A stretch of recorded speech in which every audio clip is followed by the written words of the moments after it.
Hello. Your 2-1 is so close together, they're the same sound. So I didn't There say was 2-1. no gap I there. said 2-1. No, you said Twan. Twan. Well, that's how it got recorded. Anyway, hi. It's Rain. 47. We're all here. We're all present. We're all alive. And almost none of the characters wear hats. Listen, if I wore a hat, people wouldn't be able to look upon my visage. Does a helmet count? Yes, helmet does count as a hat. Nicola does wear a hat, technically. Okay, that's a lie. Sometimes I wear a tricorn, but only when it's gray outside. I feel like there should just be a smash cut to it being gray outside all the time. Never mind, Nicola no longer wears a hat. I forgot. Yeah, but to say, I'm pretty sure you don't wear head armor anymore because not anymore. You've picked up wrestling for free base armor. I forgot. I became a JoJo's character. Of course you would. Anyway, hey, this episode is brought to you by patrons like Admit Heart, Black G, Call Me Zed, Carlos, Dragon, JDV9000, Crystallight, Legendary Boss Hunter, Rise of Kenji, Rogue Robin, Sharvor, and Varian the Crow. Thank you very much for your support, patrons, and everybody. Literally just posted the last AP like an hour ago. Mm-hmm.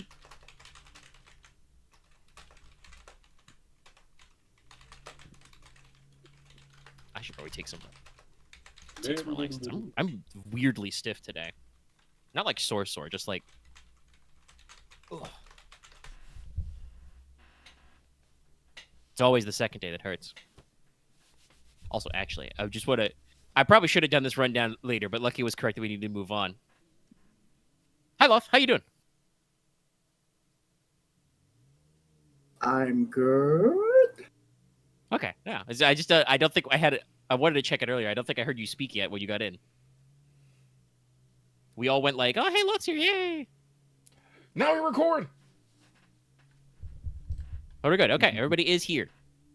I have personally perceived every member of the crew. Yes, I exist. I am here.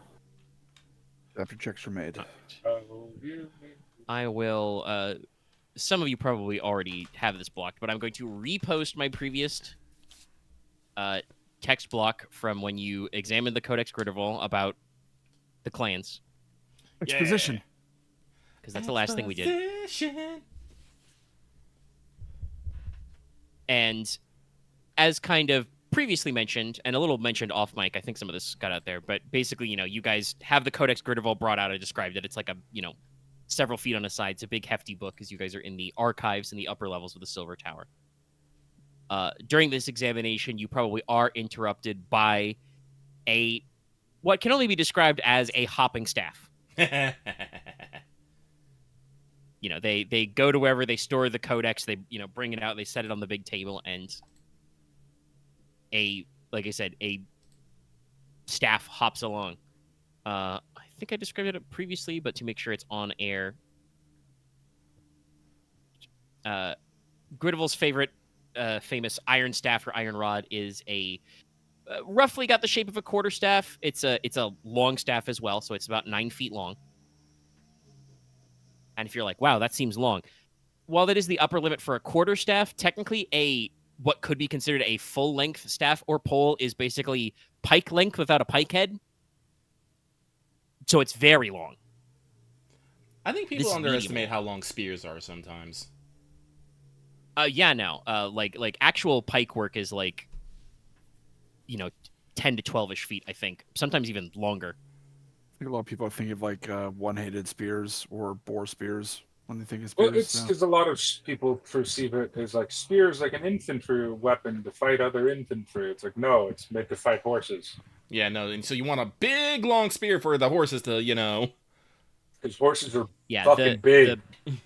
For instance, a lot of people probably think about Roman legionnaires, but the pilum you're using in that case is a javelin. You're supposed to throw. That's not a spear. It's meant for throwing at a range, maybe poking, and then when you get close up, you draw your final backup weapon of your sword. Most of the work is being done by your big fuck off shield. But yes, so Gridarvol's iron rod is about 9 feet long. It is, at least to visual appearance, literally made of iron. except for the 2 caps, which are called ferrules, the metal caps of a staff. Those are very clearly adamant. They're kind of, dark and kind of almost bluish in color. And as I said before, the rod hops. Like, it just kind of clunk, clunk, clunk, like bending itself almost like a broom or a wooden staff, even though it's clearly made of iron. It kind of, hops around. Elder Ritva kind of looks at it sideways and says, "Oh, now what are you doing out? Should be off somewhere." The rod kind of just wobbles over to her, and not hard, but kind of like taps her on the head. She kind of... Alestra is with you and comes along and kind of like takes the staff and tucks it under her arm and says, "Oh, sorry about that, Elder. I'll make sure it goes back later." So she kind of holds onto the rod for a little bit. Elder Ritva, readjusts her half-rimmed spectacles. Stares daggers at a metal stick. Oh, clearly the metal rod just wanted to be held by a pretty girl. That's it. No comment. The rod rotates smugly. It shakes back and forth sassily. But yeah, the rod is a It moves in a staff, so Z-like with plus fashion. 2 in shock. It is living metal soul. Yeah. So it has plus mastery die and 1 AP. And because it's got the reinforcement, the adamantine, it also does plus 1 killing. It is unbreakable. Oh, interesting. So it's with plus 2 shock, 1 killing. Alestra mentions there are also legends that it's tied to like whatever magic Gridarvol used to assemble the tower. So the rod also, in addition to being an awakened object with the ability to kind of move itself around with living metal soul, appears to have some uncanny ability to bypass doors and locks. So people don't know if it's just kind of like the leftover authority that Gridarvol put in it, or if it has some kind of unknown enchantment on it. But it, has the power to apparently, at least in the Silver Tower, get the doors to get out of its way, I guess is the best way to put it. Well, I guess that's why you can't put it in a closet somewhere.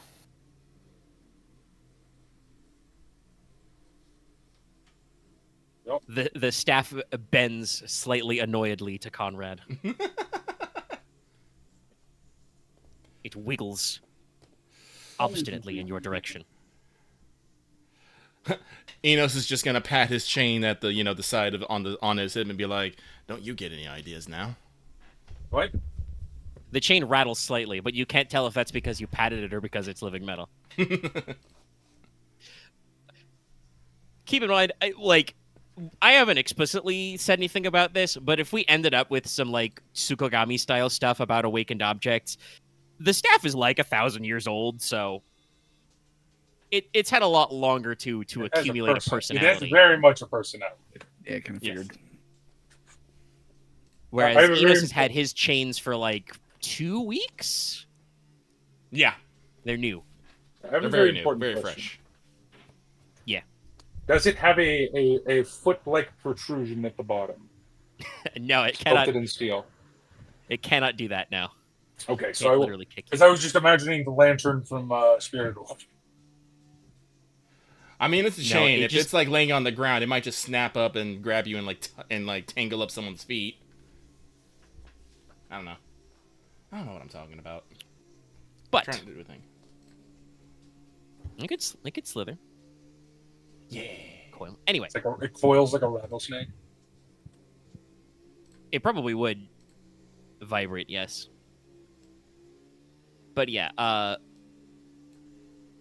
the Codex is like we said, very large. It is written, mentioned before, kind of in a mix of the Old Norlish dialect and Old Crownish, so it does have kind of that like old-timey spelling to it, but is legible. But this may actually tie into some other stuff we talked about off mic. Gridarvol was apparently a little bit of a student of languages. She has several examples, like extensive examples of runic, deep speak, and elvish writing. Oh, okay, neat. and some very small writing samples of Wing and Kithlang. Oh, I need to put my point in the language. I'll figure that out here in a second. I can't remember. I think the Mer do have a written language, but it's, again, very pictogrammic because, water. Undo Desi. I think you Yeah. mentioned it has a lot to do with like tablets and whatnot. No, Yeah. that's the lizard folk.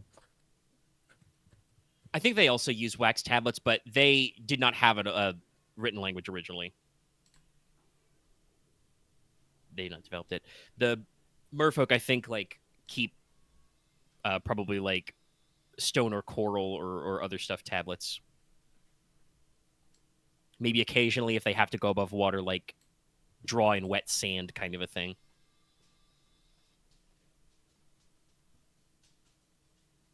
But yeah, the binding's made from leather. It's got very solid pine bookboards, detailed in silver. The pages are actually made from calfskin. They're parchment. Everyone forgive me, but I must test this.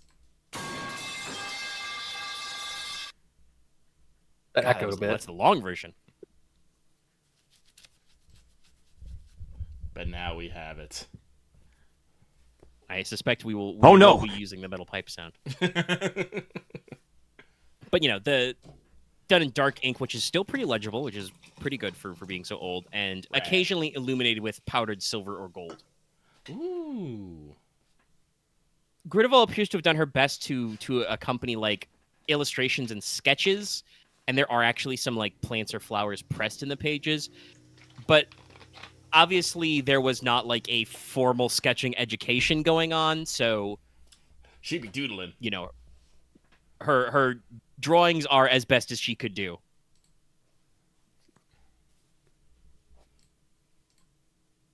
So technically, I mentioned, I think last week, that the segment about genealogy was technically first in the book, but it's longer, so you guys referenced the clan stuff first. Mm-hmm. Oh, I So found my tree. the Codex Gridarvol's notes on her, personal history and bloodline, the founding of the House of Logi, etc., goes as thus. She lists first. These are in quotation format, too, by the way. My father, Logi, son of Segovax, who was chief of the Longknife tribe. It references that it was her grandfather, Segovax, who was killed by a Kerberoy. Kerberoy. Some sort of dog. Three-headed wolf. Yeah, you guys can compare what Sandrodiga said was killed by a three-headed warg. Ah. Now referring once again to Logi, ginger hair, steely eyes, tall but thin, was granted the titles of the Steward of the North and the March of Teine. He has also been styled the Lord Magister for his grasp of new technology such as the Riddle of Steel and his profound affinity for soulcraft, which I share. His alliance with the Fire Dancers granted him the title Keeper of the Flame, and he has been sometimes known as the Torchbearer. Had two brothers, Heller, who died during the last great Fimbulwinter before the Covenant, and Karl, who died fighting the Imperium. Oh. One sister, Igerin. Sorry. Oh. What about Sorry. for Karl? And then to, she goes from kind of a little clinical writing to a more personal note. She says, my father has never seen a thing in this world and not thought how he can use it to benefit his people, the people of Teine and the wider Crownish. While not an exceptional martial talent, he studied the knife, the sword, the spear, the axe, and the bow. He studied the ways of the Iron Kindred to know their secret methods and obtain the Riddle of Steel, is said to have bargained with death herself. He has studied every known form of sorcery, every monster species, and every weapon used by our enemies, every form of military strategy. I do not know what dark fortune he wards us against, but he has sought to prepare for every eventuality, even his own demise. He left instructions for how to plan his tomb, now called Logi's Labyrinth. And then a later addendum. Logi Torchbearer died 13 Regnum, 32 AC, that's 32 after the Covenant, He and his best men, veteran fire warriors of the Imperial campaign, held the Glacius Gap for 3 days and 3 nights against the Frost Giants during the first snow of winter, waiting for reinforcements from House Ich. Survivors say he personally slew 3 Hrimthurs, including the famous warband leader Thiassi. Oh, so he died in battle. Okay. He thermopylite on this.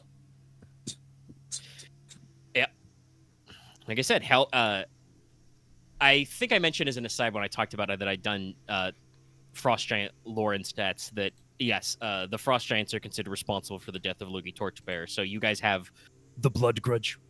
And, grudge. Egg's house leader too, I believe. Or founder. Yeah. Iceheart is also...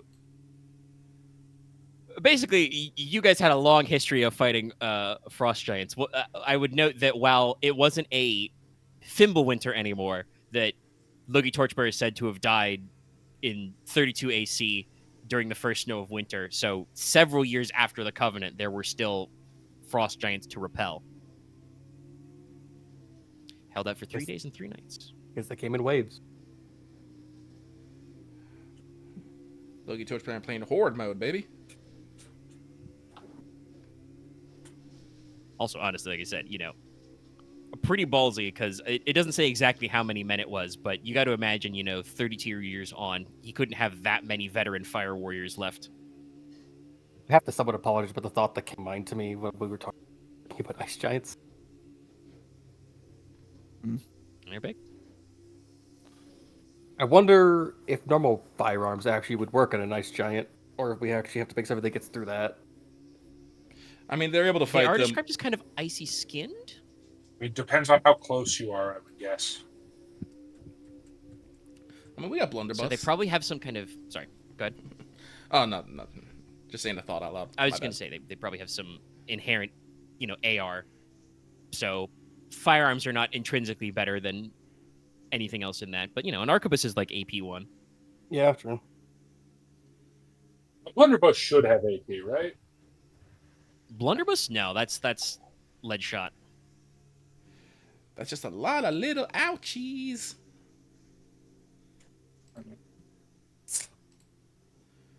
Anyway, Next, she describes my mother, Soleil Goldenhair, shamaness of the Fire Dancer tribe and their witch chief, born 7th of 7 sisters, oh Jesus, including Sandrodiga Redmane, Tamlin Whiteflame, and 4 others. Tamlin Whiteflame. A Gonna run out sage of colors fire, eventually. a priestess of the Forge sister. Sorry, what was that? I said it's gonna run out of colors eventually. Yes. Hey, there's a reason why. Oh, I mean, There's also, more you others. guys should probably assume some mortality rate stuff, but there's a reason why Gridarvol only details 2 of her mother's sisters. Yeah. I didn't want to come up with all 7 names. I just wanted to say that she was the 7th of 7. You said Tamlin Whiteflame, right? Yes, Tan Wen. Tan Wen. On the web. It's that nice Irish. Tan Wen Whiteflame. This person And is Sandrodiga deceased. Redmane. Sorry, to reset myself. Describing Soleil Goldenhair, she is a sage of fire, a priestess of the Forge Sister, with the power to walk through flames unburnt, make prophecy through the smoke, hurl flame, and other arts. Despite her spiritual powers, her people needed aid, so she sought an alliance with the newly named chief of the Long Knife tribe, Logi. Despite her slim stature, the Lady of Goldenhair has a fiery personality, blazing hair, and eyes of flame. My mother has also practiced in herbalism and healing arts and studied some chemistry. I believe she spent several years during the Imperial campaign studying with Lady Venin. Spiritual powers aside, my mother has always been the kind of person others look to for guidance in dark or uncertain times. There is a warmth to her nature which appeals to others, which I fear I lack, though I feel many of my siblings have her burning temper. Having outlived my father to become the Dowager Marchioness, she is still a fixture in Hjurstan. So that's the name of the Stoneheart Citadel. Her plans when she dies are to be burned in a pyre and her ashes to be scattered to all 4 corners of the land.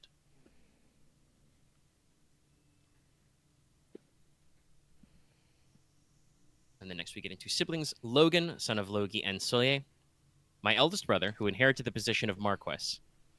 Logan has my mother's coloring, hair and eyes of flame, but is even taller and broader than father. Some call him Fireheart for his passion and leadership skills.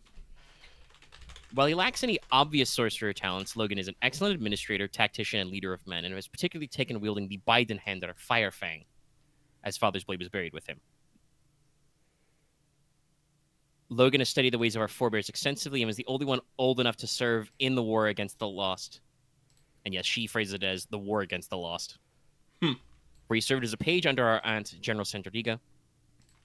I believe father planned for him to marry one of King Wind's daughters, the Princess Flamira, but neither seemed interested in a courtship. Logan has instead married a cousin of our mother, Kenna Makinach. Yeah, I'm going to spell that one for you guys. Please. Don't you worry.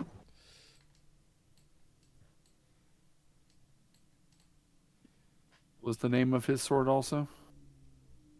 That was the Firefang, the Feuerkraut. Firefang. Yes.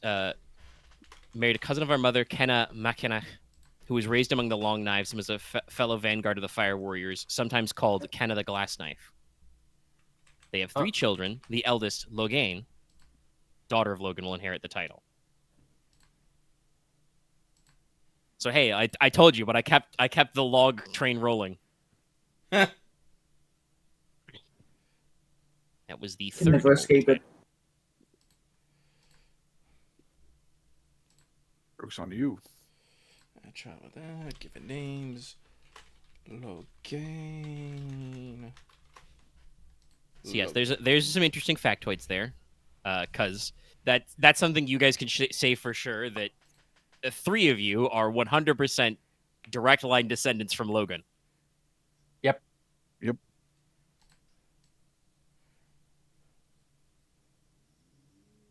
So next, she writes about herself. Wonder how deep, Gridarvol, daughter of God. I wonder how deep like Conrad's like icon goes actually. Probably goes all the way back. I mean, it should be the main line. So that's something you're gonna have to go to Crag if you want to dig up your genealogy of Iceheart. Fair. I have it in my Gridarvol. notes to ask, so. I believe I recall it was one of your plans. Gridarvol, daughter of Logi and Solier. Sometimes I am addressed as Gridarvol the Builder, Gridarvol Ironstaff, or Gridarvol Silvertongue. Others have taken to calling me Gridarvol the Wise for my expansive letters and advice to Logan and the other clan heads, but I feel as if I'm challenging fate to call myself so. So she doesn't mind being called Gridarvol the Builder or Gridarvol the Iron Rod, but it's like, I'm not going to call myself Gridarvol the Wise.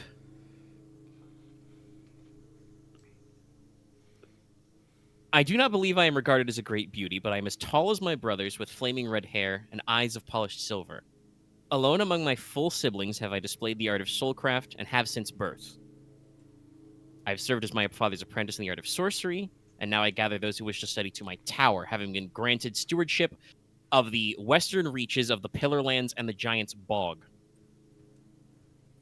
So, before this was House Gridarvol's lands, this was a swamp. Swamp. While not very hospitable, I have worked very closely with the Torch Bringers to cleanse them of monstrum and barbarians. In these pages, I have attempted to catalog the beliefs of all the clans who gathered under my father's banner, so that their wisdom will not be lost even as we reorganize the world. I believe the kingdom of men is at its strongest when our hearts are aligned for the betterment of all, but I fear that in ages to come, this may mean that some forget their ways and means, and wisdom of the past is lost, even when it could help shape wisdom of the future. I have traveled to every corner of Norlon and many lands besides with my father and his duties, and it is reported from the capital that any day now I shall be named Lady Magister. While too young to fight in the war, I accompanied my father and mother on several campaigns in the south and spent time studying the arts and sciences in the rearguard with the likes of Veritas and Venin, and was granted the title of cupbearer to High Queen Eltanin. And at the end, one sentence. I have one heir, Nortrud, daughter of Gridarvol. But no mention of a husband or partner. No, and I also want to recall, because it was a last week fact, when describing the tribe of the Long Knives, Gridarvol described making the 2CX as like a rite of passage, and then as a courtship, you present the girl you like a knife. Yeah. She said that if a lady does not wish to be courted, she can make her own CXs, which she described as herself.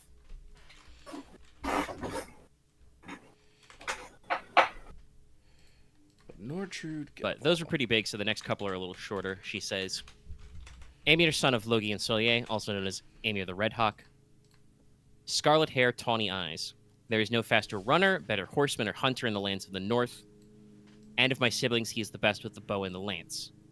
He also has an uncanny affinity for animals, the likes of which I have only seen within the kin known as the Cavalier, and perhaps the Horse Lords. He has picked up hawking and training pigeons to carry messages, and has even had some success in training ravens to do the same. Father received a herd of horses and donkeys among his rewards for his service to the High King, and Amir has taken to crossbreeding several varieties to produce stout trail horses for our mountain paths and sturdy pack mules. For his efforts, Amir has been granted stewardship of the lands around the Corbwood, and married the daughter of the clan head of the Corblanders, Dindring Ravenhair. You knew that already. Yes, that is already noted. Look, he's typing furiously on his family tree right now. Boy, howdy, putting four unknowns next for golden hair. That took a minute. Yeah. Especially when at this point I don't even know how. It's important to know that they exist, but I don't know how important they'll be. Well, like I said, they're just unknown. But Yeah. because I have this, I do have a But question. yes.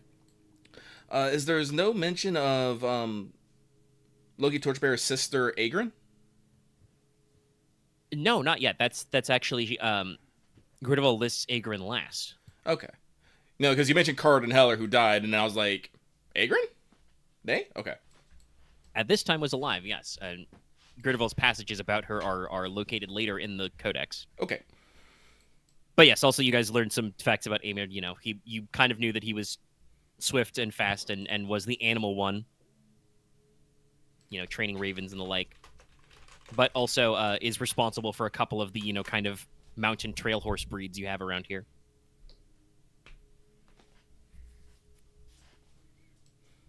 Okay. But next, the one who's probably the most mystery to you, because you know that she went somewhere else. Oriol, daughter of Logi and Solier, also known as Oriol the Golden and Oriol Daystar.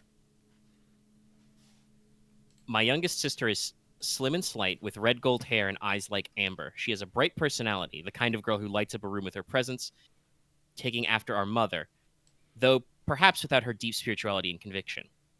That said, Oriol has the pyromancer's arts. I know none in our generation better at reading smoke and casting oracle bones, and she has been known to light candles or campfires with a word or gesture, and is even better than I at potions and poultices. Just a bairn during the war, Oriol was raised with our mother in the rear guard and is well acquainted with the scions of other great houses. Subject of her courtship has been a major competition among the young lords of the 13, and a source of contention with her brothers.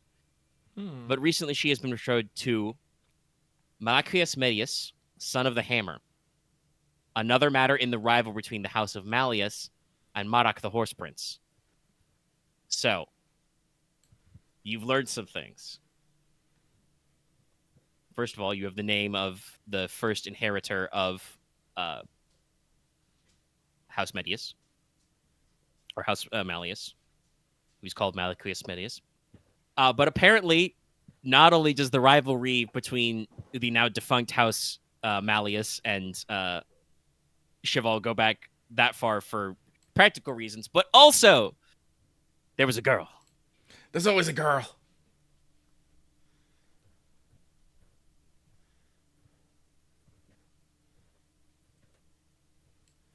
Gordon Royal, son of Malhammer. Yes.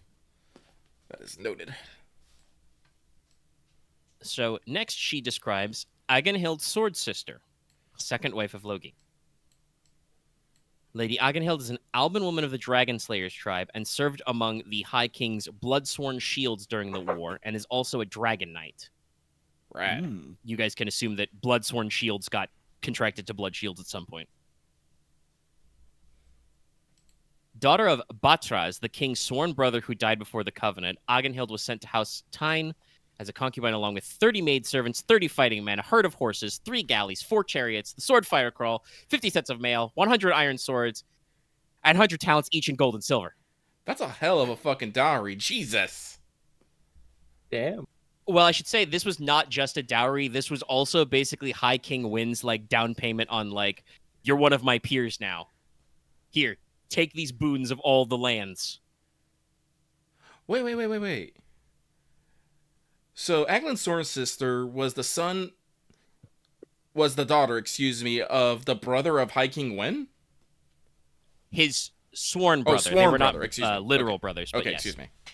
To remind people of some stuff that came up a while ago in the Wyrmwood Keep, you guys like learned about the history of dragon slayers and stuff like that. Usually when you undergo the hunt, a dragon hunt, you know, you do it with either solo or with like one or two boon companions.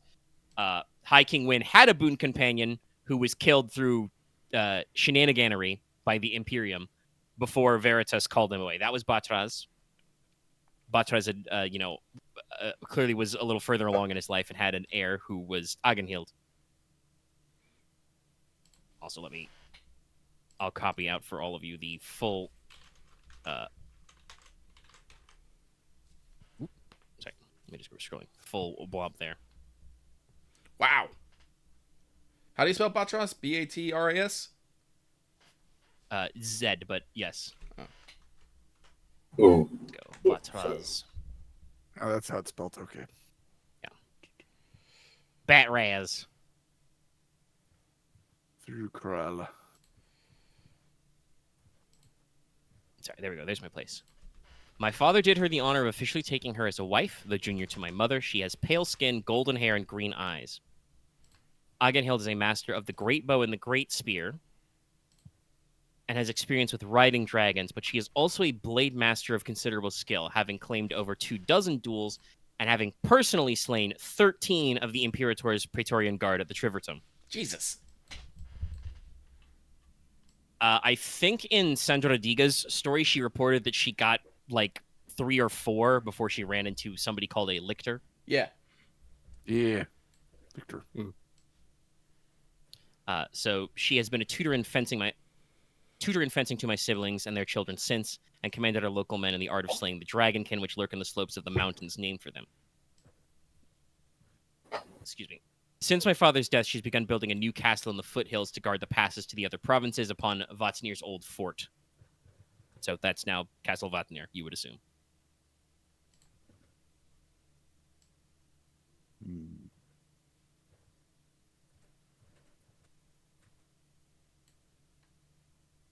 So,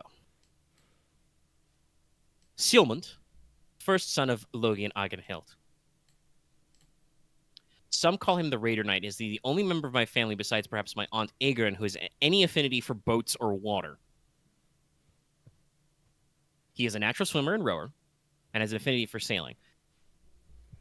Father originally planned to apprentice him to the House of Marin, but our sea routes have been dismayed by bad weather and the presence of the sea tribes who raid along our southern and western coasts, appearing from the Ivory Isles, to say nothing of the young and reckless lads from Eichlands who think they can get away with crossing the border to the south. He's tall and lithe, pale-haired with blue-green eyes, and quite skilled with the harpoon and the short blade. He has been negotiating with the Mer who live at Lorelei Rock to secure our shoreline and marshalling men to build forts and watchtowers along the coasts, where there is a risk of both pirates, with a Y, and monstrum. Gridarvol editorializes a little at the end. I have been told young ladies find him ruggedly handsome and say he has the same charm as my father's kin, but the stories I've heard about how many knife duels he has participated in makes me that perhaps his fellow young men do not agree. So a harpoon and a knife fighter. I like him. And again, out of your quite large ancestral family, House Logi, the only one besides maybe extremely exponential great aunt Aegorin who has water affinity. Paega, second son of Logi and Agenhild. Paega has the tall, thin build of his father, but the coloring of his mother, light hair, green eyes. Despite as much training in the arts of war as any of us, Paega has a more scholarly bent, having taken extensive time studying with Valent the Smith to understand the riddle of steel and other crafts of wood and stone. So some call him the Knight of Reason. he has mastered the so-called 7 liberal arts, and he and his sister have spent some time studying at the Conclave of Trone. You would assume that's the prototype of the Church of 7. While he does not have an intrinsic knack for soulcraft, he is studious and reasonable enough to have mastered some basic arts in enchanting weapons and items. Before his death, Father charged him with securing the southern and western reaches, where monstrum and handfuls of exiles and bandits dwell, and he's been setting up forts and walled towns and expanding the Hairpath. His plans to visit the southern provinces to study fortifications there have not yet panned out. Paega's reason and intellect have been indispensable to Logan, who is elected not to follow her father's plans to foster him in a foreign court, but has instead arranged a dynastic marriage to one of Velant's granddaughters named Erakura. Erakura Velant? Which, if you're curious, that one's got an etymology which goes back to copper.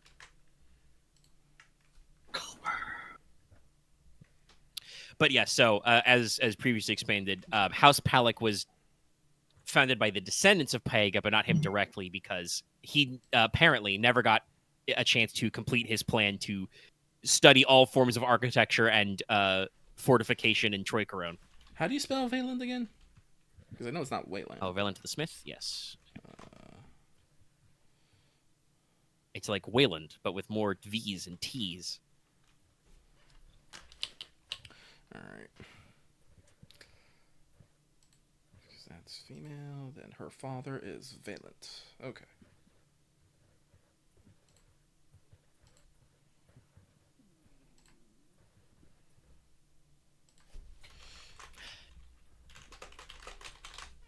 Mildgid, daughter of Logi and Agenhild, the youngest of our house.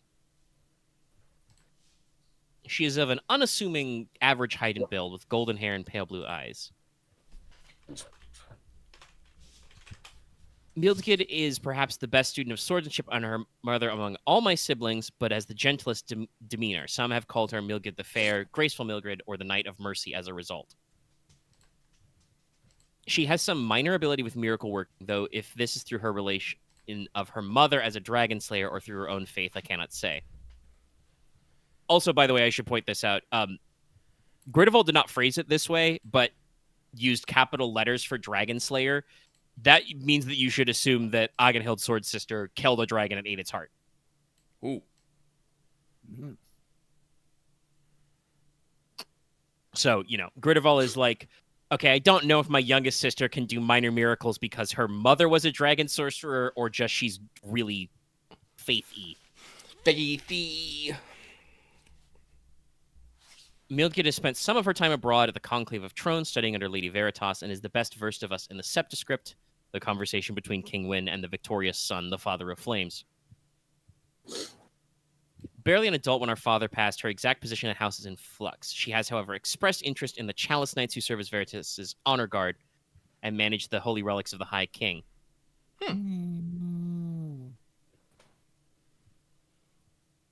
Alice again. Yep.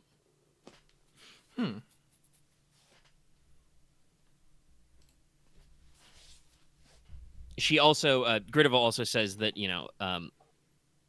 that Mildgid worked with her office. I should phrase this as like, this is a later note that Gridarvol would write later, that Mildgid worked with her White Wardens, established to aid Veritas and the king with policing monsters and sorcery in the provinces. Mm-hmm. And in the previous notes, sorry, I wrote this a little out of order. She says that she has, Mildgid has spent some time as squire to Sir Gwenalt, titled the Knight of Blessings. Hey, where have you heard that one before? That's the sword you've got. Gridarvol ends her personal notes with, perhaps if I am called to the Castle of Dragons to serve as Lady Magister, I will take her with me. And obviously, she did some of that. She worked with the White Wardens. Last note. Aegirin, daughter of Chiefs Segovax and Gyneth, my father's last surviving sibling. Ginger hair but blue eyes. Lady Aegirin, sometimes Aegirin Weathereye, is a sage of water, and some call her a sea witch, for she is a natural swimmer and unparalleled at hydromancy and predicting the weather. Hydromancy? Yeah. Water divination. Hmm. Huh. Her patience is vast, but her temper sharp. She served as seneschal for my father while he was away in the war, and is our best experience with the kindred tribes. I learned much about the runic and Mer languages from her. Despite this, she is known as a lawbearer and a justiciar, and was considered a truth finder under the laws before the unification of Teine. Famously unwed, Essek the Pike of the Twin Spears clan has recently begun courting her, so we'll see if she marries into the house. Until then, she is a fixture as one of Logan's senior advisors. And since you do know about the tribe of Twin Spears, which became House Essek, yes, the members of House Essek are also descended from Aegon's line. Okay. And let me find my bullet point there.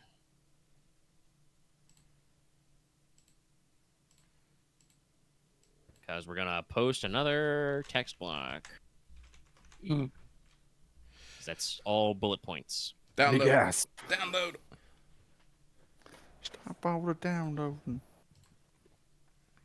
So yeah, Gridarvol's personal commentary is obviously, editorialized, but reasonably factual. I mean, I put a lot in this fucking tree here. Yeah.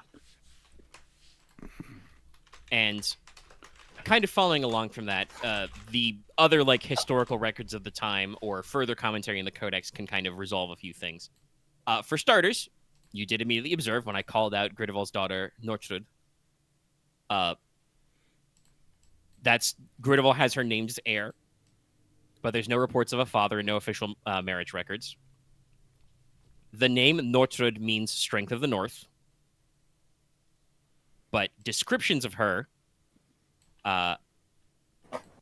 say that she had red gold hair, but icy blue eyes, ringed with gold. So she had, I forget what the exact term is, but it's a type of heterochromia where you have multiple colors in each eye.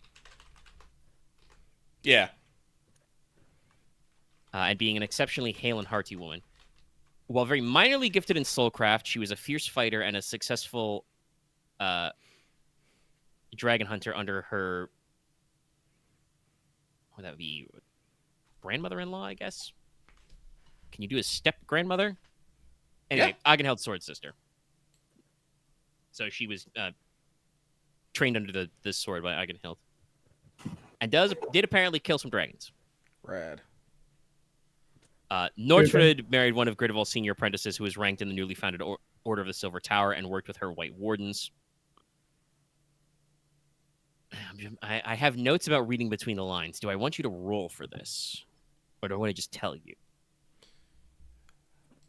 Well, I guess it is. It's like how much would it bother you if we didn't have the information, potentially? No, I think this is a thing you're interested in, and this is a conclusion I have given you. I should give you the answer to the questions you want. Mm-hmm. Which is not the thing you're thinking. Because I'd like to remind everybody, you guys researched all the heirs, the children of King Wyn at Weirwind Keep. You were familiar with all of them. And know how, because that was when you researched the first dragon sorcerers. All of them were inherently gifted with dragon sorcery. One of them was Icebreaker Norleaf, the Prince of the North Wind. He studied the Frost Drakes and built ice-based dragon sorcery. Not literally during the same period, but in the immediately after historical period, there are several poems and ballads which basically tell different versions of a tragic romance between Gridarvol and Norleaf. Norleaf was sent to Norlund by the High King to push back the remaining frost giants and drakes, and allegedly personally attempted to avenge Logi Torchbearer by traveling to the Ice Lands, where the ice giants come from, and never returned. He never came back. Boy, don't that suck. Oh yeah, that was the person that didn't return. Yes. But he never came back? And you also know from Gridarvol's notes that originally it seems like there was plans to marry Logan, son of Logi, to another princess, Flimir Flameheart, but that didn't work out. So maybe we were trying to set up a match between Gridarvol and Norleaf? that also didn't work out because he died. I'm still putting it in there. I'm still putting it as Norleaf. You can't convince me otherwise. I will You can phrase it believe as- in the as tragic background, romance. that's fine. Yeah. But yes, so Would explain a thing or two also. yeah. Also, hey, when I described Nortrud, I said that she had other unusual capacities for, fighting dragons and being super healthy, but was not good at soulcraft. Yeah, no, I got that. So yeah, this was already kind of the direction your theories were going. That's why I said I'm like, no, I should tell you this is the facts that you got. So, this probably means that the main line of House Gridarvol is an unacknowledged fork of also the royal house of Troy Corone. Which one do you want to spell, Nortrud or Norleaf? Norleaf. Well, actually, give me both. I wrote. No, you already gave Nortrud, didn't you? Yeah, you did. Did I already type that down? Okay, yeah. Yeah, Yeah, I Norleaf. typed I'll that remind earlier. everybody because he's Norleaf. Ah, I was off by a vowel. Yeah, it's that kind of leaf. This, But I Nortrud, sense Norleaf. responsibility from this, and I don't like What it. would his surname been? Would have been Hot Troy at that point? His surname, yeah. Okay. Yeah. I still 'Cause I don't think I they would have spelled it started Norlife. the No leaf. Hey, man. No leaf, no life. All right. But no, I Yeah, don't think Also, they would have fun started fact: both spellings that way can be pronounced the same way because fuck English. Not playing Skate yeah, Germanic languages. All right. But yeah, no. I think Hot Roy would probably be the best fit because I mentioned before, King Win lived to be 200, so we probably didn't figure out the whole changing the surnames thing for a century or so. I don't know why. I don't know why this was the first thing. God damn it! This is the first thing that popped into my head is just to go up to fucking Alias and just go, "Hey, you're my cousin, Please do not. Let's go bowling. Cousin, cousin." let's go bowling. Yeah. Actually, do we have bowling yet? Yes. Lawn bowling? Yeah, you should have lawn Um, bowling. There's a couple of different lawn games you can play. I think I talked about you can also do Pall Mall, which is the prototype of croquet. Yeah, no, I'm about to say, it's like I was pretty Ball and sure hammer. we have some sort of lawn bowling and some sort of prototype croquet as party games or something, but I just couldn't remember them off the top of my head. I mean, with think the, it has been mentioned before that you have lawn bowling. Yeah. I mean, with the amount of You time we see have to my- spend inside in the snow, we might actually have indoor bowling. True You see, enough. my friends, I have discovered a way to show people what score they got whenever they bowl. I call it the video. And it'll make no sense.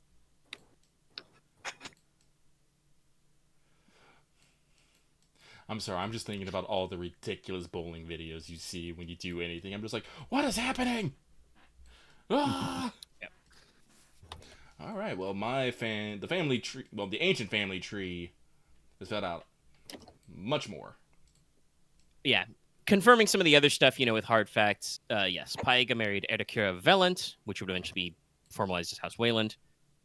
He took stewardship of the southern and western lands, establishing Dristain and driving out, bandits and monsters from the area. A couple generations later, his descendants would actually finish his plan to catalog, architecture, engineering, and fortification techniques across all of Troy Corone and would become the House Palak. Now, officially, according to the records, Sealmund and Milgid have no heirs. Sealmund was a knight and a commander, and there may have been a few heroic sagas or ballads developed around him, which are sadly fragmentary now.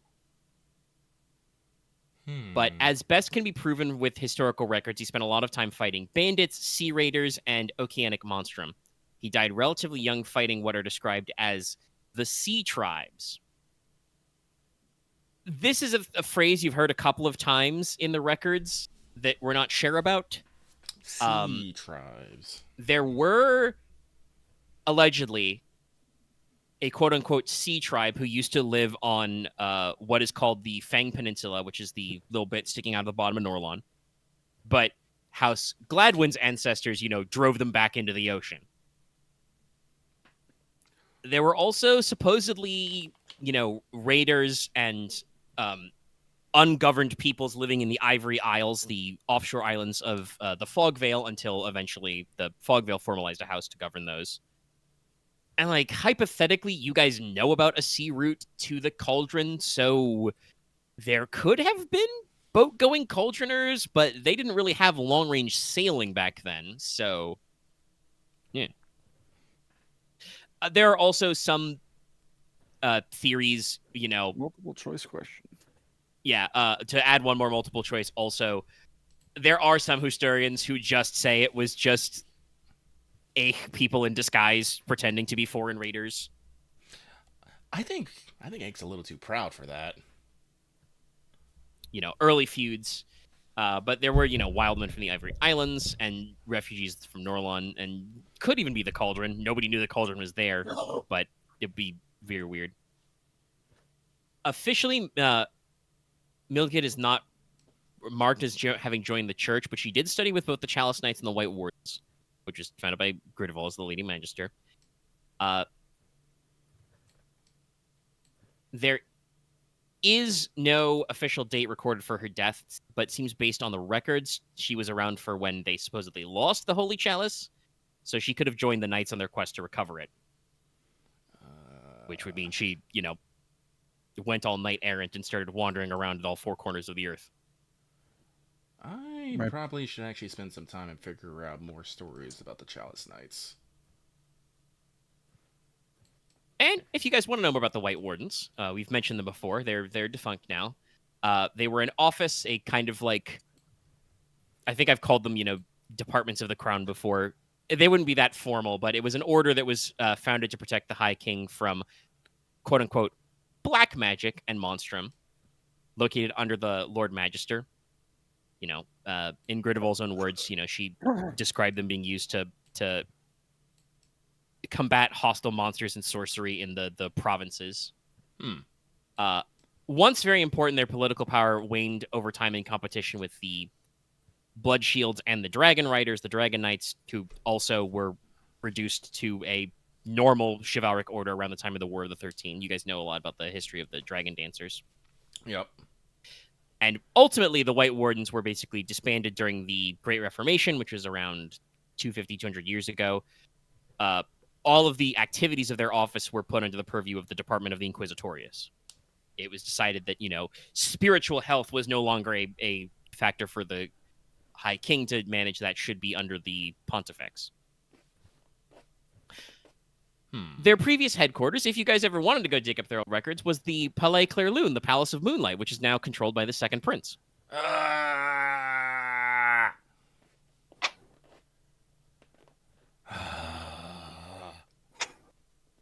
Sounds like fun. I spaced from what again? The old headquarters for the White Wardens was Palais Clairlune, which is the Palace of Moonlight, which is the holding that is granted to the Second Prince. Oh boy. Okay. All right. Well, wait. Actually, where is the Palace of Moonlight? Actually, I believe it's. You've previously had it described. I probably need to do some more maps for Crown, but it's. Sorry, remember my map. It would be west of Lampclair, but not all the way to Freddy territory.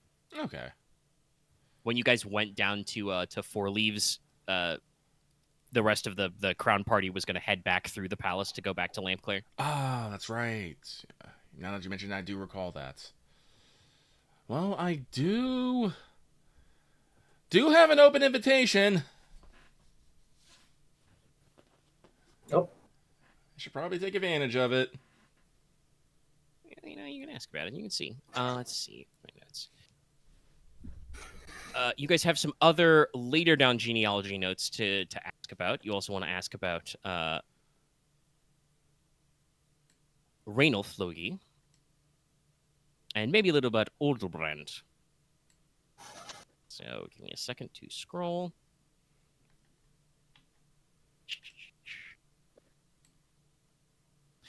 Nah, this is one of those things of I could make you guys roll lore to know this or figure this stuff out, but I feel like this is kind of one of those, like, not quite process elimination, but you know what I mean? Like, eventually you'll find the right records. Like, you'll just keep picking up books and scrolls in the library until you find the correct info. Yeah. Kind of like some games suggest, though, don't roll if there's like no hindrance to failing. Yeah, That's no, true. you guys will just, it would just mean you don't get the info that I wrote down, so. You're in kind of your house's like biggest archive, so the locals would want you to find this information. Foreign libraries that you can't spend infinite time in, maybe we'll have you guys roll for more research, but for this one it doesn't make sense. What is Nicola's dad gonna kick you out because your library books are overdue? I don't think so. Maybe. Maybe. Well, guess what? The Marquess says no. Remember, How about I do Leslok is his anyway? I'm immune to doesn't the matter. library card. he just holds up the bit of paper that says, I do what I want. Hold up a reverse card. No, you get out of the library. Oh shit. So, Rainwolf Heavyblade, Rainwolf Logi, Heard that one before. also known as Rainwolf the Fair, sorry. So he, you find some records. He is from around the time of the War of the 13, so he's from around 500 years ago. Oh. He was the second son of the Marquess, so younger brother. According to records, you have some small notes of him winning some fencing tournaments, but he studied engineering at the architectural school in Dristane. He served as the Lord Commander in Stonehearth. His elder brother, Lochlin. Because, we gotta do it to him. We gotta have the log. You got the Lochs and the Ulfs. They go long, Lochlin had to take over duties because the Marquise was apparently very ill after getting a round of the Red Plague. Oh. Which was going around at that time. Which, by the way, I remind everybody, I use the Red Plague as a plot device similar to the bubonic plague. It is not a bubonic plague, though there are probably some sores involved. I have described it as being similar to a hemorrhagic fever. Ugh. Yeah. There's a lot of blood and goo involved. It's very bad. We don't like it. That's great. Gross. Luckily, it doesn't really crop up anymore. You think you've got it. Hopefully. I'm sorry. Lucky's just here looking at the pestilence part of fucking calamities. I'm just like, ugh. But yeah, so the Marquise was she was like severely weakened and bedridden, so Lochlin had to take over administrative duties, which means that in addition to Rainwolf was credited as the architect of Tharfield Manor, he was the Lord Commander, so he was called to marshal forces in the Alliance of Norlon to take forces against Haldvilter in retaliation for what is recorded as their theft of sorcery. He is reported as having fought in several battles, the Battle of Shadow Pass, the siege at Runavirki, several smaller clashes, but he perished in a battle known as the Battle of Stone Fools, which took place on a place that is now called the Field of Scorn. You can tell how people felt about this battle. But not a lot is reported about the battle in detail, other than that it was very fierce, very bad on both sides. It was fought on the open plains outside of Torknok. Torknok being the Castle of Runes, the capital of House Vilter. Mm-hmm. And Vilter's remaining men-at-arms fought to the last against the Northern Alliance, despite the fact that Baron Vilter was supposed to already be dead. So the fighting was so fierce that it claimed the lives of several Norlon commanders, at least one Prince of the Iron Demons, and the battle ended when volcanoes on the northern edge of the Fogveil erupted in the Night of Fire. Iron Demon said we had enough.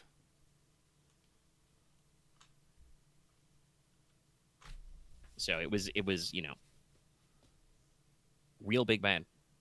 Well, I typed it out, but I'll ask you here since we have a poem. Was his mother Loghain? Are we further No, down? you're talking about 500 years of difference. Wait. Okay. She probably had a similar Log or Ulf name. Yeah, But no, this is several generations later. okay. I am not good at the years and the time.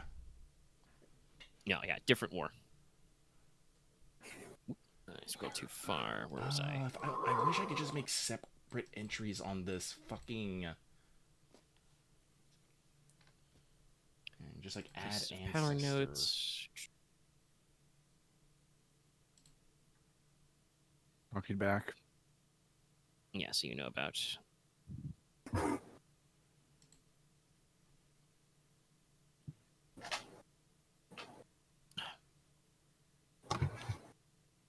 Yeah, so you know about that's the stuff on the Renoff there. Real quick notes. You also said I did have to go back and write these in, but you did say you also wanted to know about Olderbrand Logi. He's from the period, the Marquess from around the Great Reformation period, which is around 250 years ago. In terms of his actual history and achievements, Olderbrand is not particularly notable, but he has kind of become kind of a stock character in historical tales relating to the tragedy of Princess Bianca that we talked about before. Mhm. So in these stories, which are still popular to this day, your ancestor Olderbrand is kind of portrayed as usually the intelligent, sensitive, artistic type. He's usually recorded historically as a painter, sculptor, and a patron of the more artistic guilds. And he's part of kind of the big triangle for the princess's affections. There is the passionate, aggressive, but often violent Bravilio Espada. I knew it was going to be a And Spada. the wealthy, Yeah, knew chivalrous, it, and knew it. gentlemanly Florbert Cheval. Ooh, a Cheval. But according to familial records, Olderbrand married later in life than normal, had only one heir, Hrodolf, who was the father of Agilulf Logi, the White Wolf. So you should be able to start drawing a straight line that Olderbrand Logi's only like 5 or 6 generations before you. I think Agilulf is your great-grandfather. Yeah. Yeah, so then your great-great-grandfather was Hrodulf, and then Olderbrand was your great-great-great-grandfather. Olderbrand's wife was the only daughter of a wealthy merchant family from the Norport.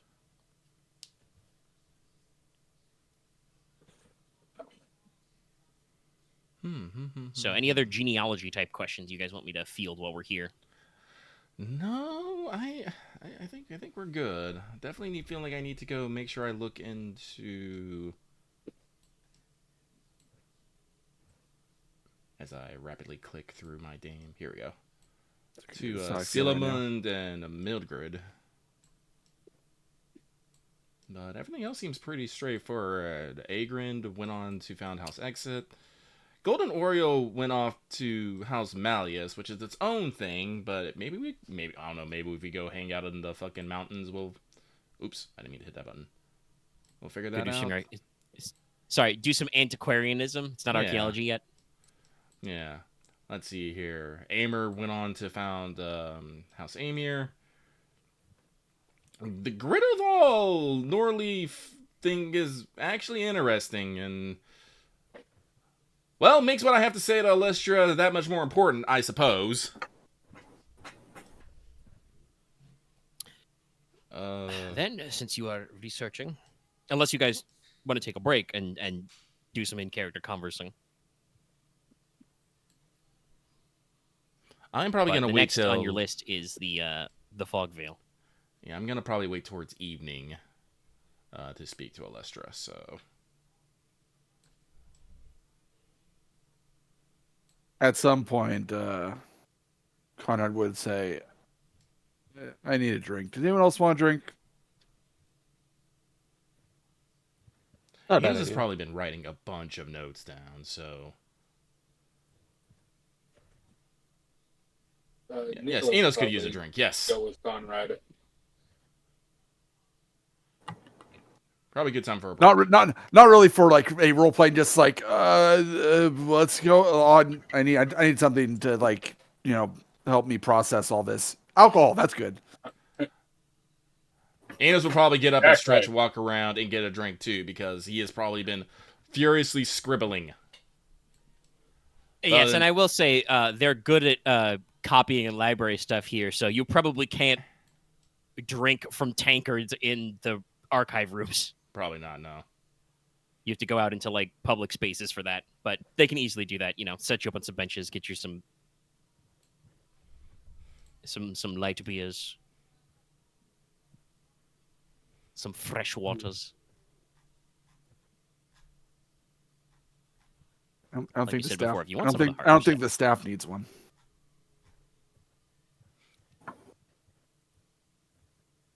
I'm sorry. I'm just imagining you just put the tankard in front of the staff. It just knocks it over and rolls around on it. The liquid I just somehow pictured- mysteriously vanishes, and you're just like, what? The picture pouring like water on the pole, and then the pole just like absorbs it like a sponge.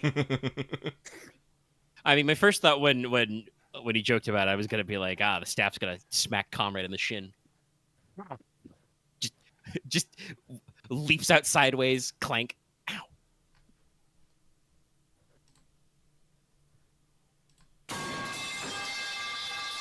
There it is. Who dropped the fucking pipe down the hall? You just hear I the mean, I pipe, mentioned like, before, those it's an iron staff with adamantine tips. It does probably kind of sound like that when you're hitting things. The stick of bonk. All right, but Fogveil. Yeah. All right, so this is the tactical info. This is your records of the Fogveil. You go. Some are sampled from Gridarvol. She has personal studies, or she retells things told to her by her father, and then you have official records from there, which basically run all the way up to the War of the 13, which once again is around 500 years ago. So, and that's when your people officially stopped keeping records about what's going on in the Fogveil. Officially. That's when we finally just went, fuck One it, big man. stamp. It's cursed. Yeah, well, we'll get there. So, founding. The Fogveil is a barony. It lies in a series of mountain valleys in Norwell, which is the far western and northern end of the Dragon Spike Mountains, surrounding glacial valleys and fjords, and eventually the Ivory Islands, which are kind of to the west and north as well. The Fogveil has always been described as cool and wet.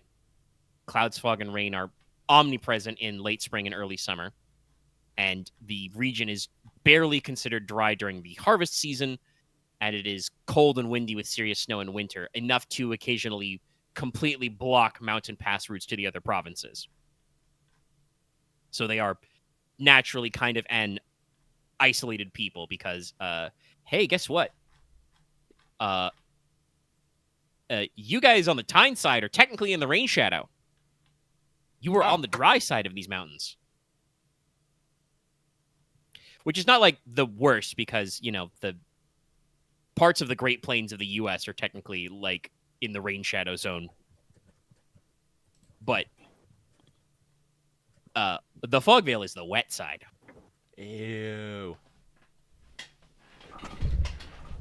Listen, like I said, there's a reason they call it the Fogveil. That also means for future weather plans, when you go to the Fogveil, guess what? Do we really have to go It's in gonna be wet? spring? The fog and rainy part, yeah. Well, if we want to get rid of the potential, the super zombie flamey pirates, probably yeah. It better not be muggy. Oh no, it won't be. That at least you can say it will not be hot. Even in summer, the Fogveil is not hot. It is, a lot of it is higher altitude, and the moisture makes it cool. It's gonna be moist and Yeah, muddy. but it's permanently rainy. It's gonna be gray. In spring anyway. It won't be warm. Their But the clothes founder? you're just gonna be semi-wet constantly. Yeah, time to invest in some waterproofs. I got a good sea cloak. Yeah, I'm about to say, I think most of you have sea coats or sea cloaks, though, because you've been on a couple of long boat journeys lately. Yeah. So their founder was Vilter Irontusk, the first Rune Lord, master of the Boar Spear. He was the king's executioner originally, the royal executioner, the executioner.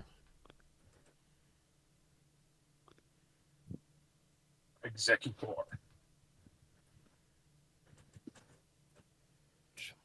Yes, along with Mal Hammerhand, he was responsible for the kind of like formalization of the early body of the common laws of Troycorone, which eventually over the years were formalized into what you guys know as the King's Law. Okay. So he's one of your early legal experts. He was also a sorcerer. He was said to have earned the power of Stoneheart sorcery by allying with the Mountain Kin and matching them in 3 tests: wits, strength, courage. How did he match a Mountain Kin in strength? I know, right? It's interesting. Are there actually records probably of by being cleverer. I don't have the full record because it wouldn't be as repeated, but the versions you guys have is probably something like, they challenged him to like pull a stone or something, one of those classic tricks. So he did some mechanical engineering. Did the caber toss? He brings a catapult. Yeah. Or it could be as simple as like, we challenge you to a wrestle, and so he's like, okay, sweep the leg. My friend, I have made your hands touch the ground. I am the victor. And they're like, well, you're not wrong. But yeah, so he learned Stoneheart sorcery that way. I mentioned before, but the seat of the house was known as Torknock, the Hill of Runes, which was a hill fort over a river valley, which turned into a giant stone castle with a surrounding town. Its walls wrapped in sacred seals and runic spells. So you can presume there was a reason why the Norlan Alliance probably never got through. It was a really tough nut to crack. According to your records, at their largest, House Vilter had 3 cadet branches. House Nucker, House Mammut, and House Rune. House Nucker were experts in monster hunting. Mammut was the stewards of the Ivory Islands. Their sigil was the mammoth or the elephant. House Rune were keepers of runestones and runecraft, and I spelled it with 2 O's. Now, I should make sure to include my parentheticals there. Hold on. So that's their known cadet branches. Oh, okay. That's what you meant by House Rune. Okay. Yes. Like I said, spelled it with double O's. And their banners were the House Azamina, sigil of the Thistle of the Runewood. House Orn, sigil of the Headless Eagle of the Vale. House Salamandra, sigil of the Salamander of the Fire Hills. And House Tristram, sigil of the Knot of the Southern Marches.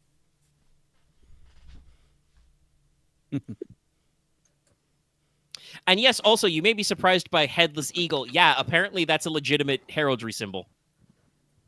That's a little wild. Pretty wild, yeah. God, seeing Azaminia is going to be wild. That is a Yu-Gi-Oh reference, but it works because Thistle is a legitimate heraldry symbol, and the name for the Yu-Gi-Oh card series, Azamina, comes from the Japanese word for thistle. So I was like, Saint Azamina. Yeah, Saint Azamina. But yeah, so again, they have a pretty normal base of banners and sigils, and like I said, while none of you would probably have been able to know this like off the top of your head without a book because it's been about 500 years since it's irrelevant. These guys used to be one of your neighbors, so all their stuff is, jotted down. Fire Hills in the north, Vale kind of in the southeast. The southern marches were kind of the southern marches for the Fogveil are the northern areas for you, so they would be like immediately on your border across the mountains, kind of a thing. And Urn and Azamina. Azamina known for the trees and stuff. In my notes, I have House Urn, sigil of the Headless Eagle. They used to be a chariot house, a house of charioteers. They had access to some of the what little flatland. I was about House to say, Wheelchair like, had. here? Yeah, no, they would be Norland? like the one space where you could do it. Yeah, I mean, you guys have some open plains as well. Yeah, I know, but generally I would not suspect, though, like, we would have, like, dedicated riders.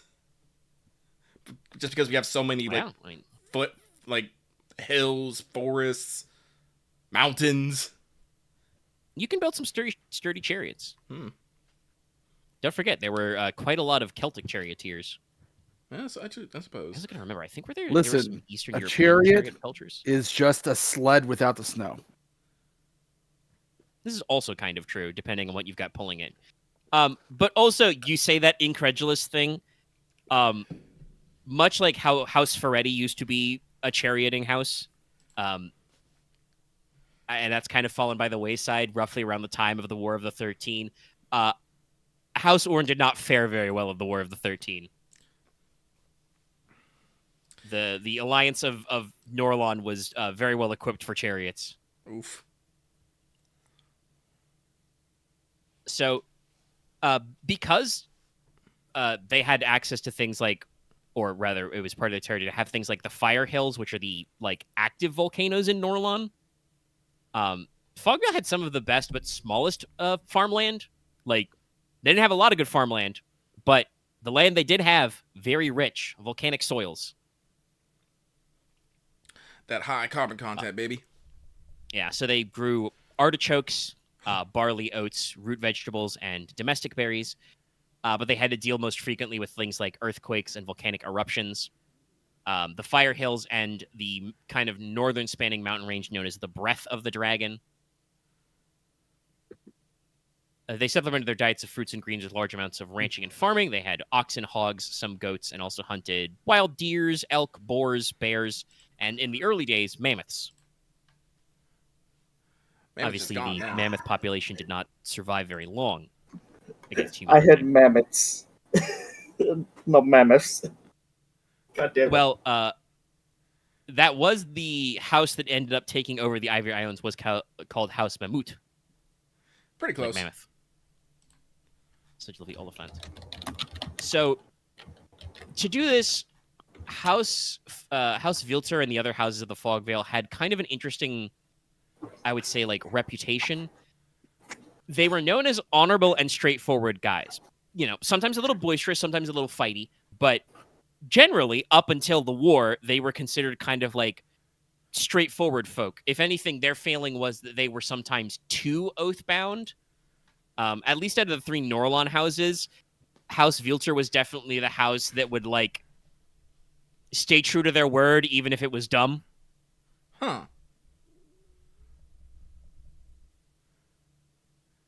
So, despite this reputation, the way that they did a lot of their hunting and fighting monsters was they used traps, camouflage, poisons. They used, long spears, javelins, and sling stones. This eventually evolved into hunting crossbows, boar spears, and hunting spears. And like everywhere in Norlon, they had access to metal and mineral resources, but obviously because of things like earthquake and volcanoes, they had limits to what they could do. Before the war, their ceramics were considered very high quality. They had very good deposits of clays.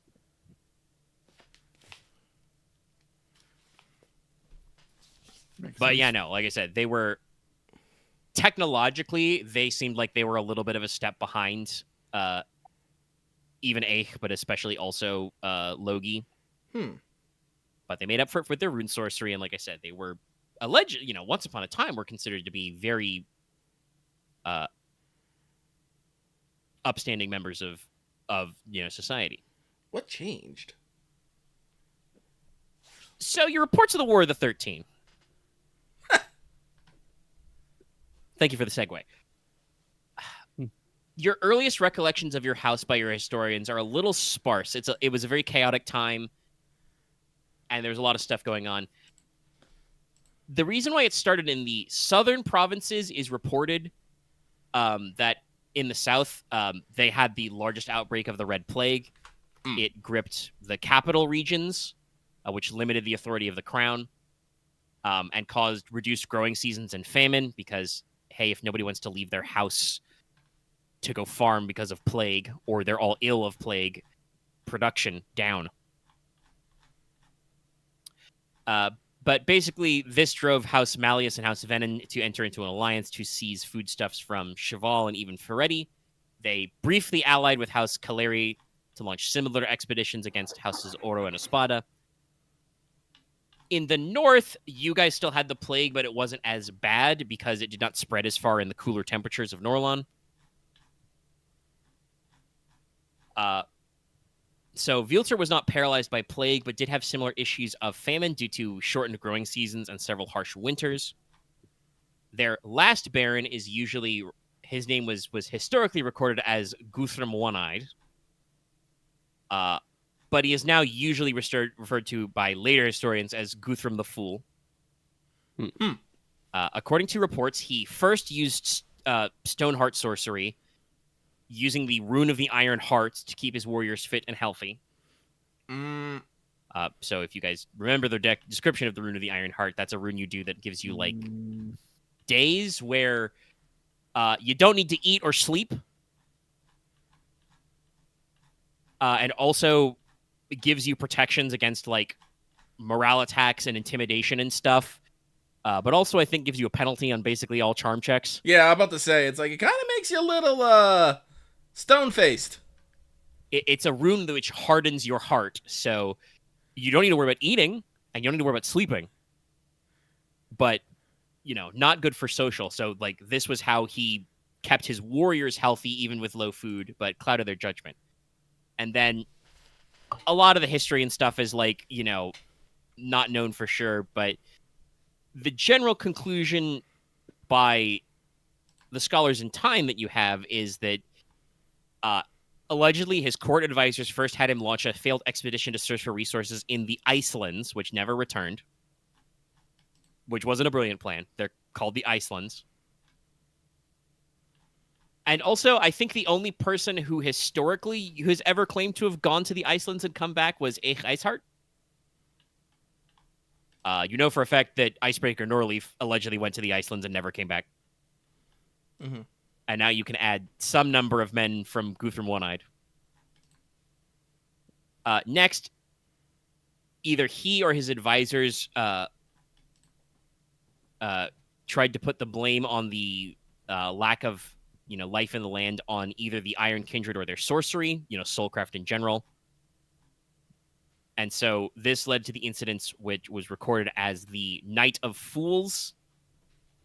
We have a lot of fools involved here. Because he sent his most loyal knights on a raid to a nearby demon hold in the mountains where they committed the crime known as the theft of sorcery. I imagine there was kidnappings involved. Yeah.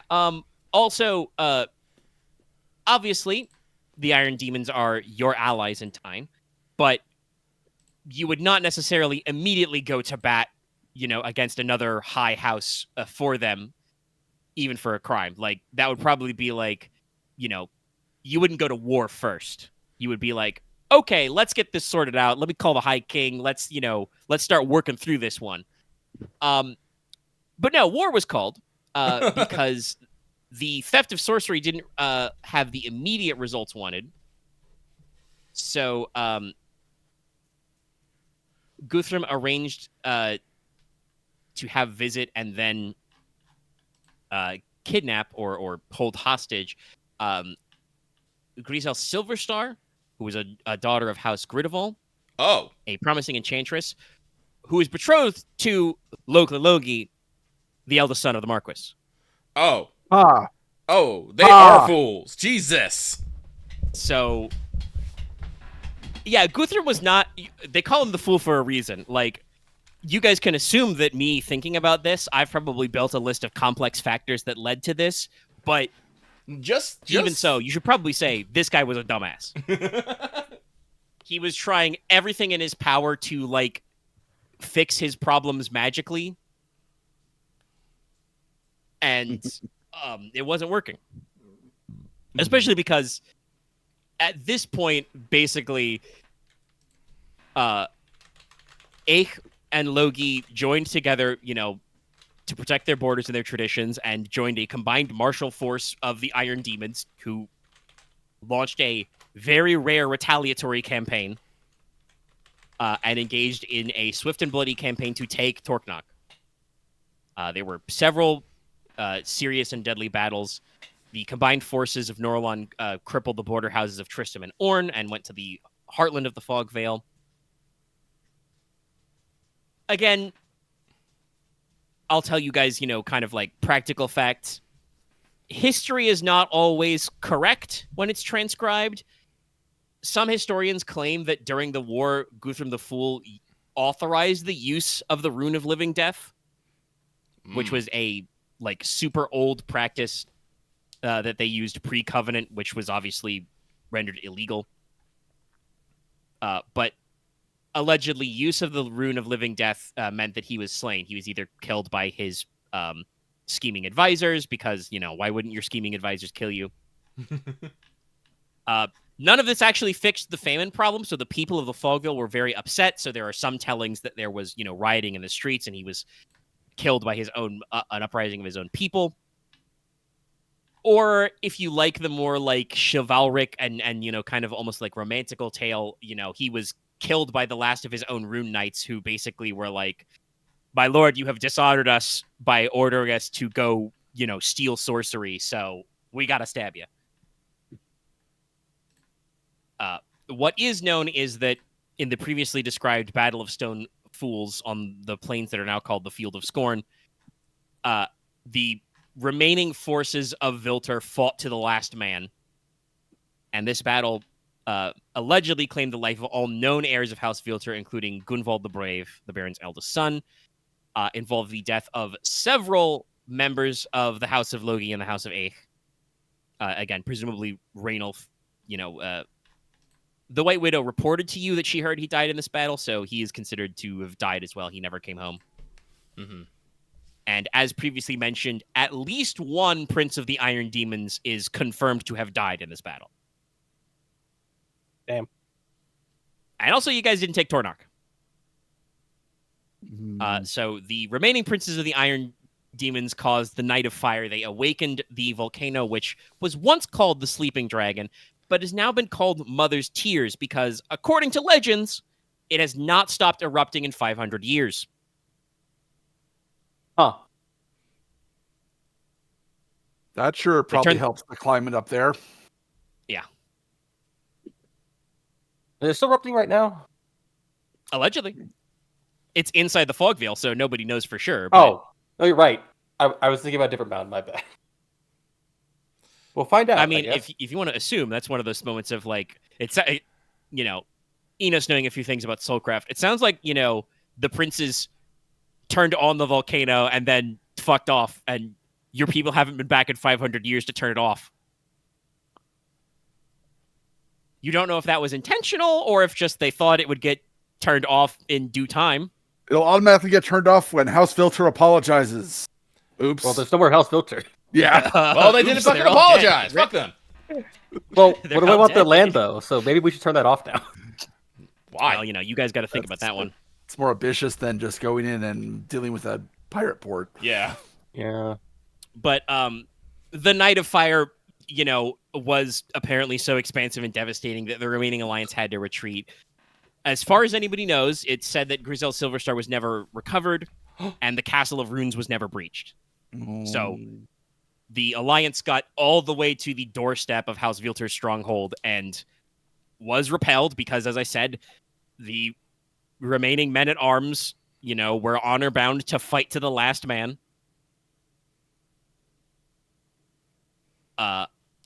And so it wasn't great.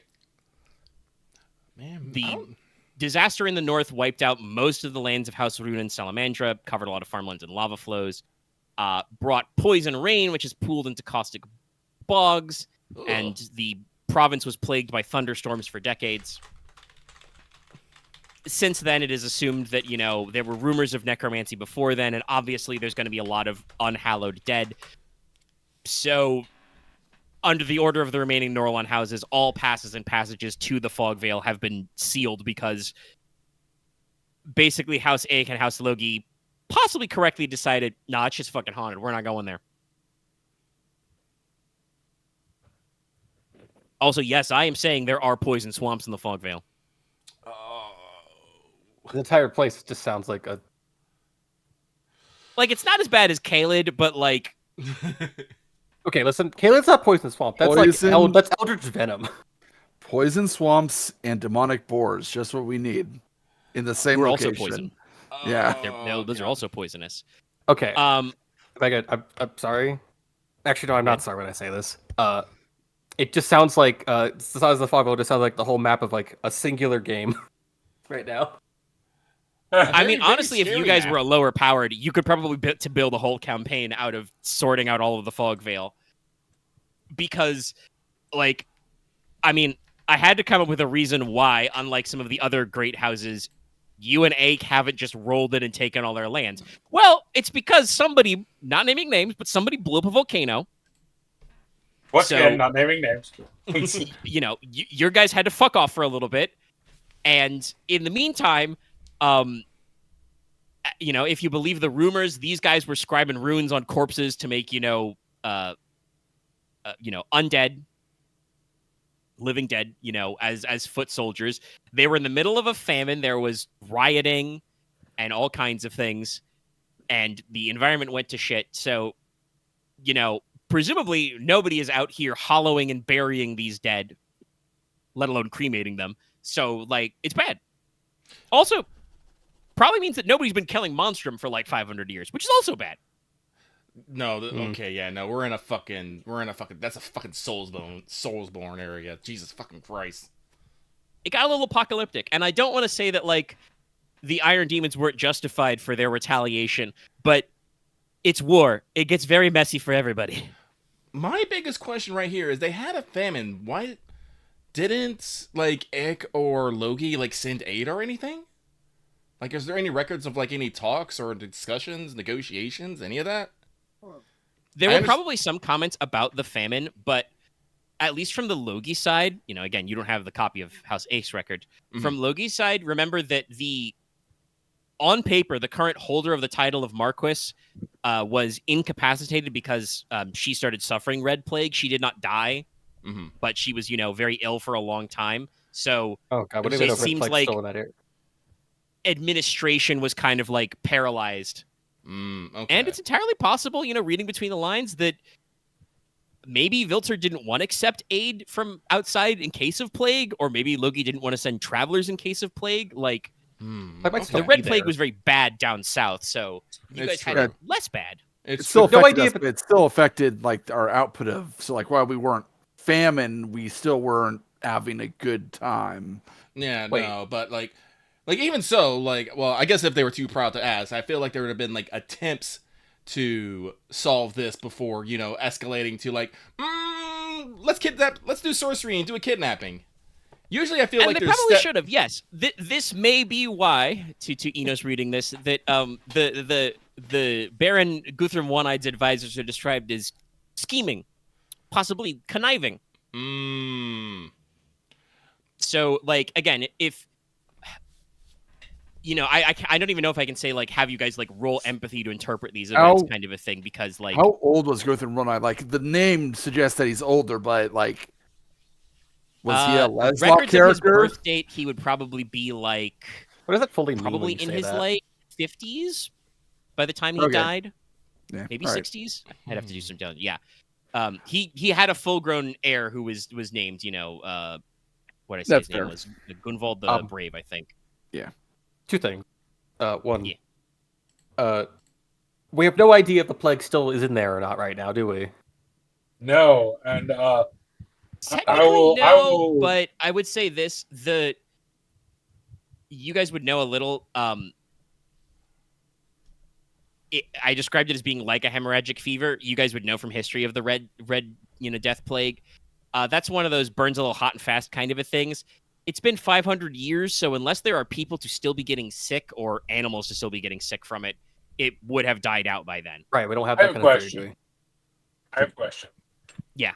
Theoretically, and I obviously I have no way to know if anyone would be able to tell this, but theoretically, if a infectious disease were to be infecting an undead that could not die from an infectious disease, would that be a viable host for the disease?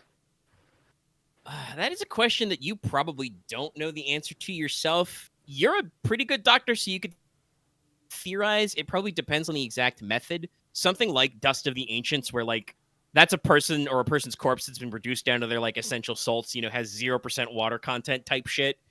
Probably not.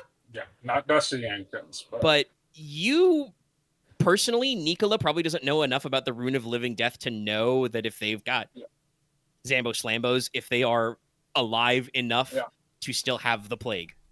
Either way, plague zombies. I think it is not worth it. Not worth risking running into a potential plague zone. Well, unfortunately, someone's gonna have running into the potential plague zone because there's fucking zombie ninja pirates on the other side somewhere. True, but this is kind of the great big question of the Fogveil, right? It's just like, also yes, panacea would cure it. That is an infectious disease. Yeah, that's why I say antidotes. We're gonna need them regardless. But this is kind of like the question of the Fogveil. You guys read all this stuff and you're like, wow, that sounds really bad. Mm-hmm. We really haven't checked in 500 years, huh? And they're like, no, we didn't want to check. It's bad. It sucks. Your entire bloodline will be cursed. I'm starting to realize why no one checked. What did you just say? I didn't want to tell you. This hurt me some more. So the second thing I was going to ask was, yeah, go ahead. Aren, what do you mean by a Leslok character? I just actually want to know what you mean by that. I meant like, did he literally like? Oh, he's only been whatever the title is for the ruler of Vale for like a year. Like for a year before the Red Death happened. Like, was he? I was wondering if he was in that sort of situation where, he didn't know better, and yes, the advisors were taking advantage of him.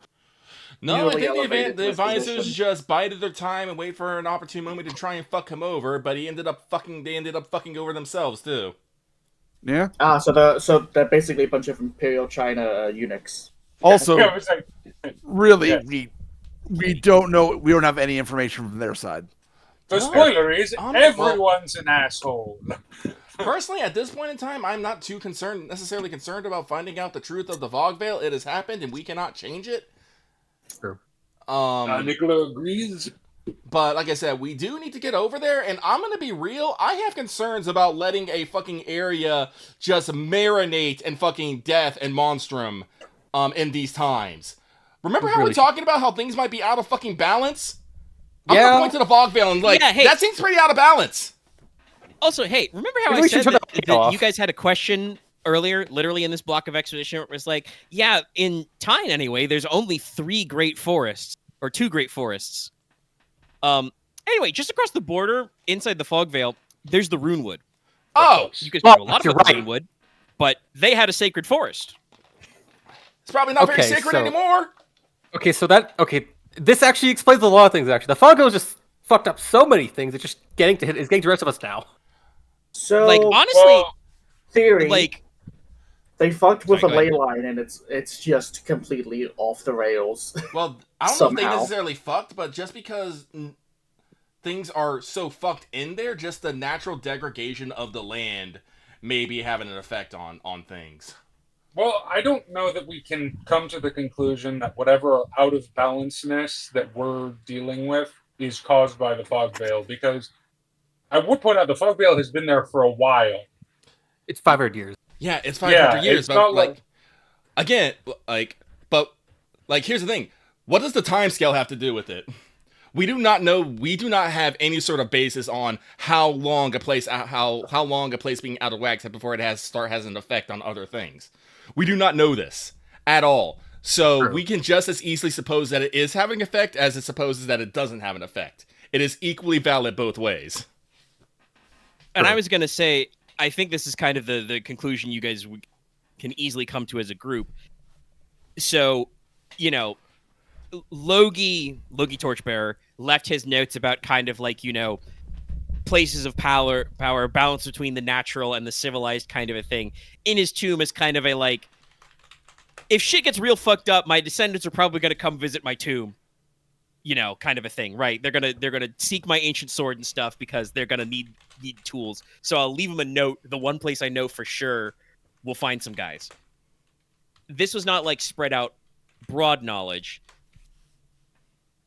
If, you know, the high houses were kind of like familiar with this theory, they may not have left the Fogveil to kind of marinate so long, but it has been marinating quite long, and you guys don't know what status it's in, and don't know if it's connected to stuff, because this is the thing about what you guys like learned about ley lines. You know, they kind of like great big lines connecting nodes.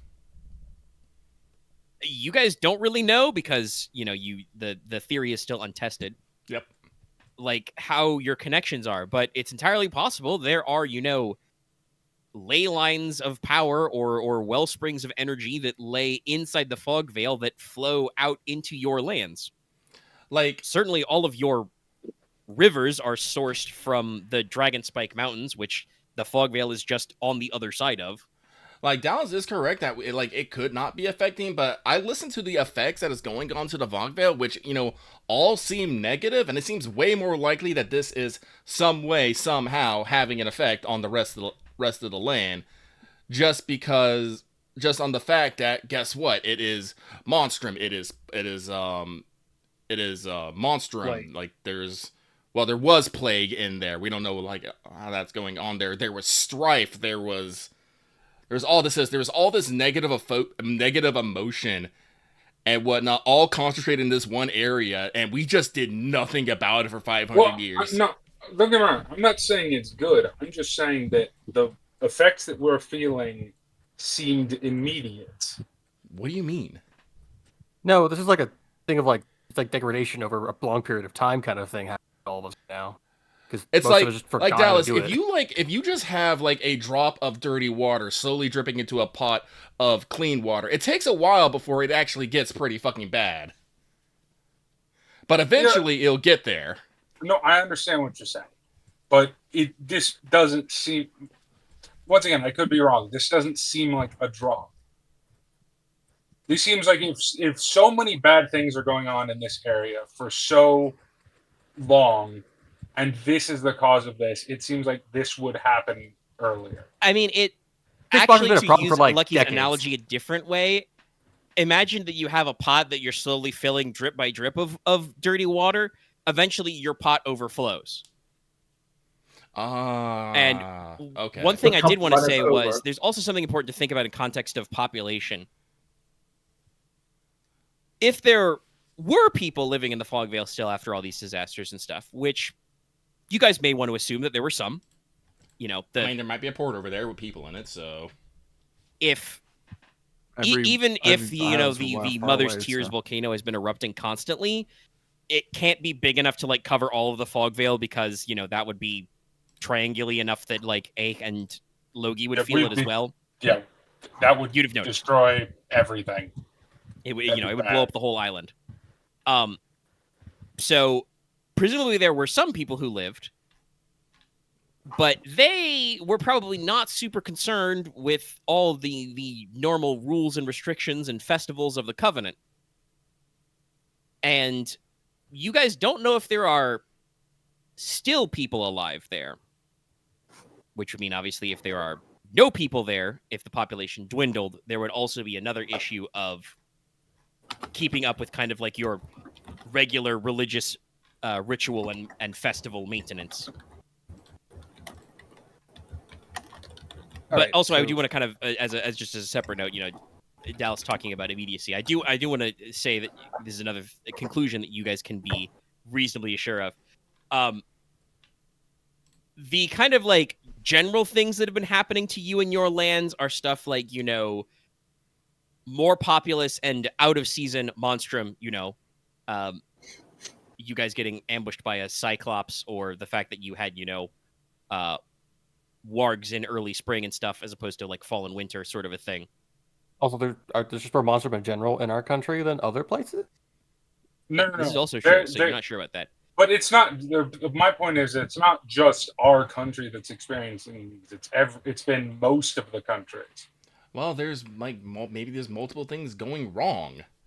Like, we're not saying that the Fogveil is the sole reason things going on here, but on, you know, our lovely continent of Norlon, it is a pretty big fucking, you know, open fucking wound. Open infected wound, I would even say. We probably should clean it a bit. I don't know. Well, Honestly. I also wanted to say the other thing I I was don't going know to if say that's is even that possible. Yeah. specific misfortune that has fallen your house, stuff like your guy getting assassinated and that time somebody attacked you with a shadow devil and other stuff like that. Some of those have been very deliberate and specific. So that's yeah. Well, yeah, no, that's those not are- a supernatural I'm malady. more- I'm There's more thinking also about- humans trying to kill I'm you. more I was thinking more- about. Okay, go. I was more thinking about honestly, a lot of the stuff that's happening in Norlon seems to be much more man-made than a lot of the other places. I'm not sure Well, about the actual drought blight. No, we have a famine. Well, we have We have a famine. We have a But- beginning of but a we famine. don't have We don't And- have a famine. We have a food shortage. Yeah, we haven't reached famine yet, but we do have concerns. And Yeah. again, we also have increased monstrum. We know that some of our sea routes are being a little Yeah. edgy, and we do have been having an increase in banditry. People are being, a little feistier for no discernible. Well, I can't say for no discernible reason. We are having a food shortage, It's the but food shortage, but it's, I'll still put Also, it out yeah. there. I I- would put the increase in banditry under, because once again, obviously we don't know any of these for facts. We're just supposing, but That's true. those could also be from incitement, similar to the pirate problem. I definitely put under the man-made thing because we The know pirate- someone put a hit on us. Like the bloody Brad, the bloody Brad Right. one. I would definitely put that one under someone incited that. That was well to time. But just the general banditry that's been going on, I would not. Because I'm gonna tell you right now, Dallas, it makes no sense for tell people, hey, just go make a ruckus out in the wood and see if the Marquess comes out to show and do it. Because normally the Marquess wouldn't do that. He would just go send dudes to roll over the bandits. Well, no. I'm not saying direct. When I say incitement, I don't mean like, hey, you guys go do the thing over there. I mean like inciting of a general sense, like people causing or trying to incite a general sense of dissatisfaction. For what? I- though? Low should level also- civil unrest, Yeah. think Hey, also it's like a not point- fair that you don't have money and food. Like people being like, yeah, maybe someone should do something about like agitators coming. Because clearly someone has it out for us. I think it's very fair to say that. I mean, yeah, there's Yeah, a but conspiracy, again, but I like, think that's To be a separate. little meta, technically, if someone was doing that sort of like inciting incident, I probably should and have not had you guys roll counter espionage or something to defend Yeah. against it. Yeah. Well, okay. That's not to say that like smaller scale stuff couldn't be occurring, but like if it was a coordinated deliberate effort to incite, there probably should have been a defense roll. But I had like, something I wanted to ask. my mindset is like, yes, there have been attacks on Logi, but they have been very specifically on, well, like the Marquess himself. They have not been necessarily funneling their attacks on our land. That's why I say like Bloody Brad was probably like that was actually probably instituted by a human hand, but the things like the flat salts, that was probably not the bandits that we did in the like before we set out. That was probably just dudes. Like there's probably still other gangs that we haven't like maybe found and whatnot. And just, like there's the Fogveil maybe guys in there. So it's like that's what I mean. Like you can't attribute all that people to people like working under some like sinister mastermind because there is no point. Unless they're trying to bleed out our resources for something else. We did a poor job of that. So Yeah. Also, one I thing could just I tell wanted you what to- Nick. Can I point out something since I haven't gotten to yet? Yeah, please go, Aaron. Okay. I was also going to point out that, like, we don't know how, like, we have this theory about the aetheric flow. We don't know how that affects people. That's Like, I do want to point out one of the calamities is just strife. True. And as described, sorry, hold on a second, Dallas. As described, the the kind of like lore in your holy books about the calamities that are not attributed to gods that are currently on thrones are very vague.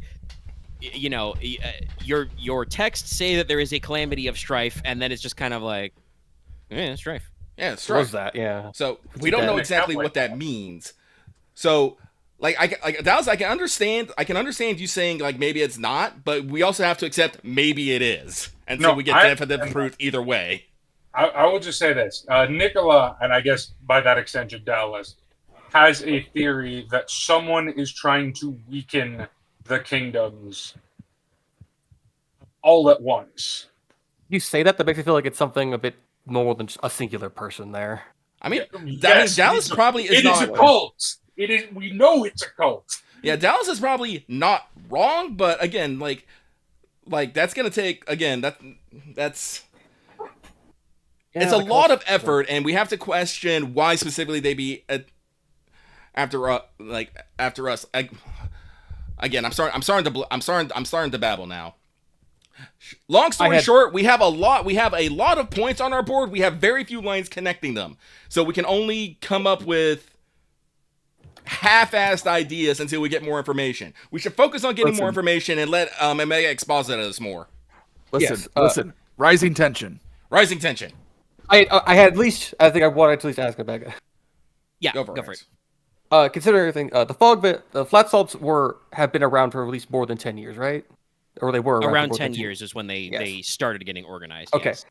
Yes. Was the monstrum that killed Logesh's parents unseasonal?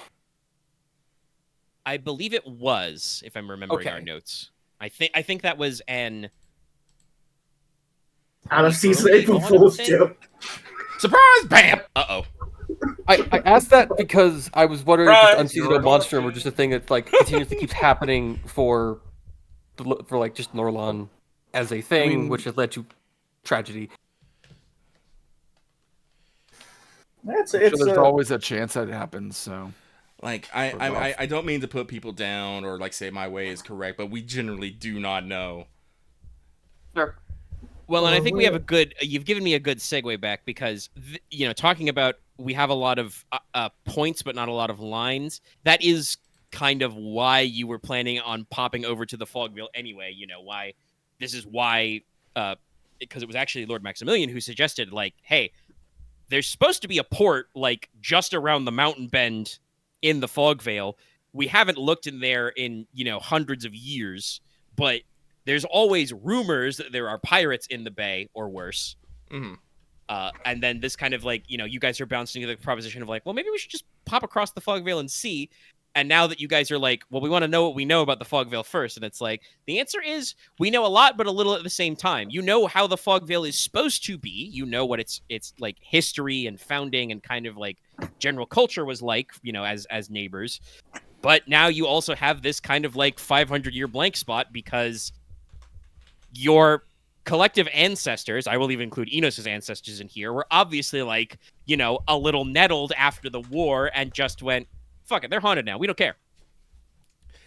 I'm not sure if we want to pop over right now. Are we prepared to go deal with, fucking Dark Souls? Well, that's why I have in my next notes describing the city of Svartus.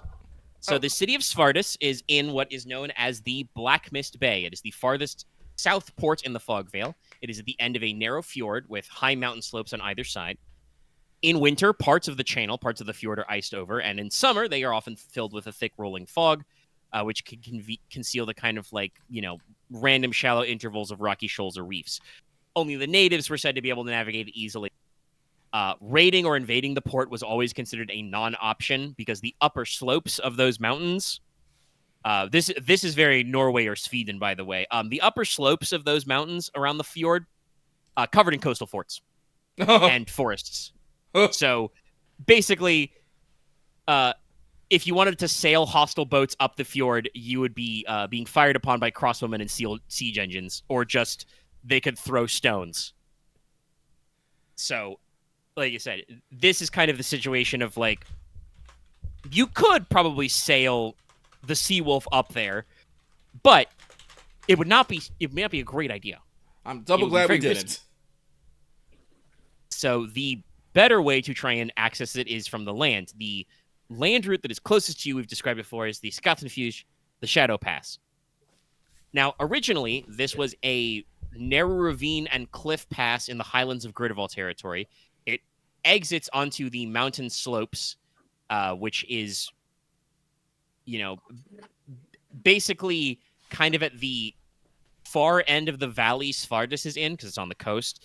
So you would be able to find whatever the old road was and either go, straight west towards Svardis, or the route was also the way that you would go further inland to the Runewood and other regions. I mentioned before, the first battle Rainulf Logi was associated with was the Battle of Shadow Pass. So this is one of the routes the military campaign went. They went up the pass and attacked the fort at the other end. By the way, there's supposed to be a small border fort at the Viltor side of the pass, but it was destroyed in the war. At the end of the war, your end of the pass was sealed by sorcery. So there is supposed to be another basically hidden door, which is similar in function to the way Logi's Labyrinth works, but different. Specifically, you will need a soul crafter to open the pass. So the path we'll take won't be as bad as going through the hole. It's going directly to the center of the fog. Yeah, you guys will take the mountain shortcut, which is also rumored to be haunted, but like I said, you've had it sealed up for centuries by magic. I'm good with haunts. I'm kind of not. Like, again, like, I feel we're gonna have to have a real discussion about, like, we are if we being want to very go in, cavalier like, we are being very cavalier with our safety. yeah. I would also want to say, Especially you. I mean, Like, you guys I'm could gonna be probably. real. This is something I probably could have you I'm guys gonna be roll any real. number of Nicola kills might on. tie you to a bed, Leslok.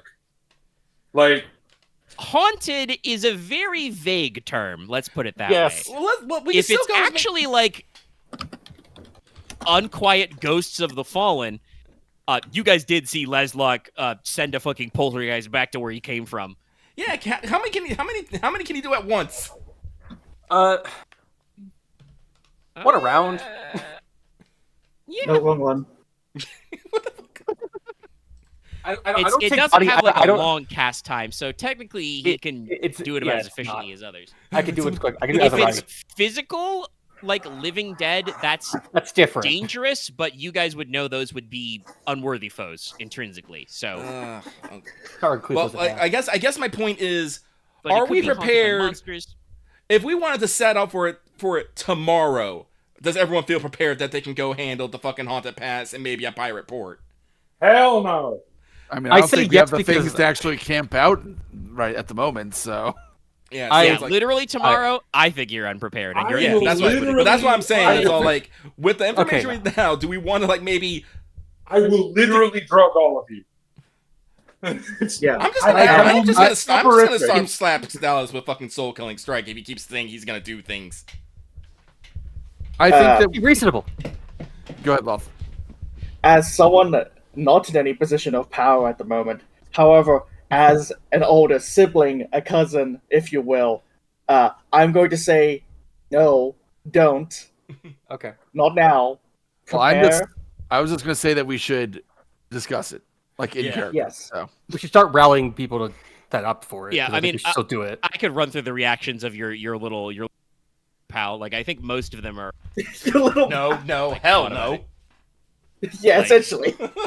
I want to at least make this point of this of as soon as I was like thought it's like no, Dad would do this. I have to do this now. Okay, cool. He is correct. I'm sorry, but I'm not gonna let the Wait, who said that? history books. I'm not gonna let the Is that the history staff? books. I'm not gonna let the history books read. And the brave Marquis Logi rode off into the Fogveil and then was never seen from again. I'm not gonna run in alone, you idiot. I'm Can you going to guarantee be your all... safety? Because do you know what's in there? No, At the but moment, I will only be part of doing it has to be done. some We can't just meat deal. avoid Then it. we need to scout it. We need to do research. That's what this is. We can't do this in a day. Yes, I know. We can't do this in a. I Well, I can't mean, tell it. hey, my by the way, own we're in the middle of research. We, Yeah, we're like, down we're doing to the Because you do research have a rough now. map of the city in your archives. What? Oh, crap. Originally, Svardis was the territory of House Tristram. It was passed to the House of Mammut as one of the major gateways to the Ivory Islands. Allegedly, it was never sacked in war, but the garrison was likely depleted by the battles in the region. The people probably fled or turned to banditry without the sea trade and the protection of the nearby forts. But there have always been, persistent rumors that, the people turned to cannibalism, necromancy to avoid starvation, or, their fighting men were put to the sword and turned into living dead to reinforce the main army. The House Gridarvol scholars probably believe it was much more likely that since they no longer had an army to protect them formally, the city was probably sacked by pirates from the Ivory Islands once the main house fell, and so they couldn't coordinate a defense. Svardis was never considered an exceptionally rich city in terms of resources. They didn't have lots of raw resources, but they did a lot of foreign trade, which would have made them a rich target to pirates and bandits.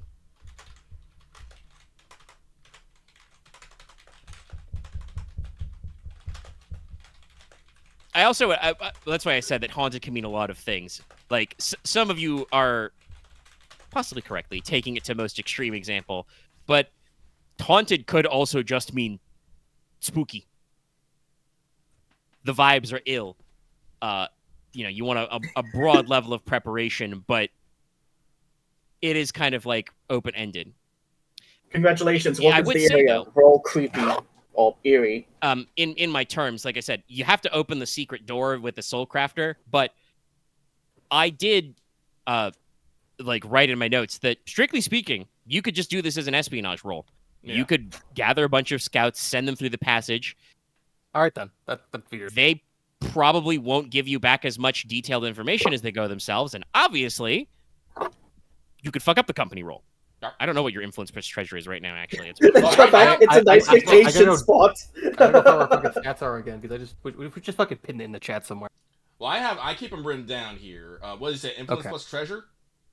Yeah, that's espionage. Guess what? We have no influence, and our treasure is 2 right now. Yeah.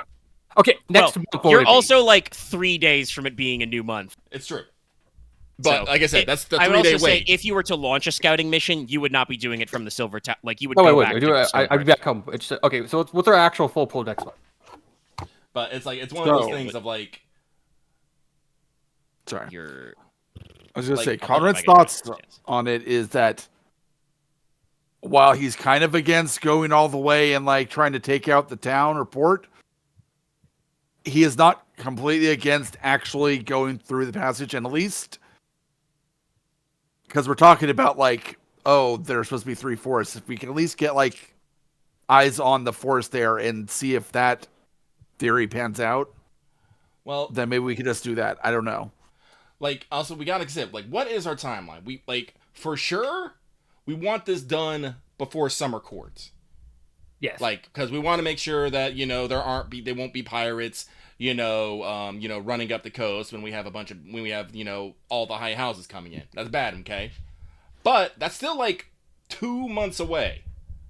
Because we'll have, spring 3 and summer 1. Yeah. Before that happens. I understand Axe wants to get in there and kick ass, but again, we do not have to put this. We do not have to make a day-to-day fucking planner on this. I will also say I am not trying to be a negative Nancy or anything.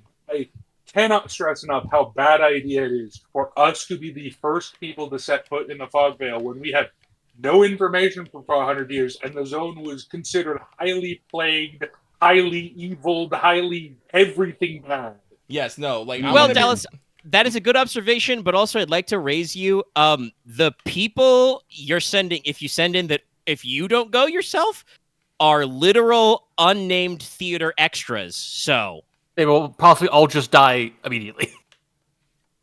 Yeah, if you guys roll 6D and don't get any matches, your scouting expedition disappears and you don't hear anything from them. Maybe I send back one guy to tell the tale. In a drama, being it's the fucking Ort story, but the earth opened up and consumed them. But just to be direct, this is Axe saying this at the table here. because it's also us as player characters. We still could just do the thing and be PCs and do this thing because it's still, by most measures, we are the most okay, eager people to do this. But as a character, Nicola is not going to. It is my job to keep you healthy. This is like the most unhealthy Notice how thing he you caught can do. himself there. Yeah, That was no, so it's creepy alive. like why? Like we. You're the Marquis. You're not expendable. I'm sorry. Well, I brought this up earlier when I was talking about this. Like, I mentioned, strictly speaking, from a purely rational standpoint, you guys going personally is not the correct move, and there is a way to not do that. I think the only But person that makes obviously, this this is also, a dramatic story of characters who are at least a little bit larger than life. So it will be much more like cool and dramatic and interesting if you guys kind of like see this with your own eyes. And Right. certainly if you guys have kind of thought that the Fogveil would be a thing of great interest before, I mean, especially Leslok, but I think everybody has said that like that's kind of a big, unknown blob on your map. I mean, it is. I want to make a point. You are not going to be able to fully grasp all of its interest if you don't set foot there eventually. There is only so much detail you can get out of just sending guys over the world map, month after month kind of a thing. All right, no, But I said, I also acknowledge that you, Nicola, I should say, is correct. It is not a good idea for Leslok to go there personally, but it would be the genre appropriate thing to do, I should say. All right, no, I'm gonna cut everyone off on percent. Axe, you're the Marquess. Make a choice. Okay. You want to go? Or you don't want to go? I want do to you say. wanna go? Okay. Do you want to send the guys? Yes. I want to send the guys because I just think this whole thing because I'm dwelling on this for like an hour in the back of my head. If we were doing this logically, and if this wasn't a game but more of like a thing that we're thinking about this like Crusader Kings or like a 4X, who has any actual stakes to go there would probably be Konrad, and then maybe and then before as of in game today, Logesh would have been like make sense actually to send to do this kind of thing. But most of it, the actual stakes for any of us to actually go there for any like competency or like competency or skill coverage reason to go there. Most of us don't really have that besides maybe Konrad. I would point out I do also have survival. I don't have nearly as much as Konrad, but I have survival and herbalism. I hear you have said that. Make a choice. Do you want us to go ourselves? We'll probably still need a few days of prep, because boy howdy. Or do you want to go back to Stonehearth and send scouts ahead? We do not need explanations or who's or how's or whys. Just make a choice. All right. In a few days, we will go. Okay. Inos is not happy about this, but you're the Marquess. That's how it goes. Yes. Hey, you ever played Dragon Age? No. Nicola does not like this. You get a little black heart above Nicola's head with a -20. But also, it'll be it's just like Dragon Age because you guys will be wandering through the field and suddenly you'll enter the same map, and there'll be a weird thing where there'll be 4 bear traps on the ground, and there'll also be an angry bear on the other side of the bear traps. If there's a who's still brood gonna kick your ass. If there's a brood mother, Nicola is quitting. I want to also make the Yeah, point no, of being don't that remind me. if this also was Dragon Age, be like, if you don't do the mission, there's a 50% chance it just horribly goes wrong, and you have to deal with the even worse outcome, but you even failed directly. Maybe, but like I said, we're making all these points, but again, we have to hammer down. Ultimately, as you are, the head of the house, it's up to you, Axe. Yeah. So, you guys will prepare to go. Well, let me feed you the information I have then. Also, Yeah, Dallas, survival isn't a skill. No, I know. It's okay. Student of the direction, wilderness. Student wilderness. Student of I think, wilderness. is the- That's Yeah. And direction. I don't have direction. I have student of wilderness. We're not going directly through the woods, right? I know what the plants are. Just don't tell me don't ask me where north is. Well, Just so make like some I said, Hennessy, just in I case. do actually have some notes because while it was, I think, very appropriate to go it's Leslok's decision. He decides. We got kind of bogged down in the same points, but you guys have some background information on the Shadow Pass. Historically, it used to be I wouldn't say a main road, but a known way that you could cross the border into the Fogveil. So it should take you, usually if you're going the slow and steady pace, it's probably about a day's hike. More like half a day if you push. But obviously that means you may be moving fast through unknown territory. You may have to do climbing or caving. One thing to think about is food. The normal food allotment from a military rationing standpoint is, if you guys were on campaign, you'd be issued a pound of salt beef or pork, a pound of flour, 2 pounds of oatmeal, and if it could be fresh, half a pound of peas or beans. Beans. Small amounts of salt and sugar, and also would have water skins, or technically, early canteens. Like water holding vessels. Which your canteen would, depending on the size, hold anywhere from, half a day's to a full day's of water. What do we know about but water like I said, that is military rationing, so you guys may want to plan out, other ways, and it's usually carried in a big ruck. Soldiers and scouts typically eat what is just called fire bread, which is just you pour flour, sugar, and salt together and cook it either in your campfire or in the hot stones from the campfire. Also, Nicola will say, regardless, we need 2 days. Well, Which I is think Nicola needs to make non-negotiable. some fucking potions, like some. Yeah, PSAs spoiler, and I'm shit. making four casts of Panacea, and You I have need 3 2 days. days to do that. You get 3. Yeah, I believe Leslok did say 3 days. But also, you may or may not want to get more, because here's the thing. The pass is pretty narrow. There are going to be, according to historical records anyway, there are parts where it narrows so you can only fit 2 men abreast. Jesus. So, again, even if you scouted with people, your scout party would have to be small. No more than 2 dozen, and probably since you guys are going, more like a single dozen would be better. This could include the 5 PCs, Moira, Aurelia, Everhelm, Ike, Mattis, Alestra, and Thorin at maximum. I don't. And wanna obviously cut you guys them have out, talked but about do we danger. really You don't wanna know if take you want to do Aurelia that. and Alestra with us. I'm going to have a talk with Alestra. Because I don't want her to go, but she is her own person. It is true. Alestra would probably be taking the iron rod with her if she was going. I would I knew it. also I argue did just want a that pretty girl. And say that again. Aurelia might just follow us anyway. Yeah, no, Aurelia is coming, whether we support it or not. They might as well boy her around anyway. I'm gonna be real. Technically- If you genuinely told Aurelia, no, stay here, I think Aurelia would listen. She would not be happy, but I think she would understand. If you leave it up to her, though, Aurelia is going to do what she wants. Aurelia is a bit rebellious, but she's not. Foolhardy? Yeah. Stupid. I don't think Aurelia has yet disobeyed a direct order. Yeah. She has been unhappy about some of the things you've directly told her to do, but she's never outright broken.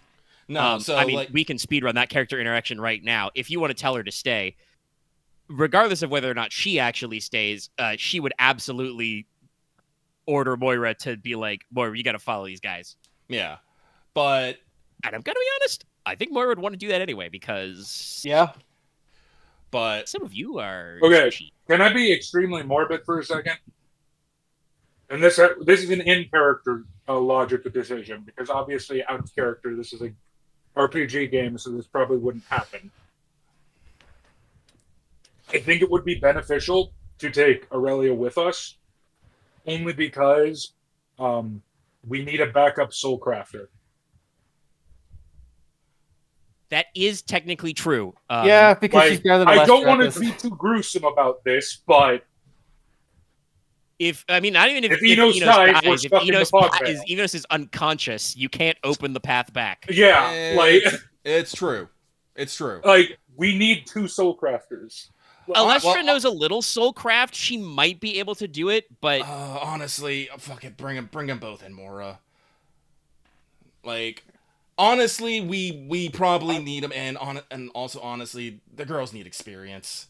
They need to get out there in the world. There's only so much you can learn in the classroom. They need to see danger. But also, your crew has a pretty eclectic, list of skills. Like Thorin is.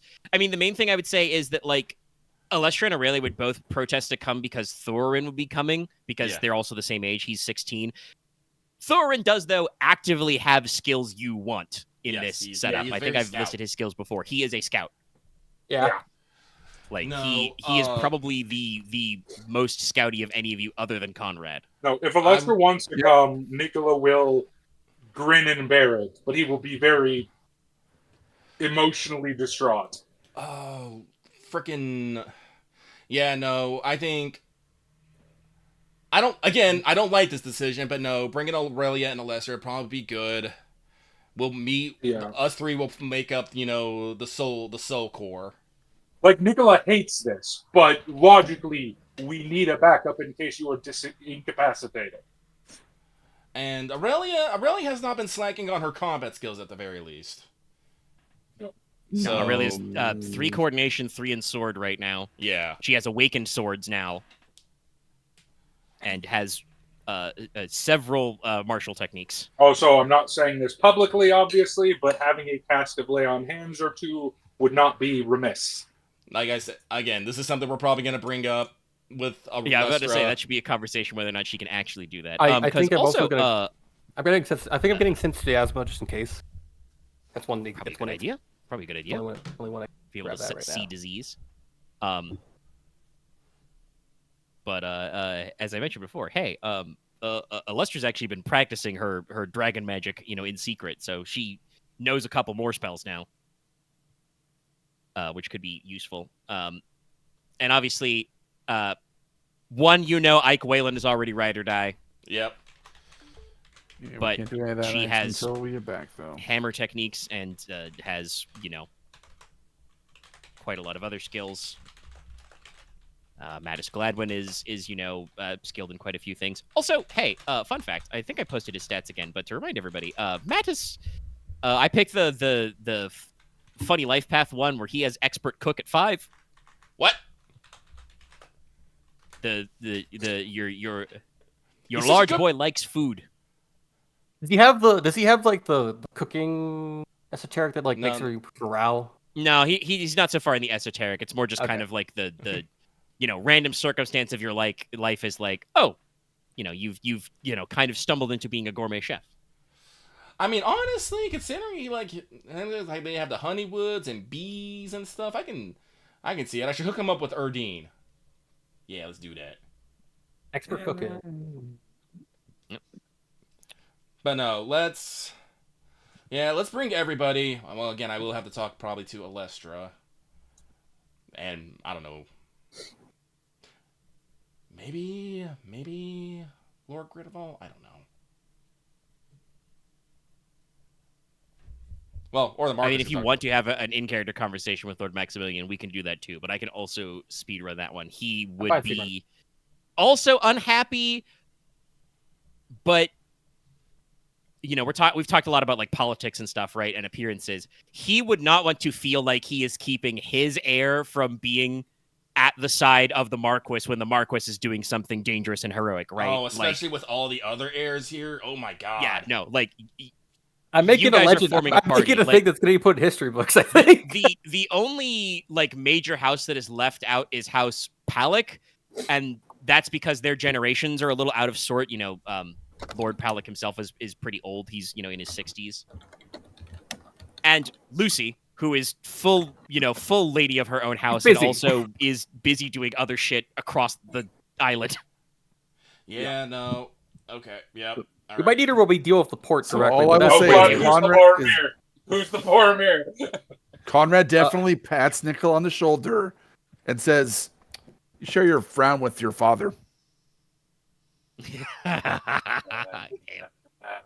But that should be about a dozen short circuits.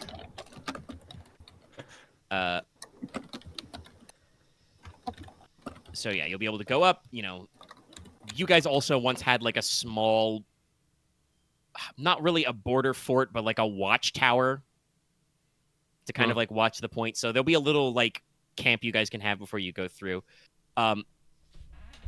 And if you guys want to Priplin, the Actually, stages of the Shadow Pass are detailed. oh, Oh, okay. wonderful. Well, I do want to say, I just had this thought. Like, we probably do need to take this port, because if we do want to investigate the Fogveil, having a, inside base of operations is probably going to be something very important if we want to, start slowly pushing back against everything in there. It's why I think we should at least get there ourselves and see if it's obtainable. I do want to say, I think, the Marquess has said that you're going to go yourself and scout, but, in a pinch, funnily enough, though, he's making this decision at the Silver Tower away from most of your, but, your advisors could probably strong-arm you back. They would probably advise against, like, a military campaign. If there's, like, a fortified port there, like, if there's an outpost of city size there, you guys should not fuck with that. You should go, come back, and say, hey, there's a lot of dudes here. If there's, like, 1 or 2 boats, that's got to be your discretion. If it's full of zombies, you should also probably go and come back, but that's mostly just because Nicola's not going to have enough time to make as many alchemist fires as you want. True, we'll have to get more people on that.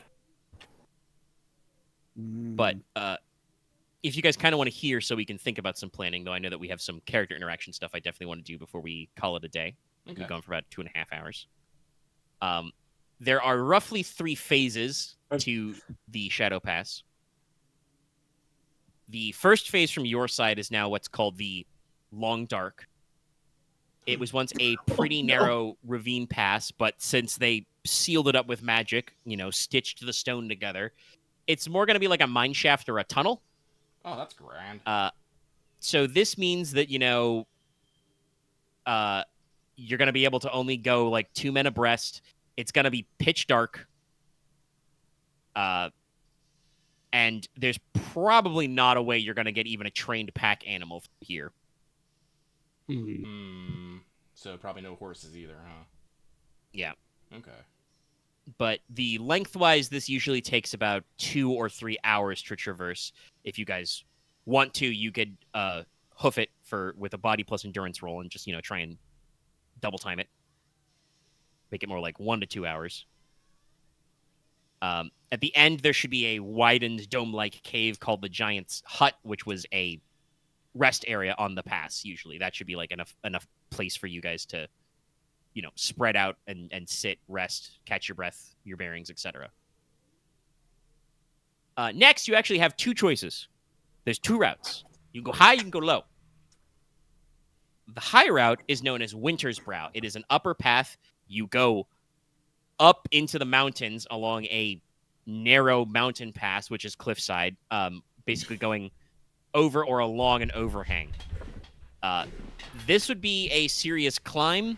The path is going to narrow significantly, so there's going to be areas where you're only going to be able to have 1 person abreast, and parts of the Winter's Brow, it's called that because it goes above the snow line. Oh.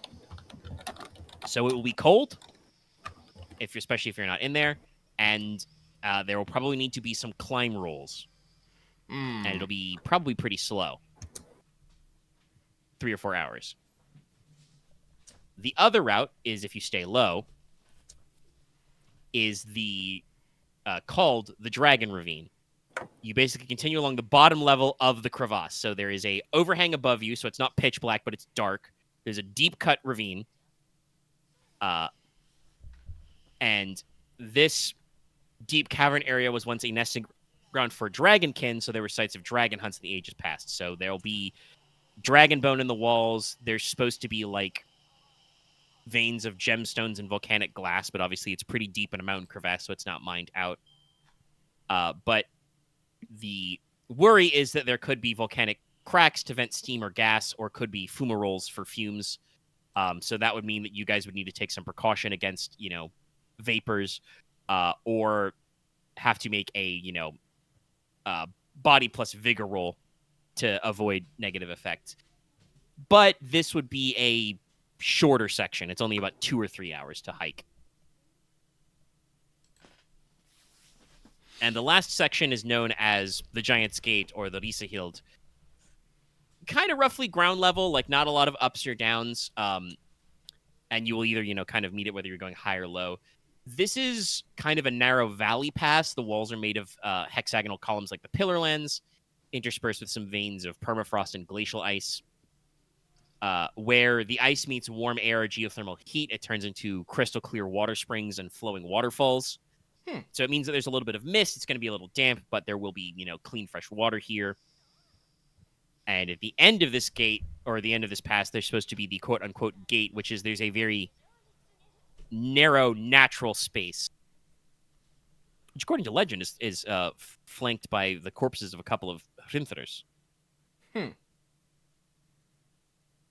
But then you guys, squeeze through that pass, which, like I said, would be a little wet, probably a little cold, but will be a short hop, and then you exit and you're in the barony of Vilter. That's about 1 or 2 hours. And again, there's supposed to be a now allegedly defunct border fort at the other side of the pass because it was destroyed.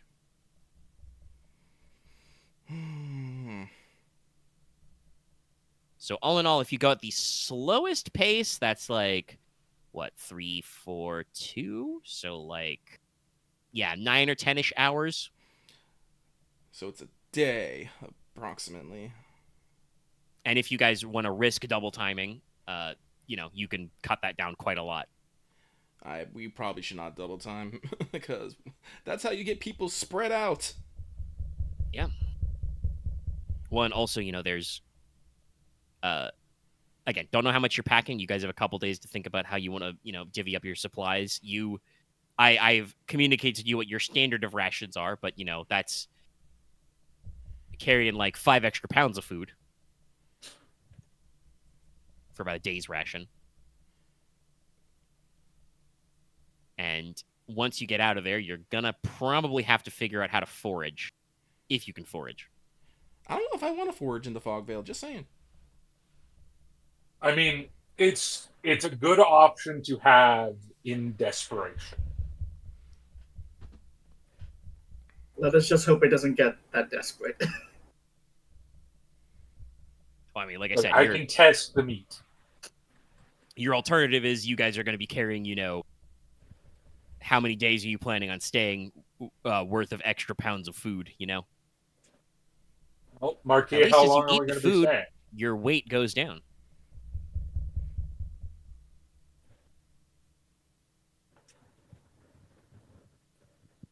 I assume Axe is thinking about that question. How much? This is one of those things about game things. This- I have body 3. It's the average body 2, or is it body 3? What is the average? Average is person? body 2. Average body should be probably 2, I think. Okay. One is kind of your slightly below average, Yeah. I have okay. 2 endurance 3. I didn't hear Nicola's question. Sorry. He Well, asked this how is many your- days you'd be staying. This is your dog and pony show, so how many days are we going to be doing this? Well, We have the phrase dog and pony show. so I am grabbing my rule book now to double check. The book does not recommend using the rules for dying a slow, horrible death because it's not very dramatic. But there is a general rule about not having enough food and water. Right. Okay. Honestly, if you take my advice, we should probably have about 3 days of food and water. Well, we should plan to need about 3 days of full of water, because we'll have a day in there, getting there, probably a day to scout, get eyes on things, and then a day to get back. I didn't have a full thought of that, but that sounded about how I was thinking about it. So yeah. We should not spend over much time in there, because again, the longer we stay there, the longer we might get discovered. And Yeah. again, we or disease. yeah, and again, we do not know the state of things over there. So if we did not want to forage, we would need to carry about 3 days of food and water. Which, I'm gonna be real, 3 days of water, that's pretty heavy, my dude. Luckily, at least you know that you should be able to refresh your water on site. in some areas. And as long as there's not anything like creepy miasma stuff, like I'm pretty sure we understand the concept of boiling water makes it better. I assume Nicola's going to bring a chemical supply so we can handle that easily for a boiler, and I can also just sense miasma so I can see if it literally has actual plague in it. I don't need alchemical supplies to boil water. I bet if you had like an actual compact one. And I could boil water too. No, it's What do called you think put I it in have? a pot. You put it in a pot, you put on the fire. It's like, aside from like, I don't know, maybe the most gnarliest of things, boiling water, pretty good. Never? Yeah. So Should purify most things. We've out of character, Lucky, and on the podcast, we recently had a discussion about how like probably a lot of like early like alchemical medicine is kind of like balance of the elements. So yeah, that probably is kind of a thing that is known as just like, well, if you increase the fire to water ratio, that's really destructive. So most things don't stay in the water when you do that, Yeah. So Omega, I have a Lester question. Yeah. Does she have purification now? that doesn't matter to don't know you where right the now. spells are. Okay. That's a thing that would be helpful, but that would be a thing to ask after you've had that conversation. That's fair. So I did grab the rules. Starving to death. The rules are fairly generous. Again, to be more heroic, you only start to take negative effects if you go without food for about a week. I mean, that's like then for that's every a day general you metric. have insufficient food, you take a point of shock damage in the torso. So if you have a shitload of body and vigor, you can basically live off, moss, nuts, and grasshoppers forever. Yummy. But Every day you go with no food, killing damage instead. Also, we could also ask some people to carry extra supplies. We could ask, Mr. Cook. He's mad. He say, how much body does he have? Not Yes, Matthias is. I think he's body 5 Sorry, too. he's in a different area. Maybe he's body 4. Yeah, body 4. But he is the Vigor cook. 2. If we ask him to carry dried meat, oats, and whatnot, he can probably carry like his share and then a few others. I'm a lord. I can carry a bigger ruck. Yeah. Also, not to How put much anything on extra you, Aren / Konrad, but you're body 5, motherfucker. You can probably carry a lot of water. Wait, you mean I'm not going to be carrying you the whole way, Inos? No. Listen. I do got endurance and vigor 1. I am not incompetent. Fuck. I don't have vigor. I should probably get some vigor. I should probably. It's like Inos is not the most well Might be good walked, but investment he is at not. some He is not. Also, speaking of people who technically the character in your party who, other than maybe Conrad, I don't know what his vigor score is. But the character in your party who could survive starvation the longest is actually Ike Whalen because she's also body 4 but vigor 4. Wow. This is only vigor 2. Yeah, she has the same pool as Conrad for vigor. Yeah, so Fuck, I don't. So I think between all of us carrying a bit on our own and then loading up our swoles with a bit extra, I think we can generally get about 3 days of food and water spread out around enough that we should be okay. Personally, I don't like that. Makes sense. Yeah. I'm only body 2, so I should probably. Yeah. I mean, you're still gonna have to carry something. You can't. I mean, go yeah, I'm around gonna carry some. You can probably carry carry your my own daily ration. I carry my own Like stuff. I said, that's like, if you're going by military rules, you're supposed to have like a couple pounds of oatmeal, pound of flour, pound of salt pork or salt beef, preserved meat. Do I just like put my fucking silver coins in my scarf? Do I just get that inscribed into those or coat or something? I mean, just call it a day. I'm leaving I think we talked about literally in belt everything pouches. that I don't need here. Yeah, no, like Inos is probably gonna get into his, medium armor set, but like I said, Inos is body 3, so he can probably carry, a standard ruck and his armor, no problem. I could probably carry a little extra just because I don't have armor. Yeah, but I don't think we need to get into the specific nitty gritty. I think as long as everyone's agreed, we can carry full on 3 days of food and water on our own. And like if we run out for whatever reason before we head back, we can be like, all right, do we just want to tough it out, or do we want a chance, foraging in the Fogveil? Fair. And obviously, that means that you'll be able to actually go to the Fogveil and see. Yes. You can at least be pretty sure you're not going to be in like the poison swamp permanent volcano lands, because that's in the north side of the Fogveil. Yeah. South side. And we're gonna be on the edge of the Fogveil anyway. But Yes. you're still gonna be seeing. Mapping isn't exact, but it should be, once you leave the Shadow Pass, it should be less than a day's hike to Svartis itself. Okay. The number reported in your maps is around 3 leagues, which is like, I think each league is like 3 miles on its own. So it's a very reasonable day pace. It should be like 5 or 6 hours on foot. Okay. Yeah, so we'll be cutting it real close with our food, but I think that's best. Well, I mean, to not to harp on it too much, but to bring it back up, the actual scouting part of your plan is mostly just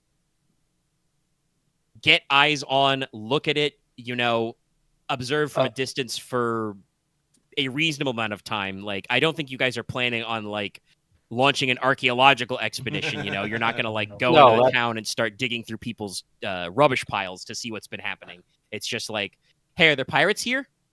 Are there zombies here? Are the pirates the zombies? Is there something worse here? Something like that. Okay. Who knows? So, that's good. Is there anything else we need to particularly hammer out? We got our party. We got our food situation. Our routes... Well, I guess we should pick. Do we want to go high or low? Yeah, what's everybody's climb score at? I have a master die, but... I got no climb. Yeah, we might want to go with the low route. I don't think it climbs on a lot of people's checklist. I don't even actually have points in it. I just got a free point. Oh, Loth got climb. I got 6 dice also. Okay, 6 total was like 3 and 3, or like what? Okay, 2 4. points. Excuse me. For which one? Note, Climb. these are the same 2 points that he's had since childhood.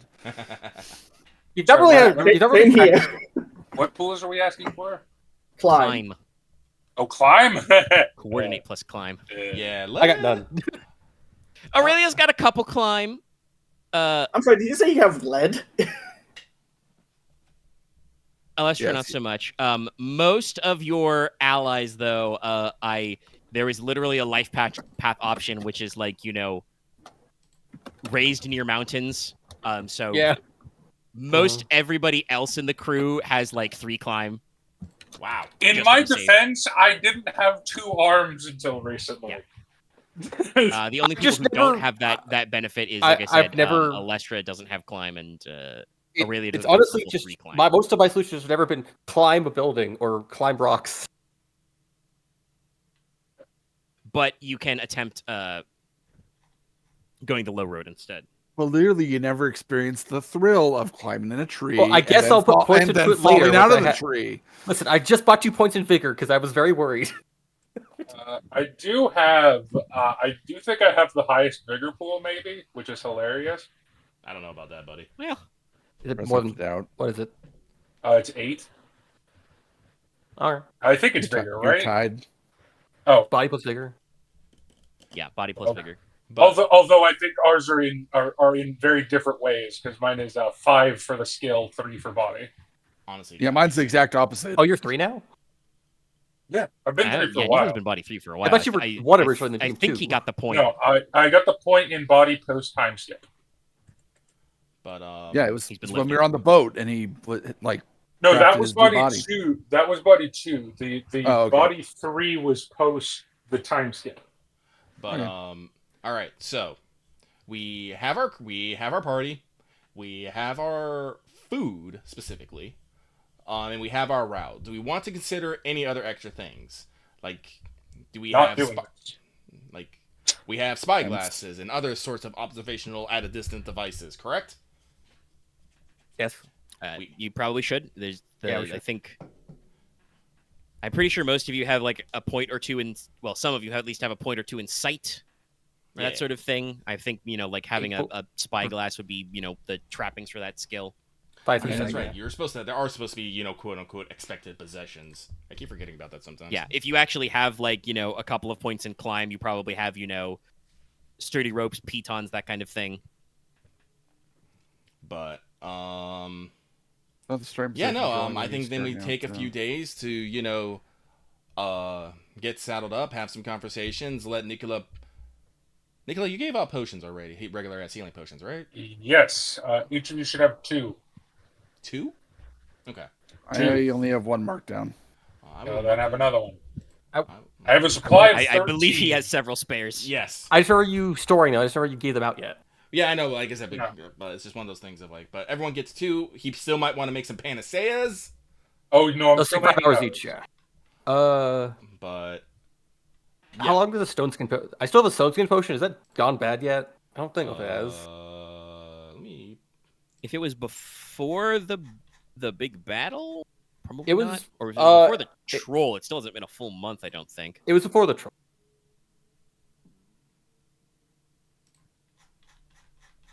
Might be getting close, but I don't think it's been. I'll keep it. It'll probably go well. We're done this expedition. Stone skin. Yeah, it was available for a month after being brewed. Yeah, no, if it was like.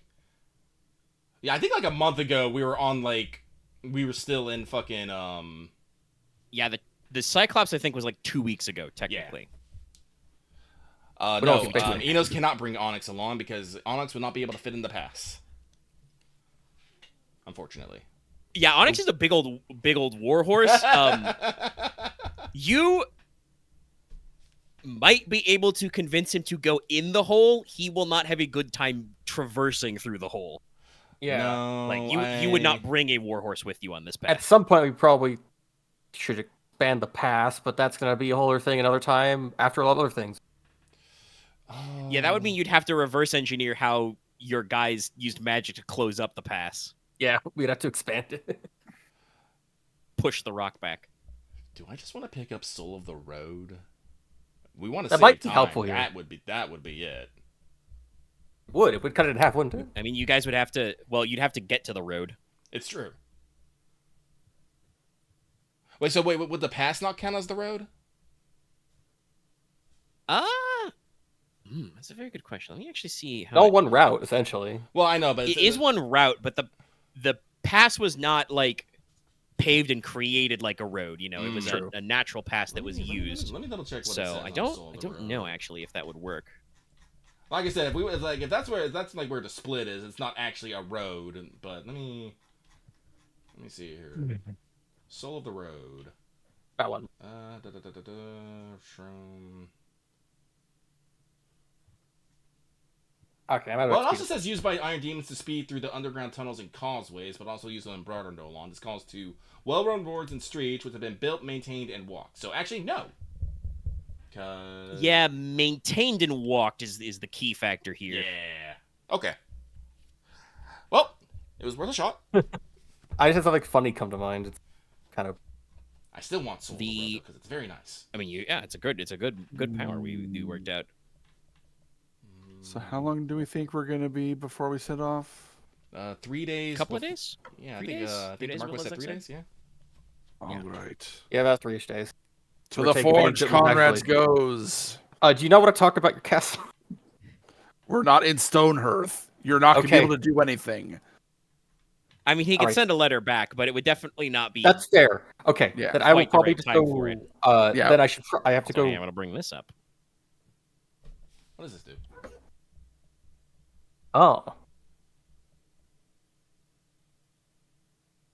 Oh, that's really nice. Like a magic tinderbox. Oh, that'd be really valuable actually right now. And then this is an alchemy spell that's been there a while, but I don't want to bring it up because also the moon mirror gives you fresh water, even if it's only a single drink.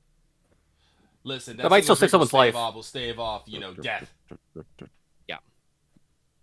But yeah, I never really thought about it. But like, how big are these? Just like pocket mirror sizes? Yeah, they're hand mirrors, so Oh, they'd yeah, be so about palm palm size, yeah. sized. Yep. put them on a fucking put them on a hinge, make it like a little box.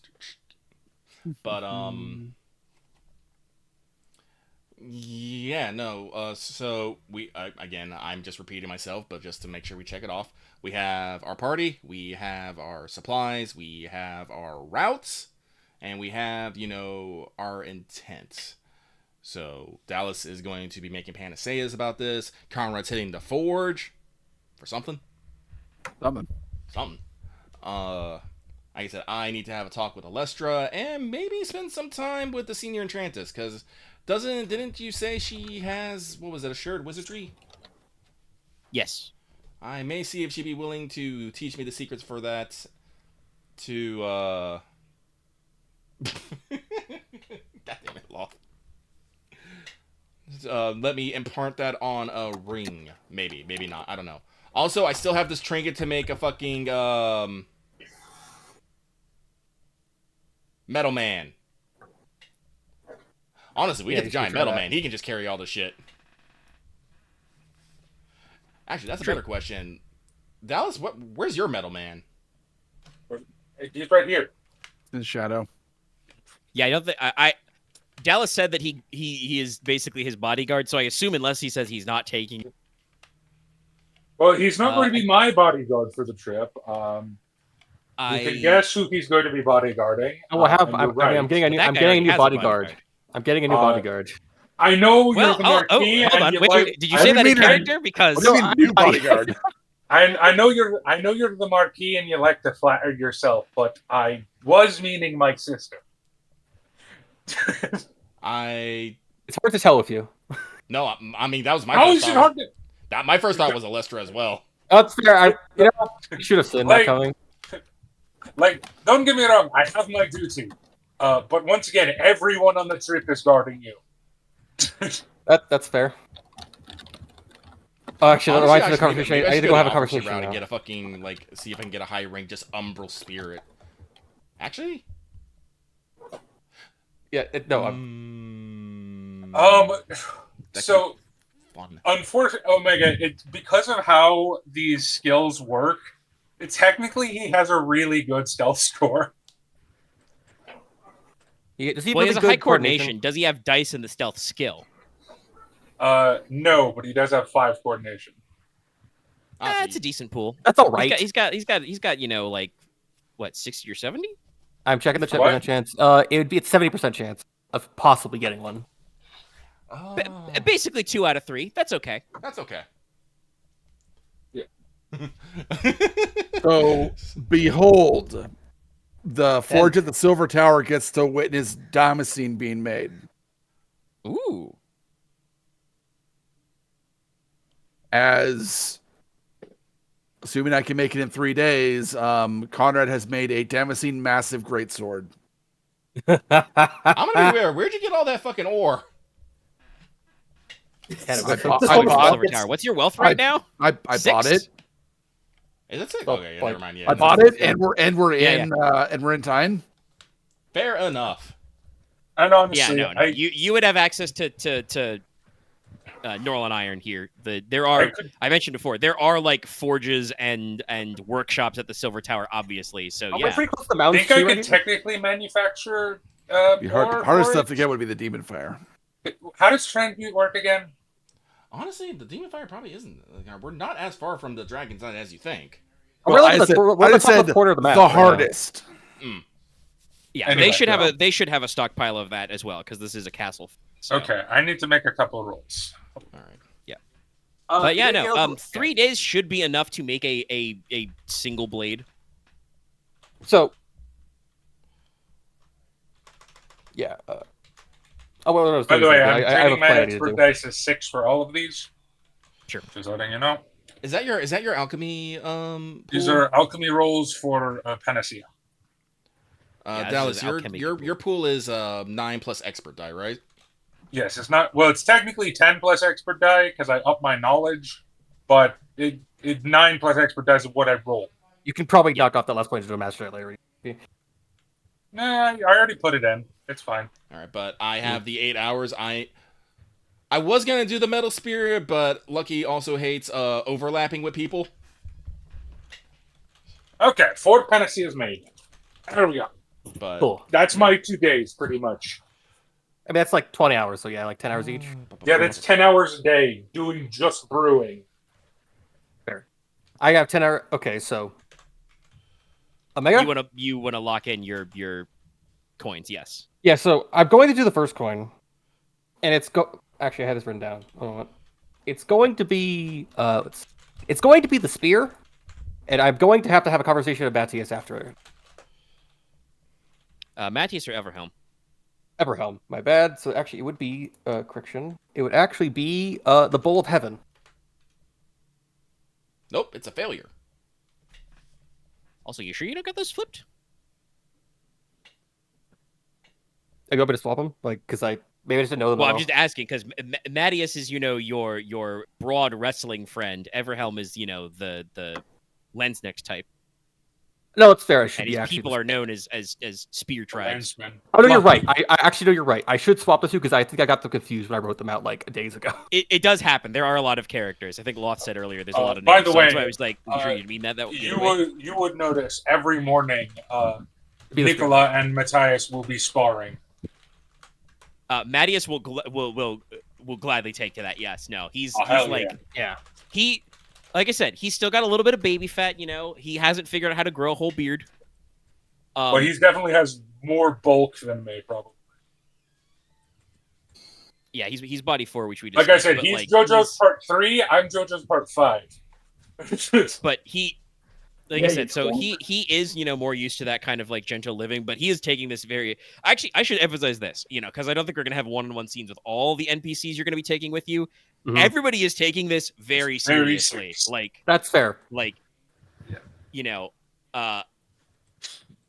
assuming Comrade's not locked up at the forge like 24/7. Like Everhelm is probably Biden hander sparring with him and with Logesh. Yeah. Okay. Yes.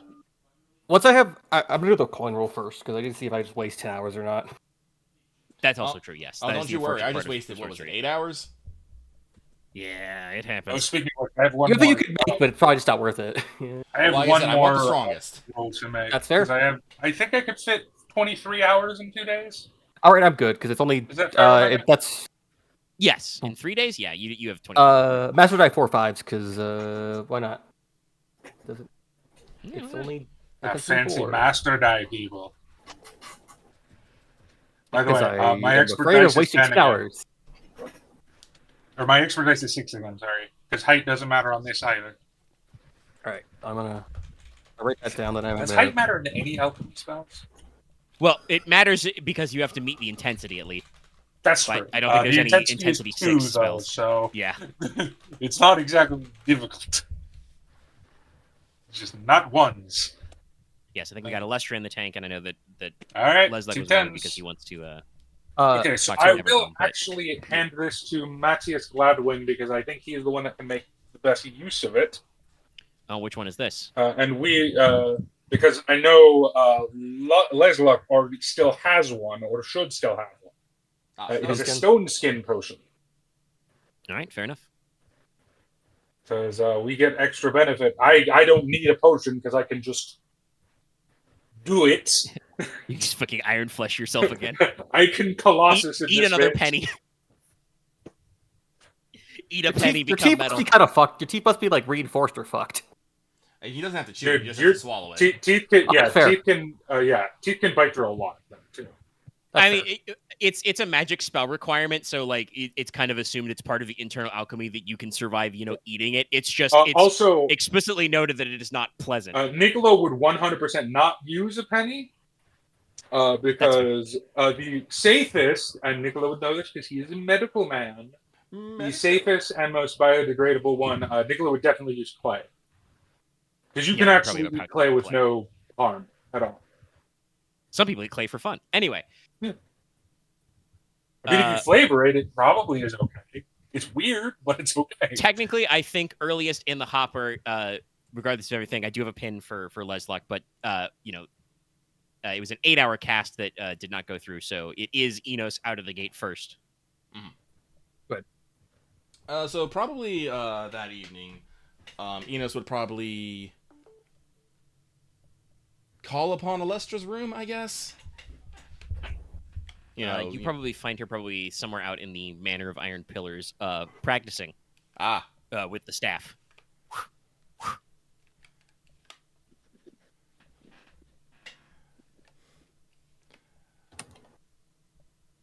Oh yes, Master Inos. If you don't mind such a title. It's like, it's growing on me. Much like that staff seems to be growing on you. It's lighter than it looks. Well, she kind of pauses and says, for me at least. Taking a liking to you, it has, it seems.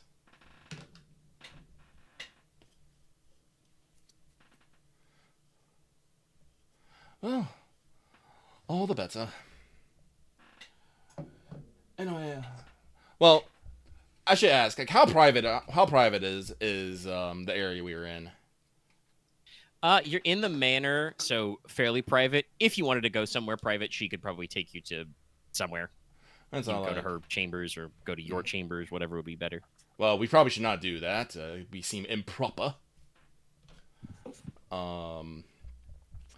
But Inos would ask, it's like, not to take you away from your practice, but do you think we could go someplace more private? I would like to discuss something that is probably not meant for everyone's ears. Well, then let's go into, gestures out the back. Let's go into Gridarvol's garden. Oh, okay. Because remember, giant ring fort, huge courtyard. Huge courtyard. So, you said you'd be going in somewhere evening. So, yeah, other than, the gentle chiming of the dusk time bell in the clock tower, not a lot of people are probably out after dark. Mm-hmm. But, try to find some nice secluded place and, have Alestra sit. And Inos will, probably find, like, a seat, either across or beside her. Inos will be silent for a moment as he gathers his thoughts. But, start with, Alestra, first off, I owe you an apology. Before we set out for Lampclear, I was tasked to watch over your studies, provide what guidance I could, and,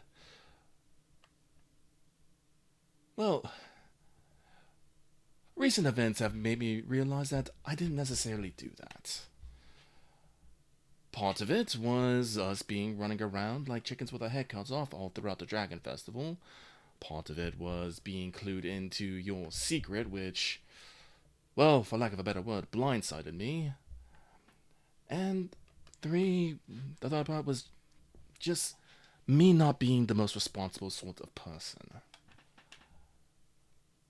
was definitely in that state of, oh, look at me, I'm a young adult, I know everything in the world, I can't possibly be wrong. I have been humbled quite a few times since that moment. She kind of, nods slowly as you're speaking. I say this because, well, we've learned a lot about your dragon sorcery, and I've learned, just recently, quite a bit about your family. We were concerned about your dragon sorcery might be having caught the attention of the church and whatnot, and I can pretty resolutely say that your gift is not tied to faith, it is not tied to divine intervention, it is tied to your blood.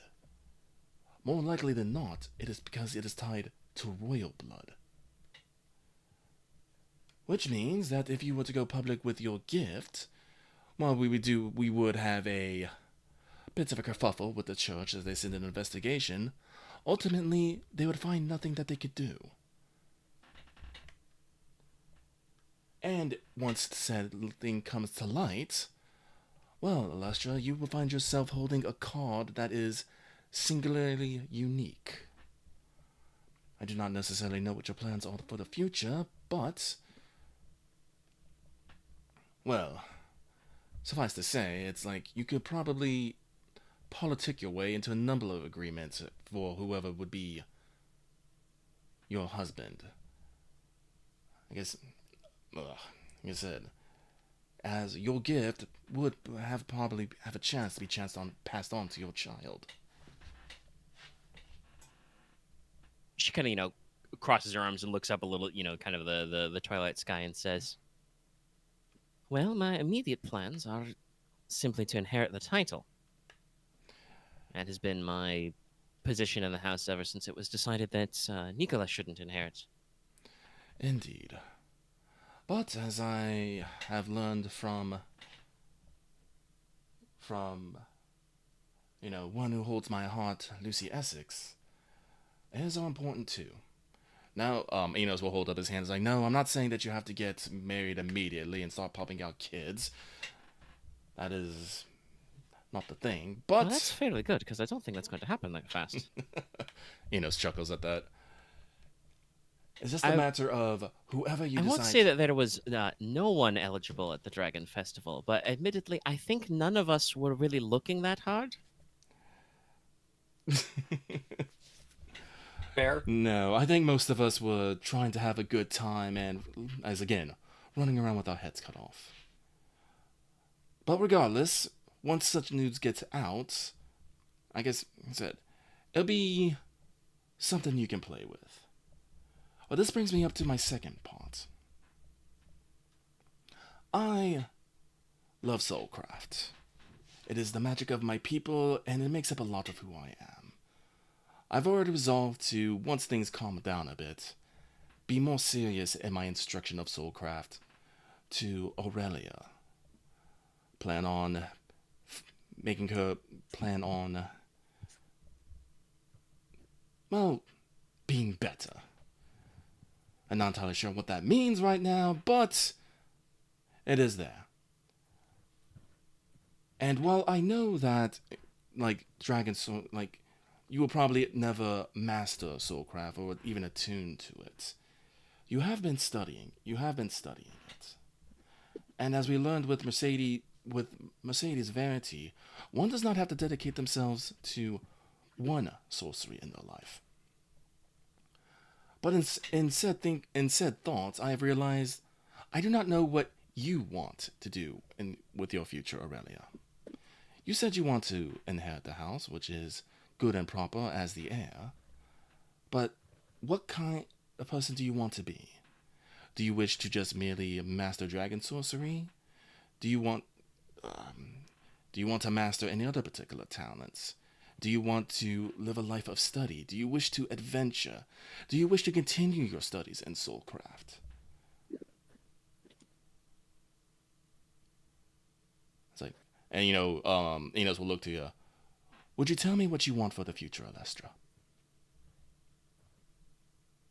So when you bring up, the talking about her affinity for Soulcraft, she kind of, not fully grimaces, but does kind of purse her lips. But as you go on, she's, thinking. Like I said, she's still kind of in the arms folded pose.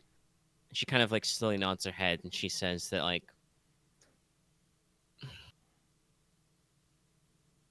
admit I don't seem to have much of a way for Soulcraft, at least the way they teach it here. No knack for awakening objects or things like that. I can, vaguely sense things. She has hear the soul, to kind of vaguely pick up on emotions or maybe item history. Mm-hmm. But that's always been sort of what's expected of me, And maybe not the way that others were expecting, but, kind of touches a hand to her chest. If it was expected of me, it's something that I haven't done as well as I thought could be done. Instead, the other gift has gone much better. It's only been a few weeks since we've been looking into it, and already I've picked up a few new things. Inos just kind of pauses and said, kind of moving her head back and forth and says,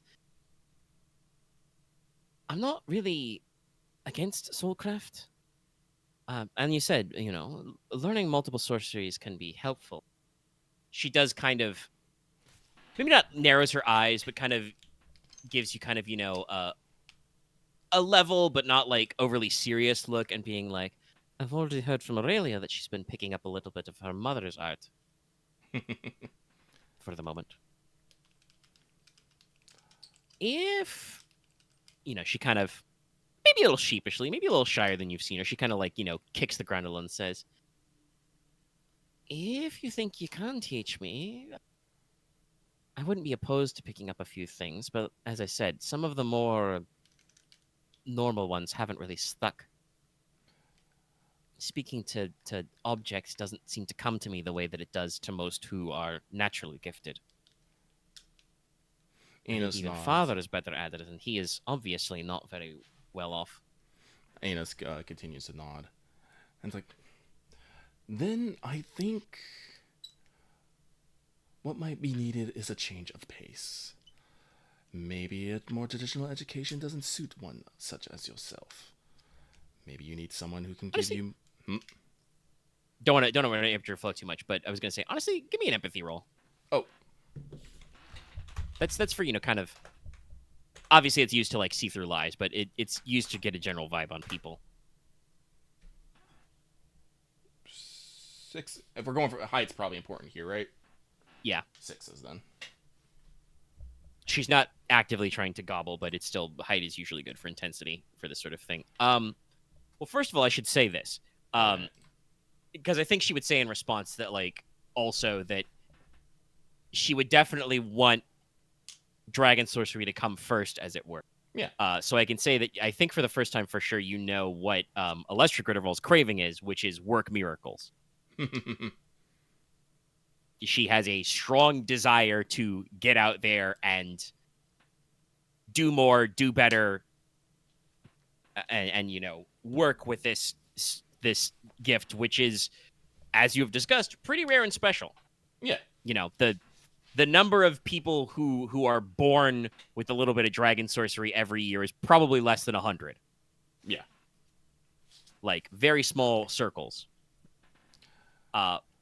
But definitely, like, looking at her describe it, and, you've got a...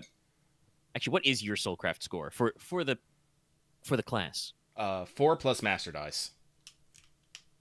Yeah, you can be pretty sure, Inos, that normally... And I don't know if this is, like, where you went with buying your spells, but you would know normally the way you do Soulcraft is you start with Souls of Things, because objects are usually simpler. Yeah. There's I'm already less thinking, to get it's like, into no, with we that. should probably start with maybe people. Yeah, that is not usually the first step, but it would sound like her affinity for dragon magic, which, once again, dragon sorcery is based on command. It would probably be likely that her affinity would be much more in the realm of Souls of People, would probably be the spells she would have an easier time picking up, which would explain why she hasn't gotten that far, because, the teachers are probably trying to teach her the basics, because you don't usually move on to Souls of People because that is complicated and more dangerous. Yes. But also, though, not directly related to your empathy roll, but related to other thoughts you've been having, if these thoughts that, and we've talked before that you don't always know where the distinction between where Lucky's ideas and Enos's ideas are, but if we'll say Enos's ideas about if there are kind of like unique applications of a, Norlon style dragon sorcery, that you would probably want to start by getting her in touch with Souls of a Place. Mm-hmm. You don't know if she has a good affinity for that, but if you can get her to be better at that sort of thing, that's where you can probably start to build on, like I said, some of your more complex ideas. Mm-hmm. But yeah, with an empathy roll, like I said, I was thinking about this one off camera for a little bit. It's like, it's probably that both her personality and her natural talents are more suited for people. Mm-hmm. No, I had a feeling, like, honestly, because I was like just I was putting it side by side. I feel like Aurelia is better with things, and Alestra is better with people. Yeah. Like I know Alestra does have like a couple like way of animals and stuff, but she seems to be like just with like heart-seeking blade, soul-seeking arrow and stuff. It's all like it seems like things is kind of her niche immediately. But yeah, the couple of spells that Aurelia knew before you actually started teaching her was I think she started with Soul Seeking Arrow and maybe Heart Seeking Blade right away. But she self-taught herself those, which was the yes, thing. she picked those up because her natural talents and desires lined up with, I don't know, some kind of deep-seated need to harm the people, which did harm her family or something. Down did hard. But she also went out of her way to self-teach herself 7 League Boots. Yeah, another one of the things. But Inos will nod and continue Alestra. It's like the senior enchanter made an interesting comment to me earlier, and I think, because like I said, I've already gotten pretty much. I'm pretty much already on track to get 3 out of 4 chains, and given a little bit of time and maybe spending some gold around to hear some people's opinion, might be able to get that 4th before we go back to Stonehearth. But they said 3 enough is good enough to be a teacher. Like I said, I've already said I will be taking Aurelia as my student. Alestra, would you like to be my student? I will teach you Soulcraft the best I'm able, and don't you worry, I'm still gonna figure out a way to give you that power of the dragon. And of course, I might take you to interesting locales, have some adventures, put you in wild amounts of danger, and you will probably be able to help a lot of people. Again, she kind of smirks a little with her arms folded and says, I don't know, I thought that I'd already described that relationship. After all, didn't my father ask you to keep after my lessons in Lampclair? That's where we started this conversation, after all. She kind of, shrugs her shoulders a little, gestures, kind of neutrally, and says, you don't think you did a very good job at it, but from my point of view, there certainly was a lot of learning. And she, kind of laughs to herself. And there was a little bit of danger. Well, yes, but I like to make it official.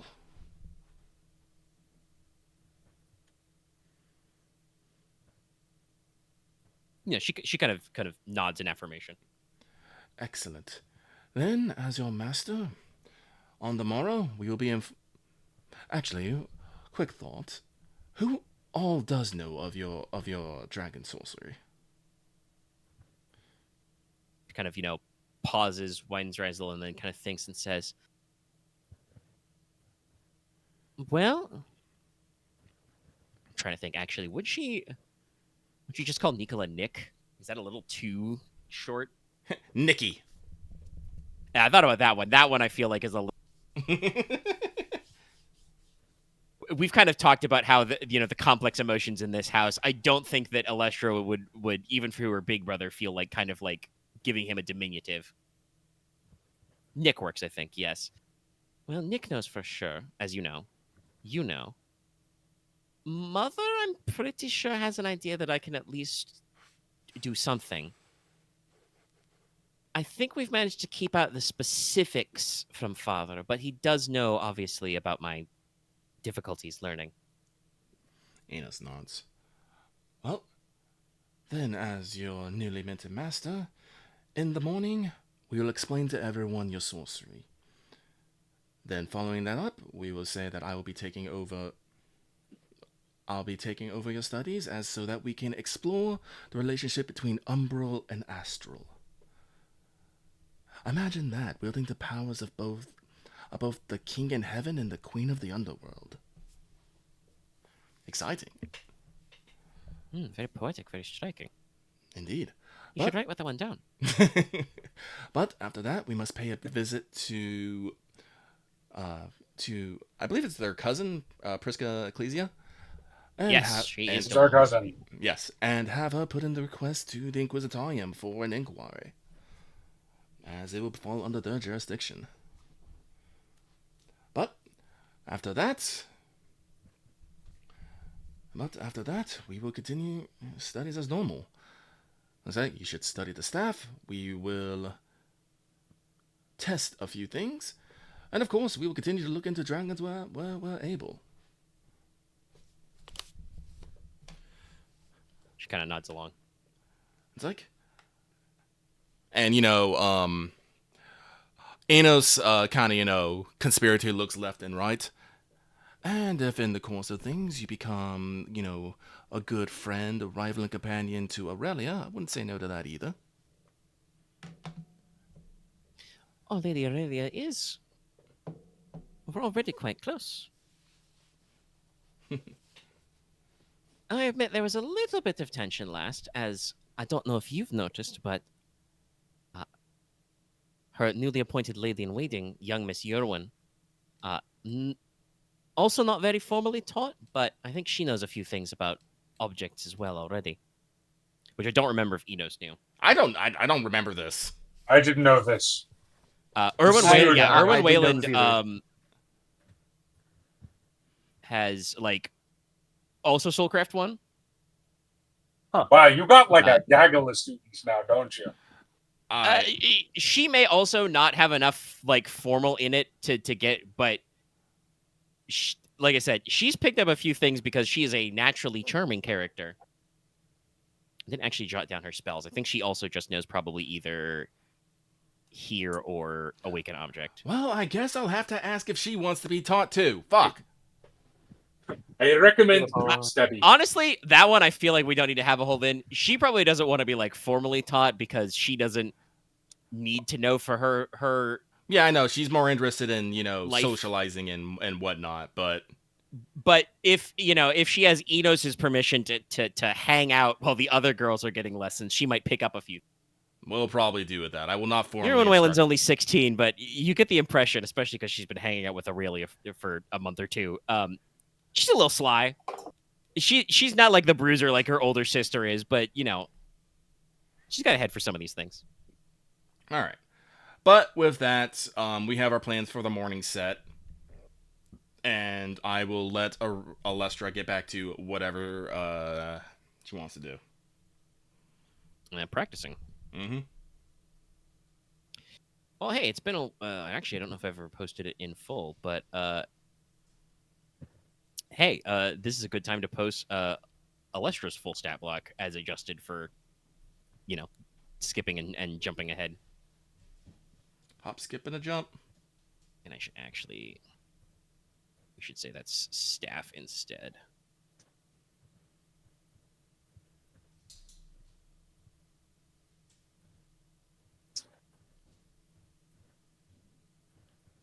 And you may note there's a spell on that if you look up, you're not very familiar with. That's right.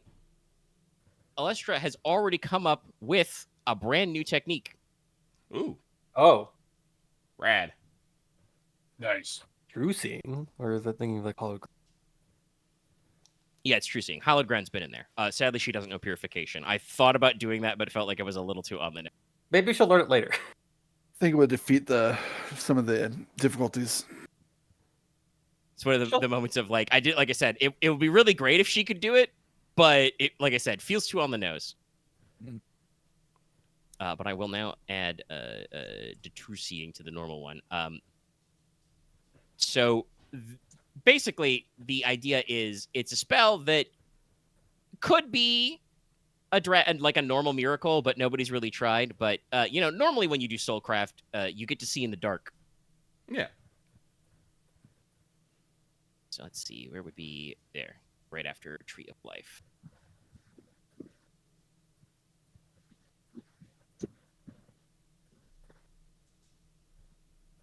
So basically, you cast it, you see darkness as if it was well lit.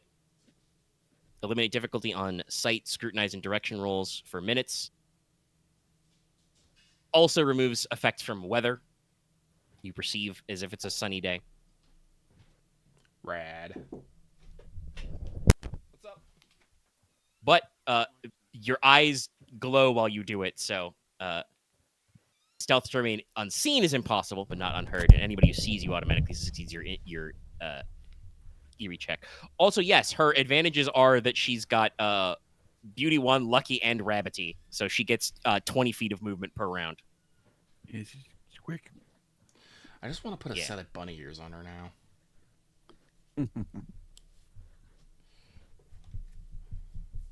All right. Okay. I think then next, in role-playing terms, is Leslok wants to speak to Everhelm.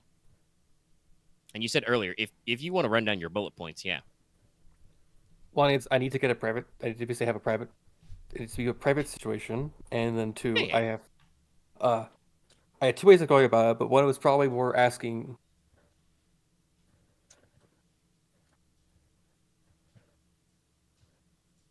One was just saying that like Logesh directly recommended him, but the other way around is asking him first. How much will he do for his How much will he do for his Marquess? Kind of thing of being like, how far will you go? I mean, if you want to ask that, I have the answer for that one for sure. Sure. Which is, you ask how far we go for his Marquess. He, drops to one knee. I am your sword and your shield.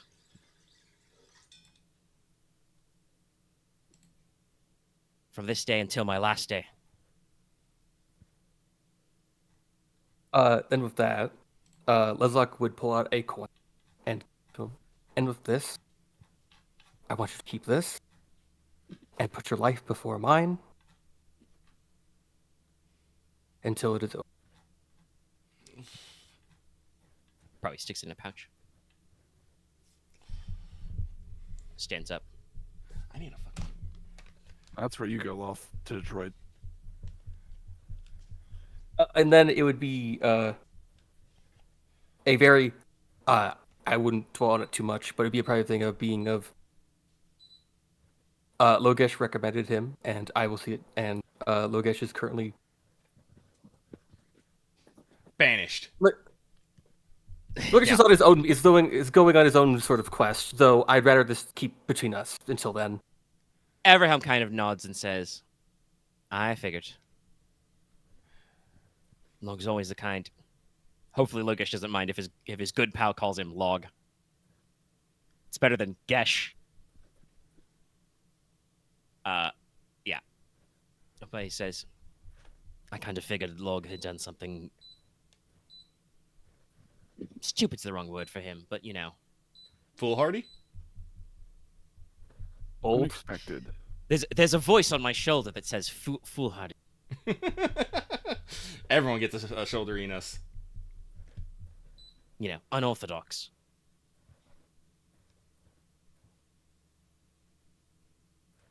If you say to pay it no mind, your lordship, I'll pay it no mind. I'm giving him the benefit of his choices, and because of that, I'd rather leave it to his own devices until I have to directly handle it. Standing to his full height, Everhelm, who's, tall lad, talked before, kind of medium-ish length brown hair. A little bit of scruff. He'll kind of like stand to his full height and kind of like, roll his shoulders, crack his neck a little, and says, well, I'm your man. Then, now, and always. So, let me know if you need me to thump him on the head. I think me and Konrad could fit him in a carriage pretty... No, he wouldn't even say carriage. He would say, I think between the two of us, me and Konrad can stick him in a wagon pretty easy. I think he's coming along because I don't think I'm giving him a choice to not. But Damn well better be coming along.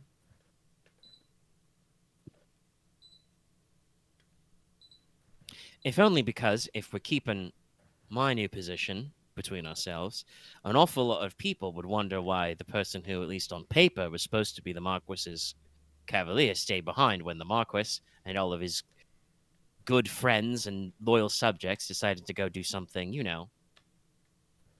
dangerous. yes. Actually, this is, we've been talking about this. Hey, Leslok, roll empathy for me. Yes, I'm going. Yes, thank you. By the I'm way, trying- also before your very eyes, Everhelm Farran's duty changed from defend Stonehearth to defend the Marquess of Teine. He got Cool. more specific. I will say he could probably be on me for like how Leslok exactly feels on it. He'll try, but he won't be good at that. Fair. Because I'm trying He's to just keep that, sense 3. I'm trying to keep that close to my chest. Nah. Okay. 8s. 8s, yeah. In my notes, Everhelm Farran's, heir to House Farran, Knight of the Order of Stonehearth. Actually, I should jot in my notes, and I'll add to the. I am technically Lord Commander of that group. I don't think about that much. Yep, no, he was fostered in Stonehearth and raised among your local Knight boys, so he's part of it. I will add to my notes Leslok's Cavalier for the moment. That's fair. And if it gets public, we'll swap around the stuff on the Dramatics. No, it does make but Ian like him but his and Logesh have been friends for a long time. Yeah. His craving, I have written in my notes, is just tally-ho, lads. I'm happy to have him along. So he's not kidding when he says he's your man through and through. Like this is his shit. He has been raised to be ready to do this, and he sees no reason not to be like, ready to step 2. I'm ready for him to have my back because I feel like he's literally like one of the best people for the job. I mean, he's right now anyway. We'll see next time we do a character growth cycle. His, parry stats are average, but his kicking the shit out of people's stats are pretty good. He's got 2+ ED in firearms, 3 in sword. He's got multiple martial paths. Martial paths. I assume he doesn't do noble dueling because otherwise I'd help him like learn, like sharpen that. No, and honestly, again, this would be a thing to probably have in a fuller conversation, but his plan is, as your Cavalier to defend your honor, is to just draw his greatsword and be like, yeah? Yeah, it got through me. Tally-ho, lads! He's like, oh, you wish to duel? Here is the only armament I possess. Draw a greatsword. Let me show you the refined way of the Norlish Zweihander duel. No? Okay. If you don't carry a rapier, they can't ask you to draw one. That's entirely valid. I swear, when I was looking at the new stats for like Everhelm, Mathis, and Thorin, I'm like, if you just smush them all together, you get Konrad also. I mean, or if you cut Konrad apart, then he becomes 3 people. I mean, like I said, it makes sense. These guys are, your childhood, friends and companions. Some of them not as many. Thorin's a little young, but like. Also, this may be relevant for a conversation later, but I would like to remind everybody now. Everhelm, Mattias, and Ike were there 3 years ago. Yeah. So they've been in this since the beginning. I think the next coin I'm going to make is I'm probably going to make axe for Ike. Not next. That's probably what I do, but that'll be tomorrow. Let's see. I think then I have another. If you have anything further to say to Everhelm, feel free. But I think he gets the gist of it. I should at least say to like all the other players because I'm just gonna. No, actually, I'll let them have empathy on me when it won't matter. It's not that big. Just see if they can read in. You're playing it close to the vest. That's kind of the use for it. After your conversation with Alestra, Inos, would you be somewhere where you could get a visitor later in the night, or? Oh yeah, no. Inos is actually. I'm actually going to use the carousing rules. So Inos will probably be out hanging out with other soul crafters, plying them with coin for drinks and food. Maybe whittling some secrets from them. Generally being generous and stuff. Like I said, he's trying to figure out he is spending money so he can learn maybe like a spell of a place or something. But yes, I'll be spending 3 of my wealth, bringing me down to 2 for 3 XP, which I will probably. Nice. Yes, I should remind everybody who wasn't part of that conversation, which I think was technically out of character, but there is a sidebar rule that you can carouse for XP, so you can just spend money to get extra EXP points, go down a wealth level to get 1 XP as a 1-to-1 ratio. And it doesn't have to be like literally carousing. You can just do it to pay tutors or to buy books or whatever, but it's a good way to kind of like have a reason to go up in wealth and then down in wealth and go back up in wealth. Yeah, no. Yeah. And it's a fun time. I feel like it's the market doing, but nah, we'll see. But so yes, I am down to Reminds wealth me. 2, which should be enough for me to buy some silver that I could probably get my wealth back up. Right now I'm kind of broke. It happens. Please hold. I need to tab over to my Creator Studio backend for a second. Oh, it is time. It is midnight, Go. so I got to make a video live. I'm gonna watch that late after the game. If anybody is wondering when this is happening, I don't think it's a secret what day we do these on. yeah, but it does sometimes take us several days to post them. Like I just posted 46 today, so yes, this is being recorded on the Sunday when Durga's banner just dropped. All right, that video is premiering. Like technically, if someone's like a gold tier patron, they can just listen into this directly. What's happening? I think they can. I don't remember if the secret gaming's still set that way. Nobody ever uses that feature. Anyway,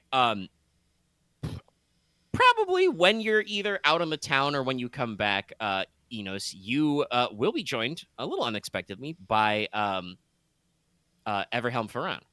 Oh, Gonna be like, Inos? it's like, oh, how close are we? He's older, he's 21.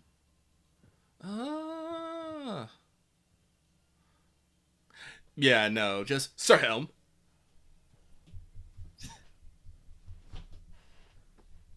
Kind of nods and says,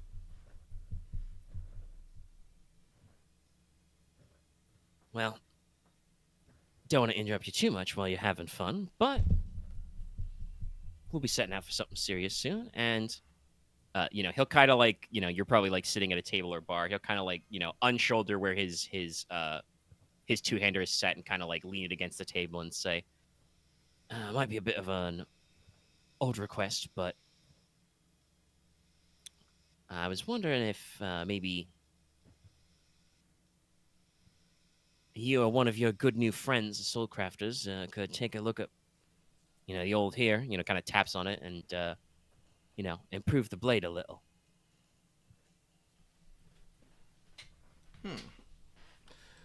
It's like, be wanting a fancy magic blade, Sir Helm.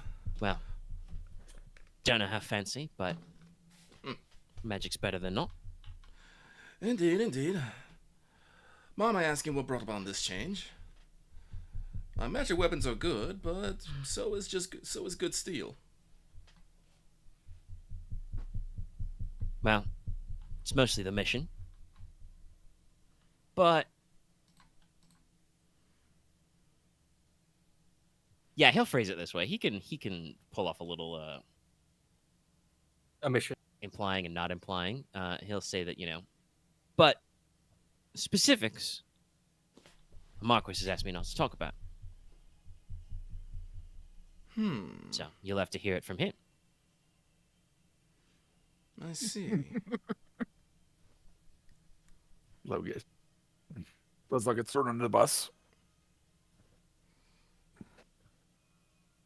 Not really the bus. He's just like, he has like a point in lie, but definitely I think he would prefer to Inos to be like, well, I'll just be straight up and say like, the Marquess told me not to say, so I won't say. Not Jim. That is true. You want to know? You know who to bother. True enough. Hang on, let me. But he kind of gets a little more serious, and he kind of leans forward and says, well, like I said, we're on binging on something serious, and I've been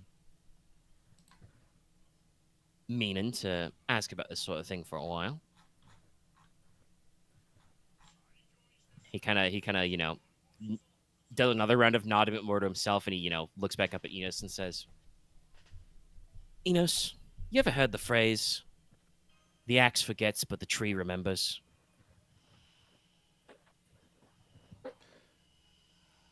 Enos It's like, I can't say that I've heard that one before, but I think I get the gist of what it means. Aye. Well, he gets kind of serious. Like I said, leans forward on kind of his. Well, our people up here, we're not trees, we're anvils, and I'd like to make sure that the next time someone tries to take an axe to the family tree of Logi, they're gonna remember me. He kind of leans back, probably gestures for a new round of drinks. Can't say I don't understand that sentiment. I thought you might. Ow, fucking hell. Sorry. Dallas stubbed his toe. Nicola bangs his shin on his potion desk. Well, for a blade like this, I can give it the easy. The easy. All I know on top of that is living metal soul, but nah. Like, yep. Yeah, and tomorrow, find me. It'll take me part of the day, but yeah. I'll make sure that your partner here has quite the edge. Kind of nods, claps you on the shoulder, and says, "Well, next round's drinks on me, and let me know when you need to carry something heavy next."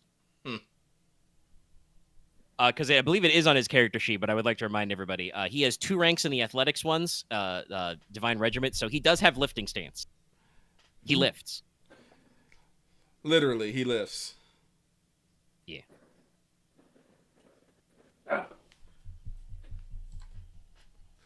So yeah, after that, he'll probably, drink a beer with you, make a silent toast, and then to bed.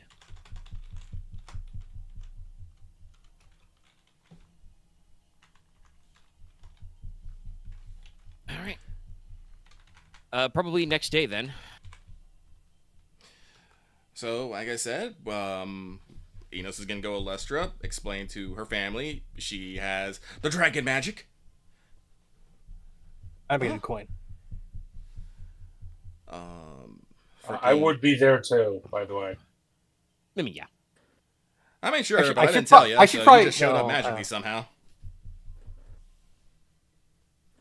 I mean, I guess it would depend on like what your framing is. Like, are you asking you to speak with Alestra's family? I guess somebody would probably let Nicola. Yeah. Well, no, I'm not saying I know why you're here. I just know that you're with Alestra meeting with my parents. So I'm like, I feel like I should be here. I probably wouldn't know about it, so I'm going to do my I don't coin know. thing, and I guess we'll learn about it later.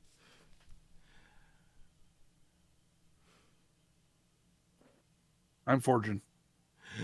No, I will not be. I will not be cruel and snide to Nicola.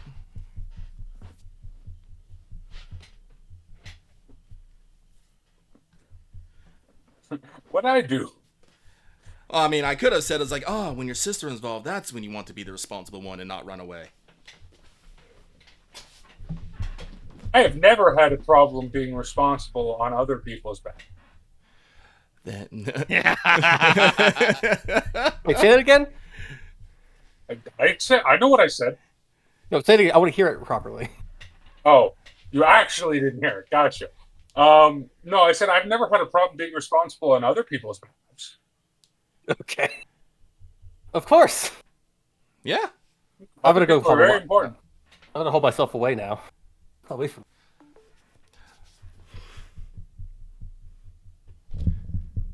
So what we learned is that Nicola does not consider his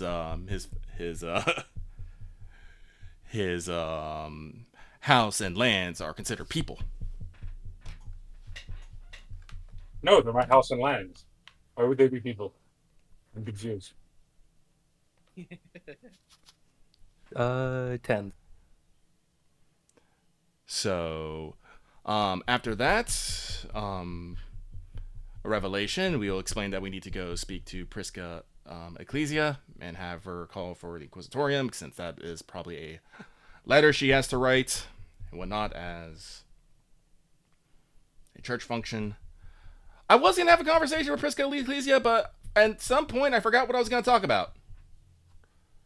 Church stuff. Church Extenuating stuff. sorcery, but wait, that's She is a hospitaller.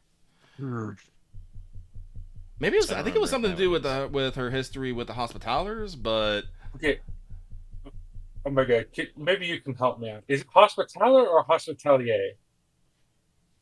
In this context, it's hospitaller. Okay, gotcha. I think there might be pronunciations that are the other way, but yeah, it's spelled hospitaller. I read too many French books. the French. But Yeah, I mean, I can give you, I have some of her short notes. She is a ranked Reverend Mother. She's formerly of the House. She was an aspirant of the Silver Tower, but as with many people you're running into, didn't really have any affinity with Soulcraft naturally. They just run everybody through House Gridarvol through like the basic tests when they're young, usually. So she went to join the seminary. She became first a nun and then, an ordained priest and works with the Order of Hospitallers. So she's a healer. She's versed in alms. She has a pretty good understanding of scripture, if that was something you were thinking of asking her about. And she's had some decent experience, in kind of like other lands because she's done a lot of, mission trips basically as a hospitaller. mhm. So that may have been something you were thinking of asking about, the context of like, general state of the world stuff.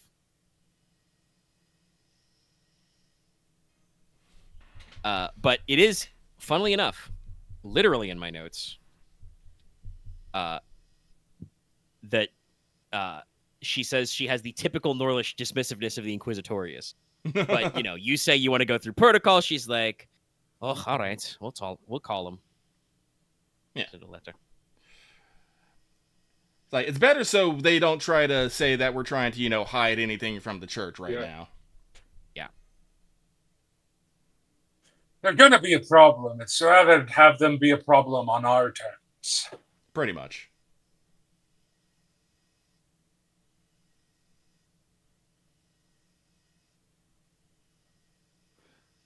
I just want to call this out because it is starting to piss me off right now. I've gotten like 6 copies of fucking Duro. Twice I've gotten 2 in one roll, and I still haven't got a fucking Durga. Oof. The rates. Which one's the 4-star? Which one's the 5-star? Duro's the 4-star. Okay, so I know if I was rolling for Duro, I would get 0 copies of Duro and like 8 copies of Duro because that's my luck in these fucking games. last week I had it where I got 3 Bimos for a single kind of. If I ever roll for a high star anything, it's Just give me the... I got another Duro.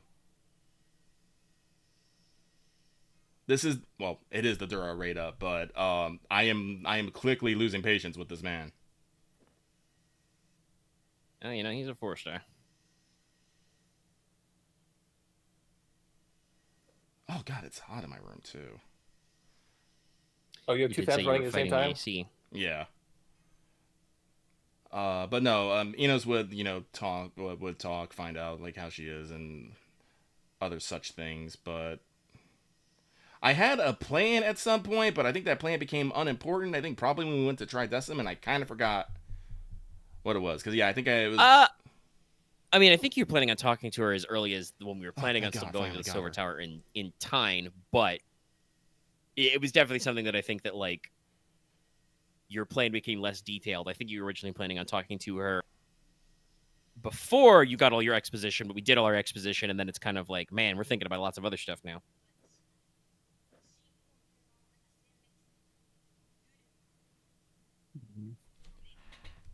God, I had to buy 2 fucking packs, as always. I can't ever just get it with all of my savings. Never. Fucking hell. And I'm pretty sure if I go on a roll chat, there's going to be someone that's like, oh yeah, I didn't have to spend a dime. I got MP3. We got MP3, but I'm only definitely some people seeing- got in. Don't I'm you only saying- fucking tell me the answer, Axe. It was rhetorical.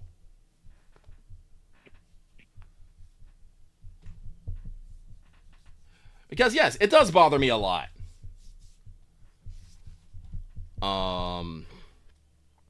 No, but like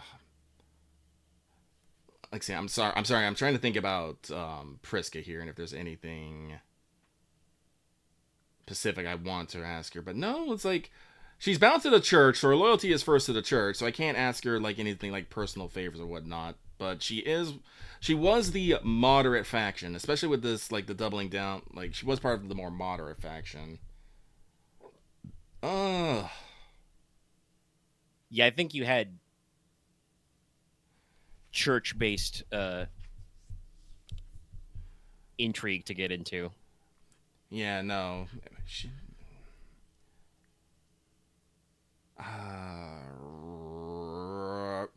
You know what? I will think about it, and because I'm pretty sure we're coming back to the Silver Tower after we go through the past, because it makes a pretty good Well, I'm point. leaving all my stuff here, so I would hope so. Yeah. So I will think about it like I mean, throughout also, the past. honestly, if you got a whatchamacallit, if you think later, you've got like fucking what is it? 3 days? So yeah. Yeah. Fuck it, I'll spend like I have 1 10 spend left. Let's see if they'll be nice to give me a second Durga. I was gonna say I spent No, it's another 16 Duro. tickets. Damn. I spent 16 tickets and 1 10 spin because I didn't get anything on 16 tickets and do only have 1 Duro. So I did not get extra lucky. God, how many fucking... I spent 1 10 spin. I did not get a Durga. Don't worry. I did get very lucky, though. I did get 2 Duro, so I'll take that. That's technically good. But we should wrap up. It is More not Berserkers super is close to always Dallas's good. hard out, but we are almost at 4 hours. It's about I mean, I'll 3:45. have more time, actually. It just plans have changed. But like Yeah, I I said, have I'll need a 8. I break got in- 8 fucking Duradanyas fucking total. That is... 4 rare prisms. Yeah. But yes, let me You have still some downtime at the Silver Tower, and Yeah. if you don't think of anything before you leave, you'll have a chance when you come back. Yeah. Like, sorry, I didn't mean I to don't like really, bog like I things said, down, great but I was on like trying to roll and trying to think at the same time, and it Yeah. wasn't the greatest. Well, and I was gonna say I did not write like specific answers down for like stuff, just kind of like general like what her character is like, because I think that's kind of what you guys wanted to talk about. Oh, Well, that's for Fucking- Everhelm's Awakening Blade thing, Okay. so... Oh, you went for Awaken? Okay, I'll jot it down. That is usually the first step. So many stupid fucking craft necklaces. There's a lot of crap businesses. Like I said, he asked for the magic, and I gave it the magic. Swear to God, if I never see that fucking clown craft essence again, it's soon. Everybody hates that one. So I don't know why I my get next, Tremendous. I guess my next thing is I will go speak to the senior enchanter. We don't need to make a big scene of it, but Inos would ask if he could crystallize some of her knowledge into a ring. I'm pretty sure she understands what Teach the Soul is. Yes, I was just about to check if she had it. I don't think she does. No, she doesn't have that in T, but she's familiar with the concept. Yes. Yeah, I was, I think it was maybe going to have some more questioning about, I guess, like some of the things, you guys are asking for, but now you're all engaged in a slightly reckless and very dramatic plan to explore enemy territory. So, yeah, if it'll help you out. Yeah, then I will. She has all 3. Yeah, she's up to depth casting. I'm back. I'll go back. Yeah, that was earlier than I thought. Crap, I don't have time to make this. Oh well. Well, I have an Aether aspected ring. That probably makes it good. Makes it lovely. So let me. That's it. That is probably the biggest drawback about alchemy is a lot of long casting times. Oh yeah, let me double check Teach the Soul. It's cast time. It's going to be intensity 5 because it is 5th. It is a 5-cost trait, yes. So it's going to be 5 hours. So this is fucking Enos' day right here. After you took a couple meetings, yes. But So are we leaving in 2 oh. days or 3 days? Also, 3. Oh, I have a day then. I will try and make this Also, then. yes. Max said that he did the Raven for Aurelia. Yes. I will try and make this. 'Cause I was like, I'm pretty sure you rolled, but I want to double check. Okay. I got 10. I have to call 6 on this, I think. The height has to meet the intensity, right? Yes. So I think calling 6 would be the smartest here. okay, the intensity casts a spell, so Tharn is 3. No, do not to be linked. Yeah, you got 8s. You're good. Ooh. Yeah, so Nicola got 7s. Ten. He was so casting this Teach good. the Soul will height now matter. have 3rd level of Assured. Oh, by the way, Casting. the entire castle knows I did this. Spoiler. Well, they have to roll eerie, but yeah. Also, What spell I'll did probably you have cast? Aurelia. I'll probably have Aurelia and Alestra in attendance just so they can see. and stuff. Just in case, I have brewed 1 use of Alkahest. Ah, Just in case. I mean, it's probably useful. it is the universal solvent. Look, if we need to get rid of something, I will just throw Alkahest at it. I assume it's just one use and not just like an amount of it. Yeah, No. it's a use. It's a single volume. It's You a can't single really, use. Like, you But can't whatever- really, like, nickel and dime your teaspoons of Alkahest. Whatever it pours on, supposed that is barring magic, obviously. Whatever it is poured on is broken down into its fundamental components. Also, yes, Aurelia doesn't have Sending Way, so she can't, like, use it to message you back yet, but she understands the principle.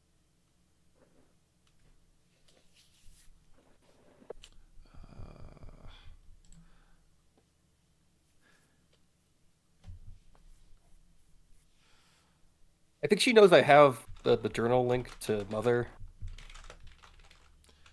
Or if not, I'd probably at least tell her that, just so, like, if something ever happens, she can use that.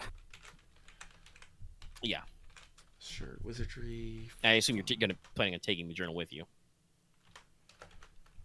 It's always in my coat. Fair enough. Great place to keep it. All right. Sorry, yawn. Inos is that much better at casting. Anybody else? Any other prep work? Comrade made a cool sword. It's really sick. Didn't make- Everhelm. It has- is specifically because of recent talks. It's effectively a great sex. Ooh. Sorry, that was just me actually coughing. Sorry, I didn't mean to make a weird sound there. So he is designing this to literally cut through Monstrum. Like, it's not a defensive like this is a normal other great sword. This has no hilt, has no guard. It's like a And slab it's of heavy. iron.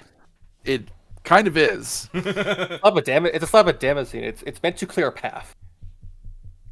Yeah, it's got that beautiful wave pattern. Otherwise, I would say it's kind of like a Buster Sword or Dragon Slayer. Just Yeah. big. I think Logesh is just gonna train. He's gonna go through the drills, make sure he's ready. Not much he can do materialistically. Get ready. The last thing Konrad was going to do is he was going to make sure that we all go drinking on the last night. I'm not Yeah, I'm not fair doing enough. a coin. I'm not doing a coin on the 3rd day, so I'm doing that to make sure I'm all packed and everything. Well, it's great, because Inos is going to pop by your place and be like, hey, cuz, you got a moment? Actually, I do too. By the way, if anyone tries and find Nicola on this day, his door is locked tight. But I'm sorry, I did not hear what Anyway. Axe said in response to what I said. I said I do. I do have a moment, so sure.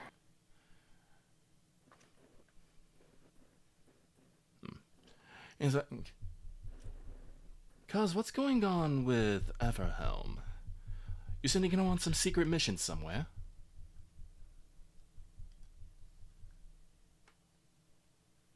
No.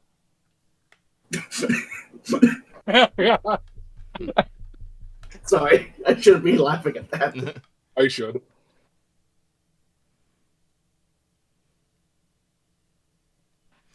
Inos is just going to wait for a moment and see if...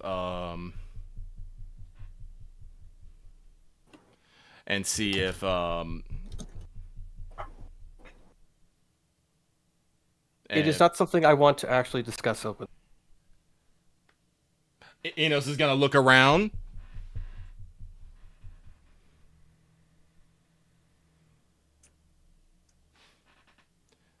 It's like, this is not what I would normally call openly, but okay, cuz. Keep your secrets. For someone who puts so much effort into for us to letting us know what we're up to, seems like you're quite tight-lipped yourself. I'll keep that in mind. If I tell you it's going to lead you to doing something else I don't think you should be doing right now. Well, I know who Enos' role in the fan cast for the Fellowship is. It's like, noted, cuz. Noted. And Inos will leave. Does the little black heart with the number appear above your head too? I will not say. Fair enough. Because it's Leslok just thinking about So like, Dallas yeah. is Nicola still unavailable in the evening at the end of the third day? No. Okay. He will be perfectly available and happy to join with anyone. It's just he didn't want to accidentally bump something while he's making universal solvent, because that could be bad. And that's fine. If you said yes, it would have been funny because Konrad would just have threatened to take away all of his brandy. Not the No, my brandy. No. It is. For once, this was not Nicola self-harming through his terrible work schedule. This was Nicola genuinely being like, all right, I'm working with something very delicate, and unlike the rest of the insane people I met at the Alchemical College, I need to take some safety into consideration. Well, that's good. Let's go drink all together like normal people. I will agree There to is a that. brief stare. I can't at wait for Nicola. you guys to visit the Alchemical College and for it to not be nearly Anything as like- hazardous as Nicola says it is. Oh, it's 100% not. Nicola's just a neat freak. The shout about country. I feel like I don't know what the NPC will be yet, but I feel like I have the inspiration. Like somebody's gonna be like, Nicola, calm down. I tell you, he gets hit with one stray fulminating jar. Suddenly, we're all crazy. He fell on one set of stairs one time. The stairs never recovered. So I was going to take everyone out drinking on the town. Coming? Actually, Enos pauses for a second, trying to think. No, I got that. I enchanted the blade. And as though I'm doing this on like the very evening of the last day, so. Nah, Enos will go drinking. All right. It is tradition before the mission. Brother. Actually, Come out to play. It's time to go get drunk before we set off. all right, let's do it.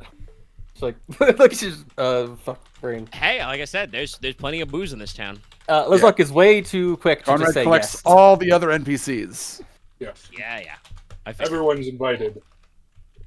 Get in here! And Konrad will pay for all of it. obviously. Also, it's pretty cheap. I think most of you could pay for it anyway. Yeah. Except one person.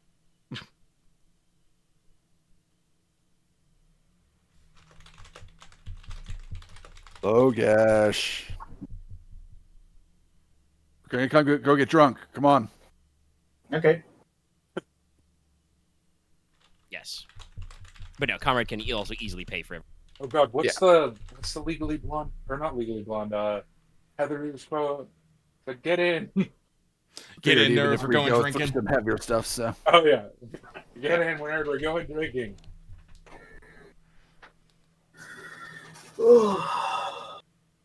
And so that's kind of our closing. Stopping point? Yeah. Yeah, I think that's our closing scene. You know, you guys all drink. Nicola will actually let the tension go out of his body for a bit. Konrad will drink against Mattis. Boy, okay.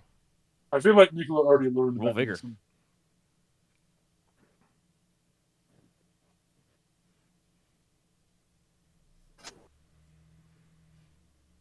Wow. Tens. Damn. Nah, threes. Threes. Oh, Keeps it in, but you better Can't last keep it, him. he can't keep it back as many. Although actually, technically, Nicola cheats. So. When you learn to drink, Ike. Yeah, she rolls 2 more dice. She would probably be like, a long hours at Forges? That makes sense. I just realized Nicola can't get drunk, so sad. We can get a little. I'm not drunk. doing it. I And now, since we're all together, I'm going to make an empathy check to try and figure out what the fuck's going on with everyone's.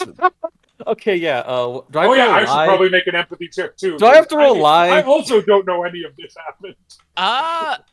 Oh, do you have to roll lie? I'm just kind of like, it's something dwelling on me, but I'm trying not to like let it affect me too hard. But I think it is. Yes, I think technically you do have to roll lie, because if they roll empathy, you don't want them to succeed, so you'd want All right to then. I have a reel for this, so let's see if this have goes. them gobble.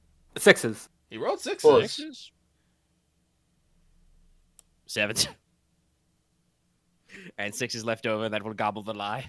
No, like I said, I confronted him, and he said he's keeping it a secret, so I know there's something up, but... Yeah, I think that's fair. You don't have to roll to know that he's holding it back. Nicola knows nothing. Run the forks, crack the plates. I'm happy that Nicola doesn't know because he doesn't need to. Ouch. I mean, yes, actually, that is kind of true. I Am I mean, being left out of the loop of anything? Nicola always assumes he's being left out of the loop.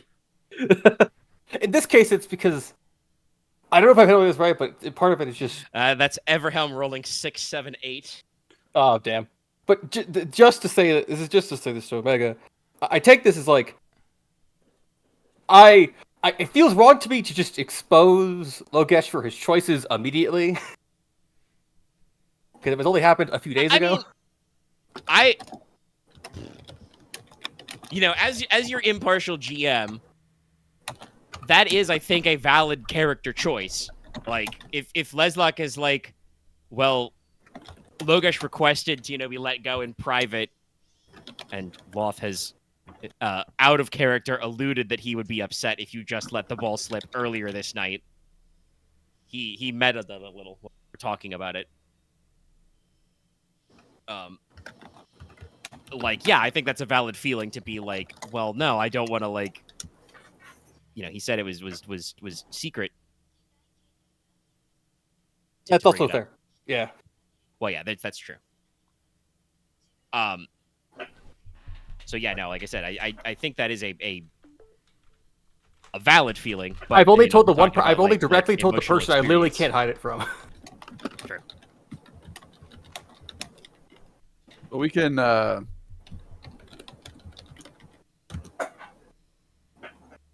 I mean, if you guys just aren't going to say anything, then like we can just let it drop and have like and stuff like that. Like he's not like Konrad's not trying to force you guys to talk. He's just is legitimately asking what the hell is going on.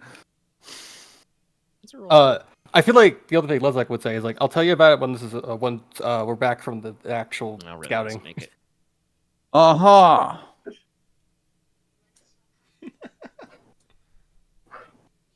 All right, well, once we get out that path, I'm going to put on my mask then. There he goes again. Look, sometimes ignorance is awesome. Ignorance has a tendency to bite you in the ass. Literally. True, but in the moment, it's awesome. Konrad will then pick up his drink and drain the rest of it and get drunk to forget this, so. All right. Well, that's, I think, where we He chooses to fail his vigor roll. Nicola attempts a kickstand. I mean, there's plenty of people here to support you. Honestly, yeah. I feel like a lot of the local enchanters of the Silver Tower and kind of like the townies are a little 100%. surprised that they probably did not take you for this kind of guy. Well, it's one of those things. Is when you're immune to poison and disease, you need a lot of alcohol. Cheater. It's true. Really? Yeah, you gotta get he buzzed. is a cheater, but also it does mean he doesn't get drunk. He doesn't feel it. takes a lot for him to even get buzzed. But like I said, that'll be kind of, I think, our ending scene there. Everybody Okay. gets their usual 2 XP. I forgot to say something or type something earlier, but I believe Axe, you said that Leslok's current mission was to Learn about the ancient roots of Norlon. yes, I think between last week's exposition and this week's exposition, you got kind of all of that covered. All right, cool. I will figure out a mission, but it'll Back. probably. Anybody else got a mission they blocked in? No, mine will probably happen next because my mission is to break the seal on the Shadow Pass. So All right. I'll probably have Mine won't trigger pretty until we easy. get back to Stonehearth. Yes. I try. I offered, man. I tried. But he I mean- asked about it. It wouldn't. I mean, it didn't matter if you gave me the title. I can't spend my money on the craftsman here in the Silver Tower. Yeah. No, that's fair. He can't actually work on it. That's fair. I just tried to learn from what happened. Because it's worded as put in motion the repairs. That's fair. Yeah. I will say I'm being haunted by the thought of being like I could use my coins now just to like tell people now, but I feel like that's stupid, so I'm just not. I could just I directly mean, you still tell have to say them out loud. Yeah. Okay, now that I got Well, float me. float me, baby. I'll send it in private at some point. Okay. We'll talk about it later. Secrets.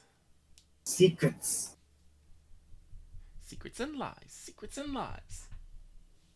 Secret. Tell no one. For once, Konrad Nicola will- doesn't have any secrets. Hold up his end of the deal and wear his Wargman mask while on the trail.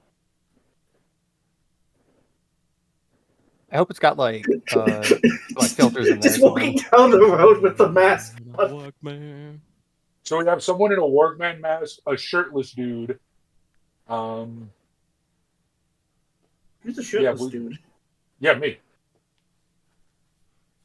You can still wear Okay. robes. Lucky, thanks for the image. You said that, and I was thinking, is that the reference you're making? I am making that reference. Return from the Fogveil with everyone alive is a good mission. I don't know if It that has a means it fail apply. state. And it has a Yeah. success state. I also don't know if it implies that it Success. make the mission now more lethal So by I have proxy. I have a similar mission, although mine is a little more failable. Mine is return from the Fogveil with everyone intact. Similar, but yes, different. I like it. Yes. More failable, honestly.